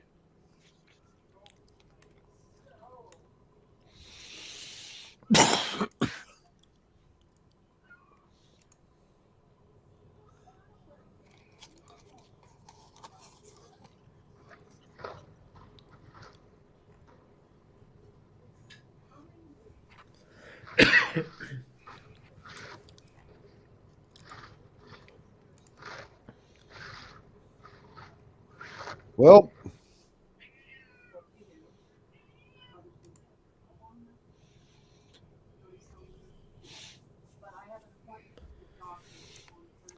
Bill, Yo.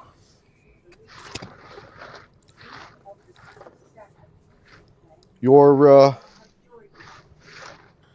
investigation roll does allow you to find something, although it is not the castle. Okay.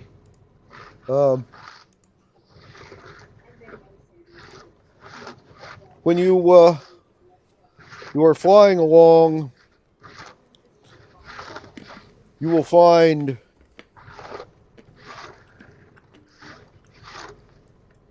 a bunch of giant bodies, 3 of which are still alive, but they are unconscious.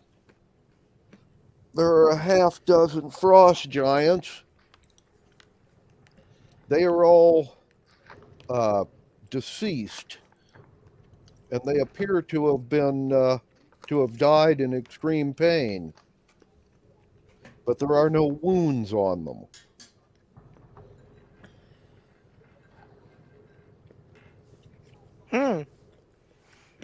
Are all the giants frost giants? No, 3 of them are frost giants. 7 of them, or no, 3 of them are cloud giants. 7 of them are frost giants. The frost giants are dead.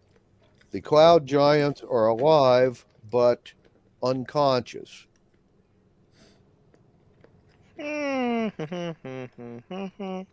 Okay, we saw a total of 10. 8. There was 10 cloud giants? No, Cloud 8 probably. There was I think 8 we of saw them. we saw 8. Mhm. 2 of them died the first night. Mhm. 1 died the second night. All right. 3 are dead here. And 1 of them we just killed, and there's 1 lost in the ruins. That's all of them. It's all the males, yeah. We haven't seen any females in any of this then, right? Yeah, but They we talk know about story a wife about. and Yeah. a daughter, but you haven't seen them, no. Okay.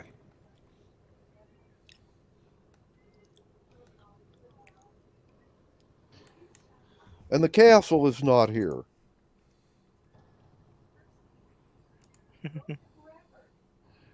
And you say how many are alive?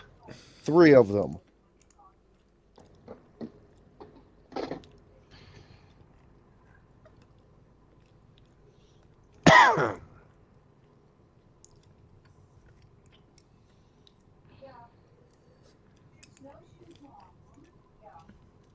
Okay. Seems like they found something interesting in the cavern or in the ruins. Mm-hmm.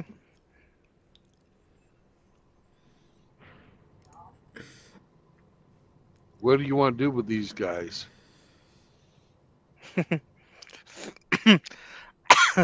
Talk with them, after that kill them. I not have any pity from up. Stop. It's Frozen Giant, yes? We have contract with Frozen Giant. Yeah. I don't know.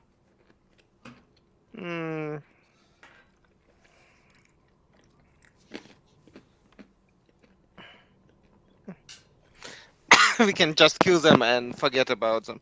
I not remember. Yeah. I'm with you on that. Let's just kill them.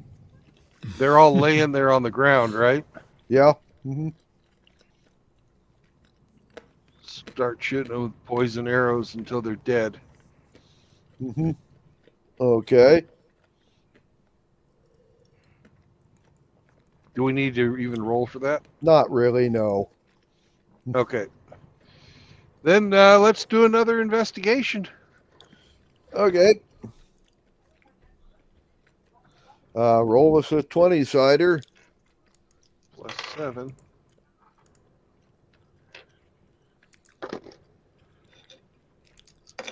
14.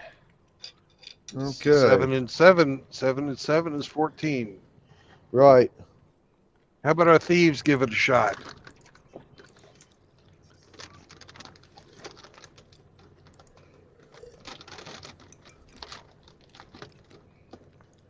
And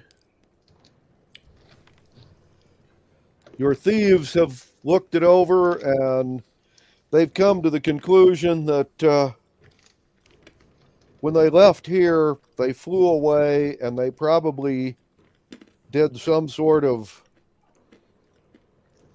pass without trace or anti-divination spell on top of it. What we need to do is find out where the dead guy we're carrying was planning on going with the castle full of loot. Because according to your thieves, it's a pretty good bet that's where his widow and daughter are headed with the castle full of money and no menfolk. Sure. So that guy you're going to resurrect, you know, if you can do a speak with dead on him before you resurrect him. All right, let's do it. Yes, I want to. Main question about castle. Main question for me is how to control the castle. Well, let's have that as our second question after we find out where he was going. Yep.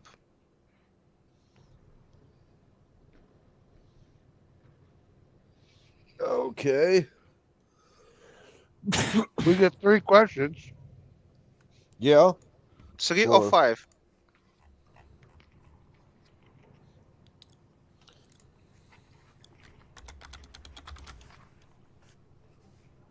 Okay, just speak with dead.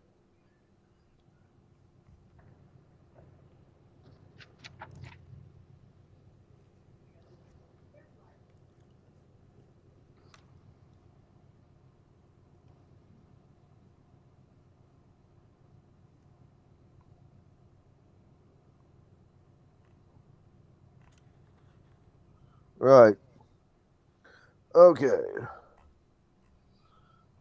And do any of you have that spell, or do you have to take him back to your clerics? Clerics.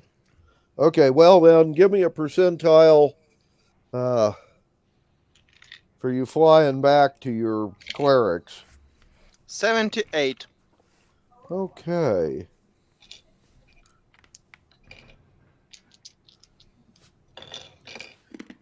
Give us a perception check.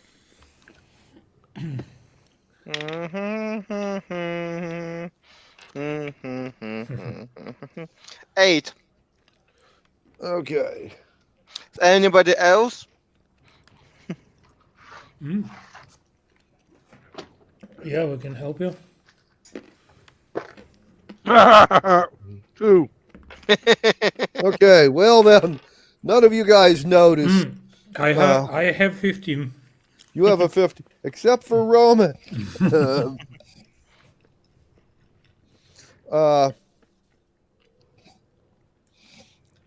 those celestial guardians that you ran into once earlier when you were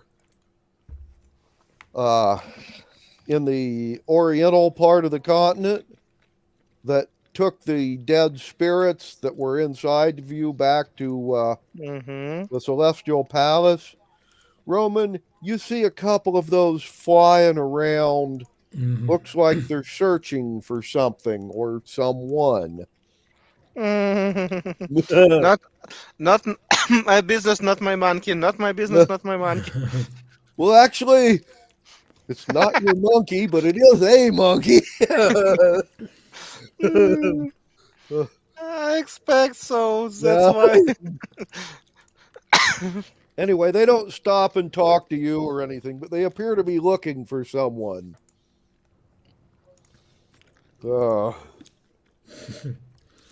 And another percentile for the next day's flying. 30. No, it's my turn. 30. Okay. A 30. Okay, then you will make it back to your encampment with the dead guy. And you get to ask him some questions.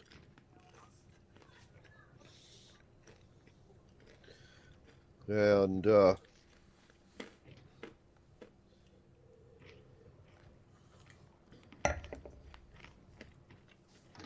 so let's see. The first question you were going to ask him was where he was going, his eventual destination. Yep. Okay.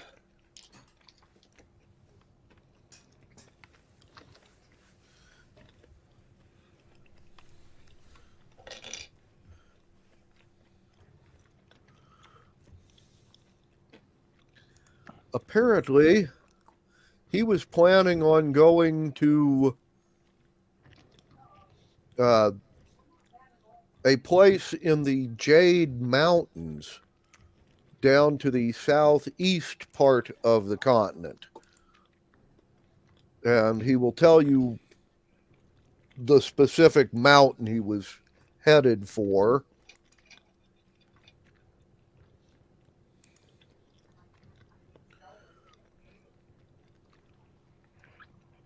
Okay.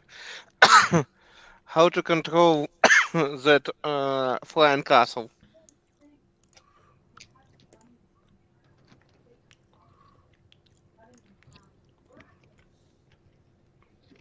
To be special artifact or something, or room control or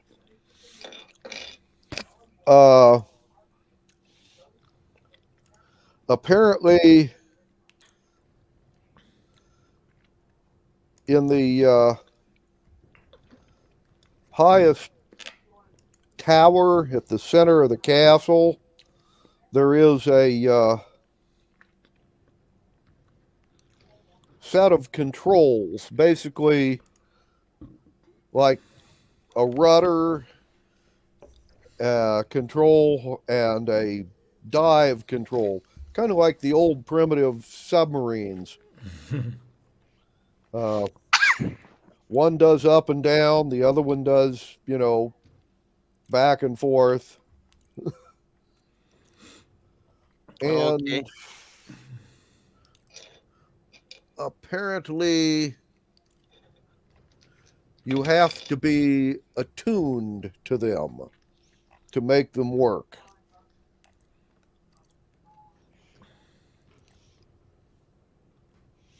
Which either takes time and study or an attunement spell.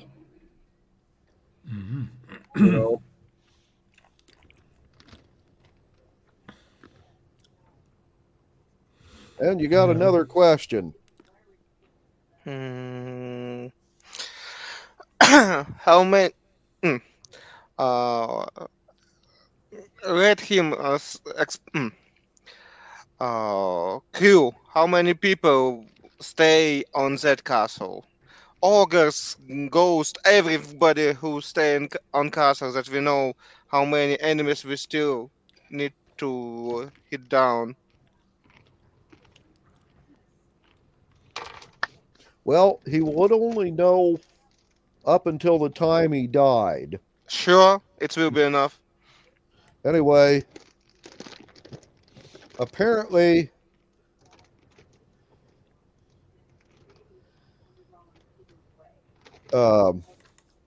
he names off the menfolk that you've all killed, his wife, his daughter, and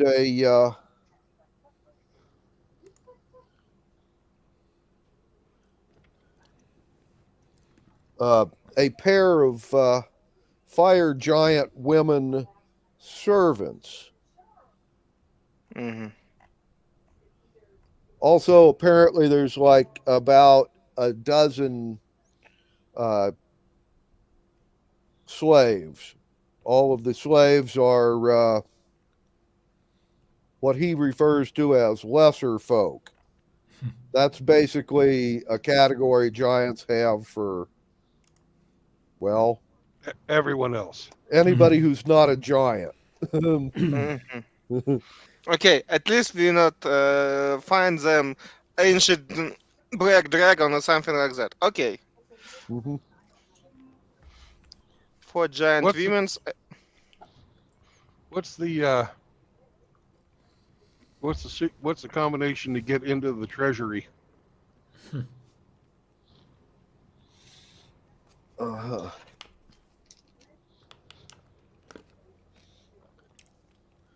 And he will tell you the combination to the vault.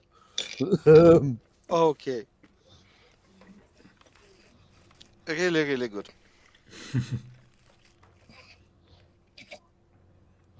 And how many more questions do we have? One. Just one. Constantine, I'd like to ask him, where's the largest the largest hoard that he has outside the castle that his wife knows about? Okay. Okay. Is there something else you'd like to or ask No. better It's than perfect. No. that? Okay.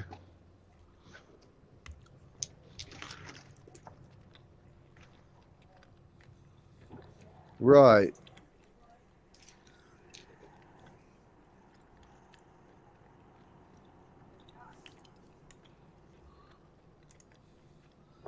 Well,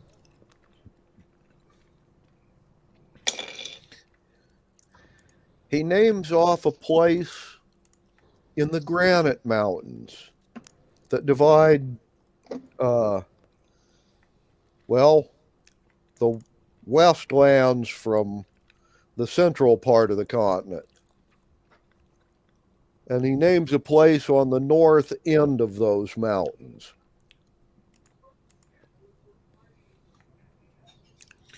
This is an area west of the inland seas. You guys know very, very little about that territory, other than stories and legends.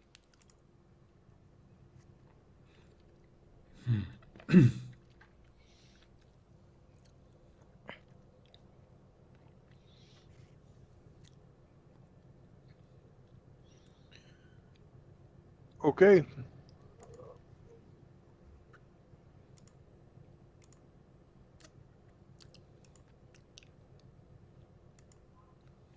Well, let's summon the other giant and go see the dwarves about raising the dead so they can kill him. Right.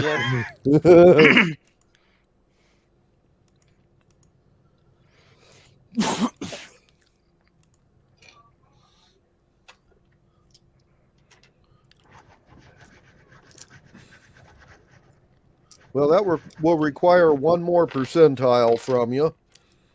Okay, it's probably my turn. Mhm. 40. Okay. 40. Well, then, you can fly from where your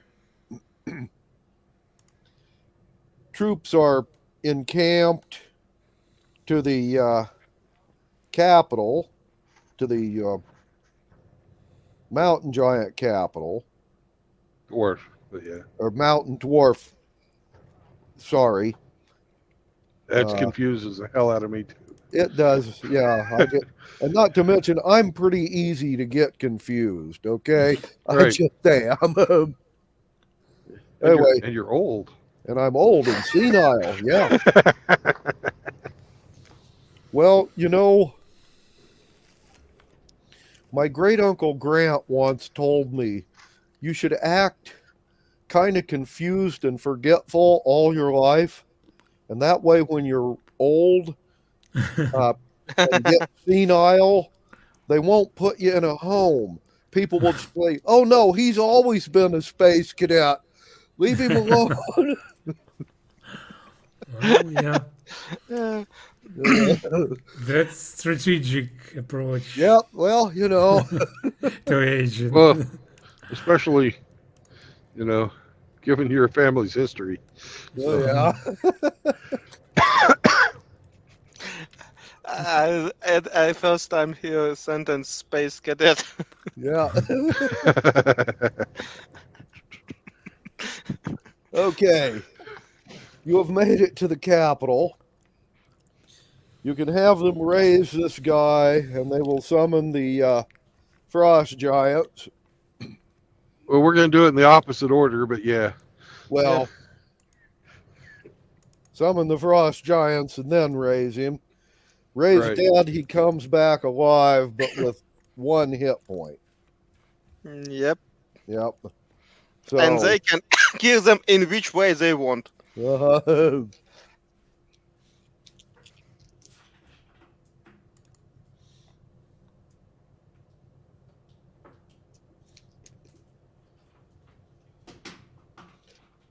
okay.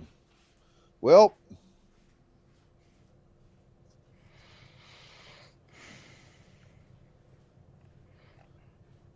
Hooray. We have enough money to sustain. Oh. I don't think the dwarves want to buy platinum bars. Well, they might. they might. Oh. But as it is, the giants are going to show up and basically just use their big axes to cut this guy's head off. I think I know somebody who would buy it. The head? No, not the head. Oh, the bathtub.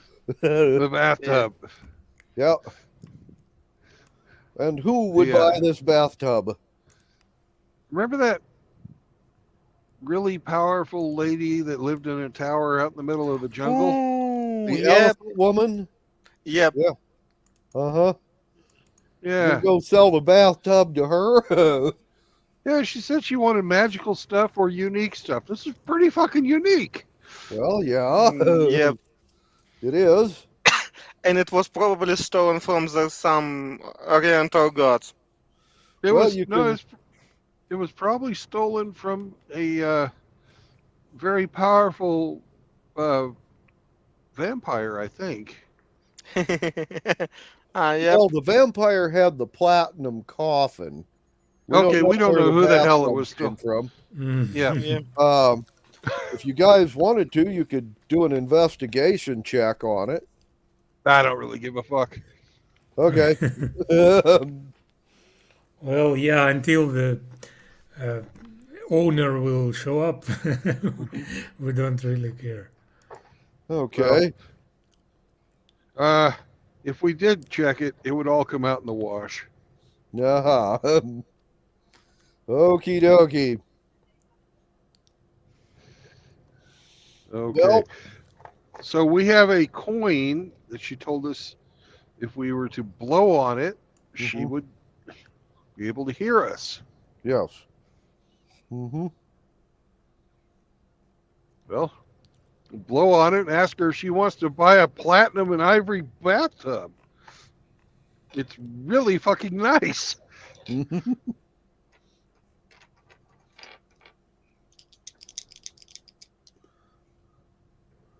Okay.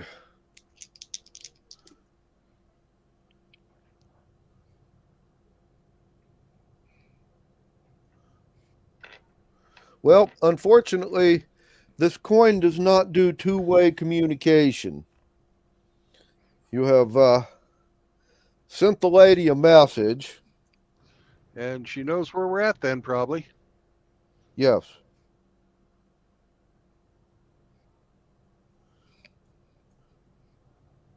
Okay. However, from where she lives to where you are, it's about 8 or 9 days flying. Twice that on horseback. On the other hand, you have currently been subcontracted to the hill dwarves basically until spring. Mm-hmm. So we're going to be here a while. So, let's see, 5. That'd be about another 6 weeks, more or less, game Okay. time, after adding the time you did today, flying around and doing things. So, yeah, you're going to be here about another 6 weeks. Okay. And we build reserve funds that our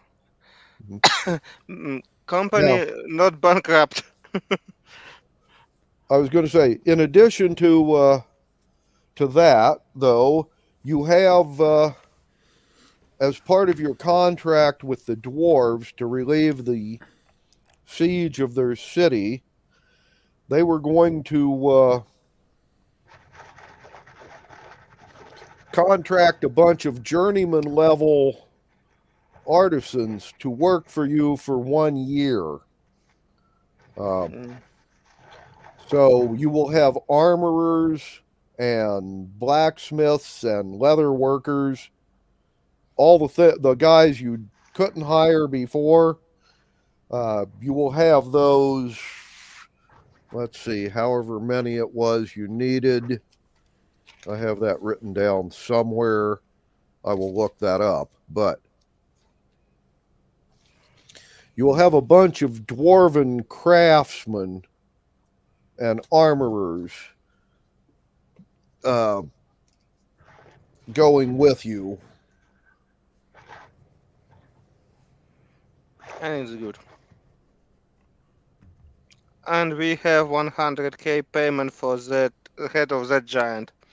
But it will be all spent at just reserved for our company that we, if we not have contracts, we have something to feed our money. We have 300. Yeah. So, And we were going to try and recruit too. Yep. And by the way, they will pay you the one Cloud Giants hoard. It's mostly gemstones, uncut gemstones, by the way.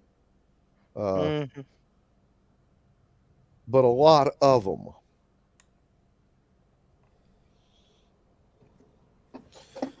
And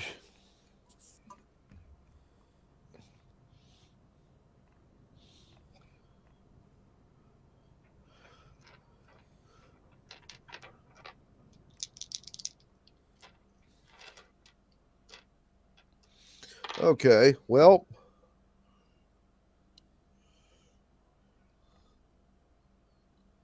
you were going to see it if you could recruit any of these dwarves to, like,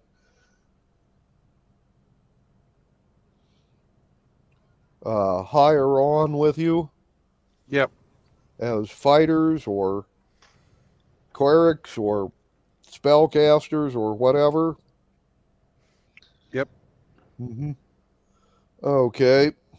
And I don't think we probably have any chance in hell of keeping these 9th level thieves with us.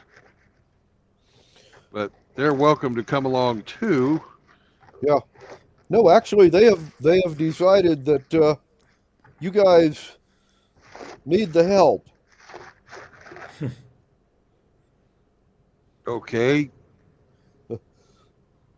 Come back to me tomorrow and let's see and tell me how much it's going to cost to outfit you. Because we can't be taking you naked on any more adventures. No, they weren't too thrilled about that either. Apparently, they had some real nice stuff, custom-made lock picks and everything, and all that. They took them with us or away from us when they threw us in jail. Yeah, that's the breaks. Yeah.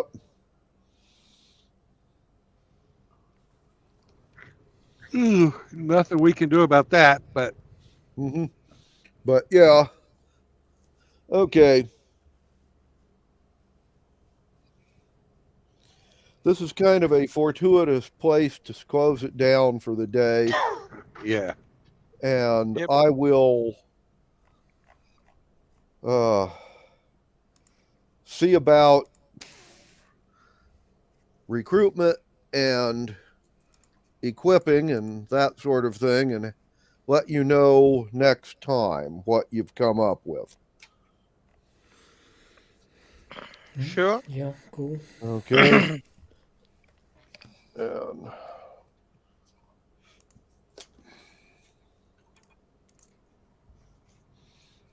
let me make a couple of notes here. You got Dern and Vana, an undetermined number of craftsmen that I need to determine, and possibly recruits. Yep. All right. And these uncut gemstones, do they have any jewelers or gem cutters in the city here? These are dwarves. They got tons of those. Well, who's the best in town? Anyway, you want to see the best gem cutter in town? Yep. And show him a bunch of uncut gemstones. Right. Yep. By the way, multiple kinds. There's like diamonds, rubies, sapphires, all kinds of fun stuff. Yes. And it's not so just small chest, because on 100k, 500, it's 200 pieces of some kind of jewelry, approximately. Yeah. But again, it's a lot of work, and we need to discuss how much he can add value to that stuff. Well, usually the difference between an uncut gem and a cut gem, depending, of course, on the quality of the stone, but usually it's somewhere between 2 to 5 times the value once it's been cut. Once you set it in a piece of jewelry, then the value goes even higher. You know, unless, of course, you have some real low quality gems, in which case you sell them all as industrial diamonds. But yeah, with this many diamonds, there's got to be at least some of them that are gem quality. Yeah, we'll see. We need to discuss it and see how much we need to pay him and how much he can add to that stuff. Right. That makes sense. Well, I will make a note here about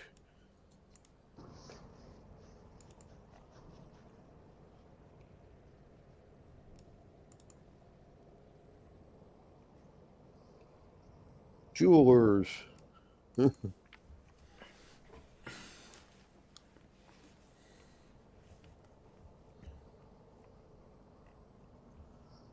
Questions to ask jeweler. Got it. Okay. If you do it right, you might be able to like give him uncut stones for cutting and setting some of the better ones for you guys. Possibly. Or it's possible he might want a commission off of all of them. But that would usually be if he had sellers lined up, your buyers signed up, I mean, to take them. Either way, he can probably help you.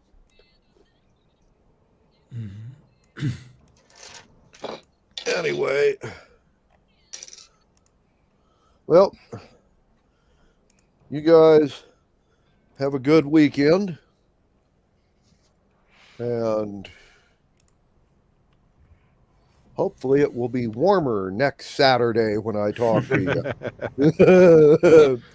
Yeah. Yeah, it's possible. Yeah. Okay. But have a good one. Bye we'll be bye. moving into the end of January, so probably not. Probably not, but we can hope. Yeah, hope is always the option. Okay. Bye bye. Bye Bye bye. bye. Thank you. Hmm. A good game, guys. Yeah. Okay. At least our small company will not be broke That's anytime true. soon. And what I did today will only work once against a fucking cloud giant, but boy, that was fun. Yeah. For me, it's too much. It's kill a little bit grand stuff. It's I don't like it. No, but okay, it's Eh. work once. Why once? We can do it every time from now. No. Yeah. I won't do that to you guys. Mm. I thought for sure I was going to be able to freak out the other giants, though. I was hoping for like a Mhm.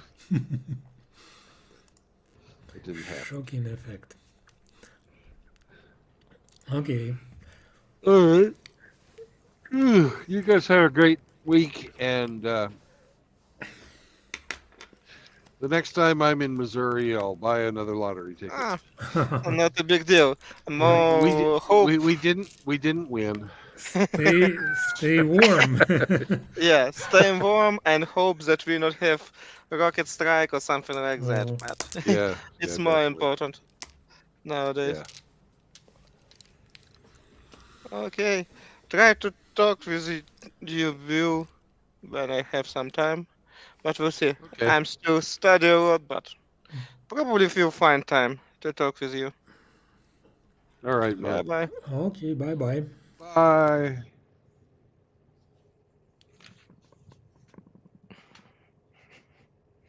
Well, Costy's going to stick around with us. Hmm?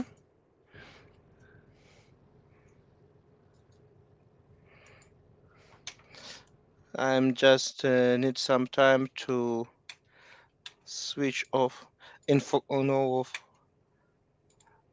that stuff because I have open 3 browser because I in same time look on 3 document chat GPT to calculate that advanced much what I need to do for my studying, and in some on phone I have 2 or 3 opens with D&D spells classes my spell list and find Yeah. where exactly your stream. It's not so easy because it's little bit too much, and when I close that semester I probably sit 1 week not looking in screen and just make some painting or do something like that just because I'm little bit too tired Yeah. about a lot of that, and I'm pretty close if I finalize one subject. It's hardest probably, and I stay with one small, and it's will be and 1 week before exams. Well, if you've got the extra money, take a week in the mountains. Not in that time. In mountains, you have a good chance to go to conscription. Oh. That's why we prefer stay at home. Capital is best city now to be here. Less conscription officer going around the city and make. Oh, it's safest place in city. Oh, because if I go to mountain, it will be only if I have some documents that confirm that I'm not going to conscription in any possible way. But it can not work too, because for them, it's a huge deal. They try to take anybody without looking on documents, on his condition, and so on. Unfortunately, it's true. Yeah, I believe it. Okay, I find that screen. I'm not stuck with talk with your friends that you usually talk. Okay, see you later. Bye bye. All right, man. Bye-bye. Well, gentlemen, we've come to the end of another fun-filled afternoon. Remember, no marriage, no cohabitation, and no new children. Peace out. I'll see you all tomorrow. Bye-bye.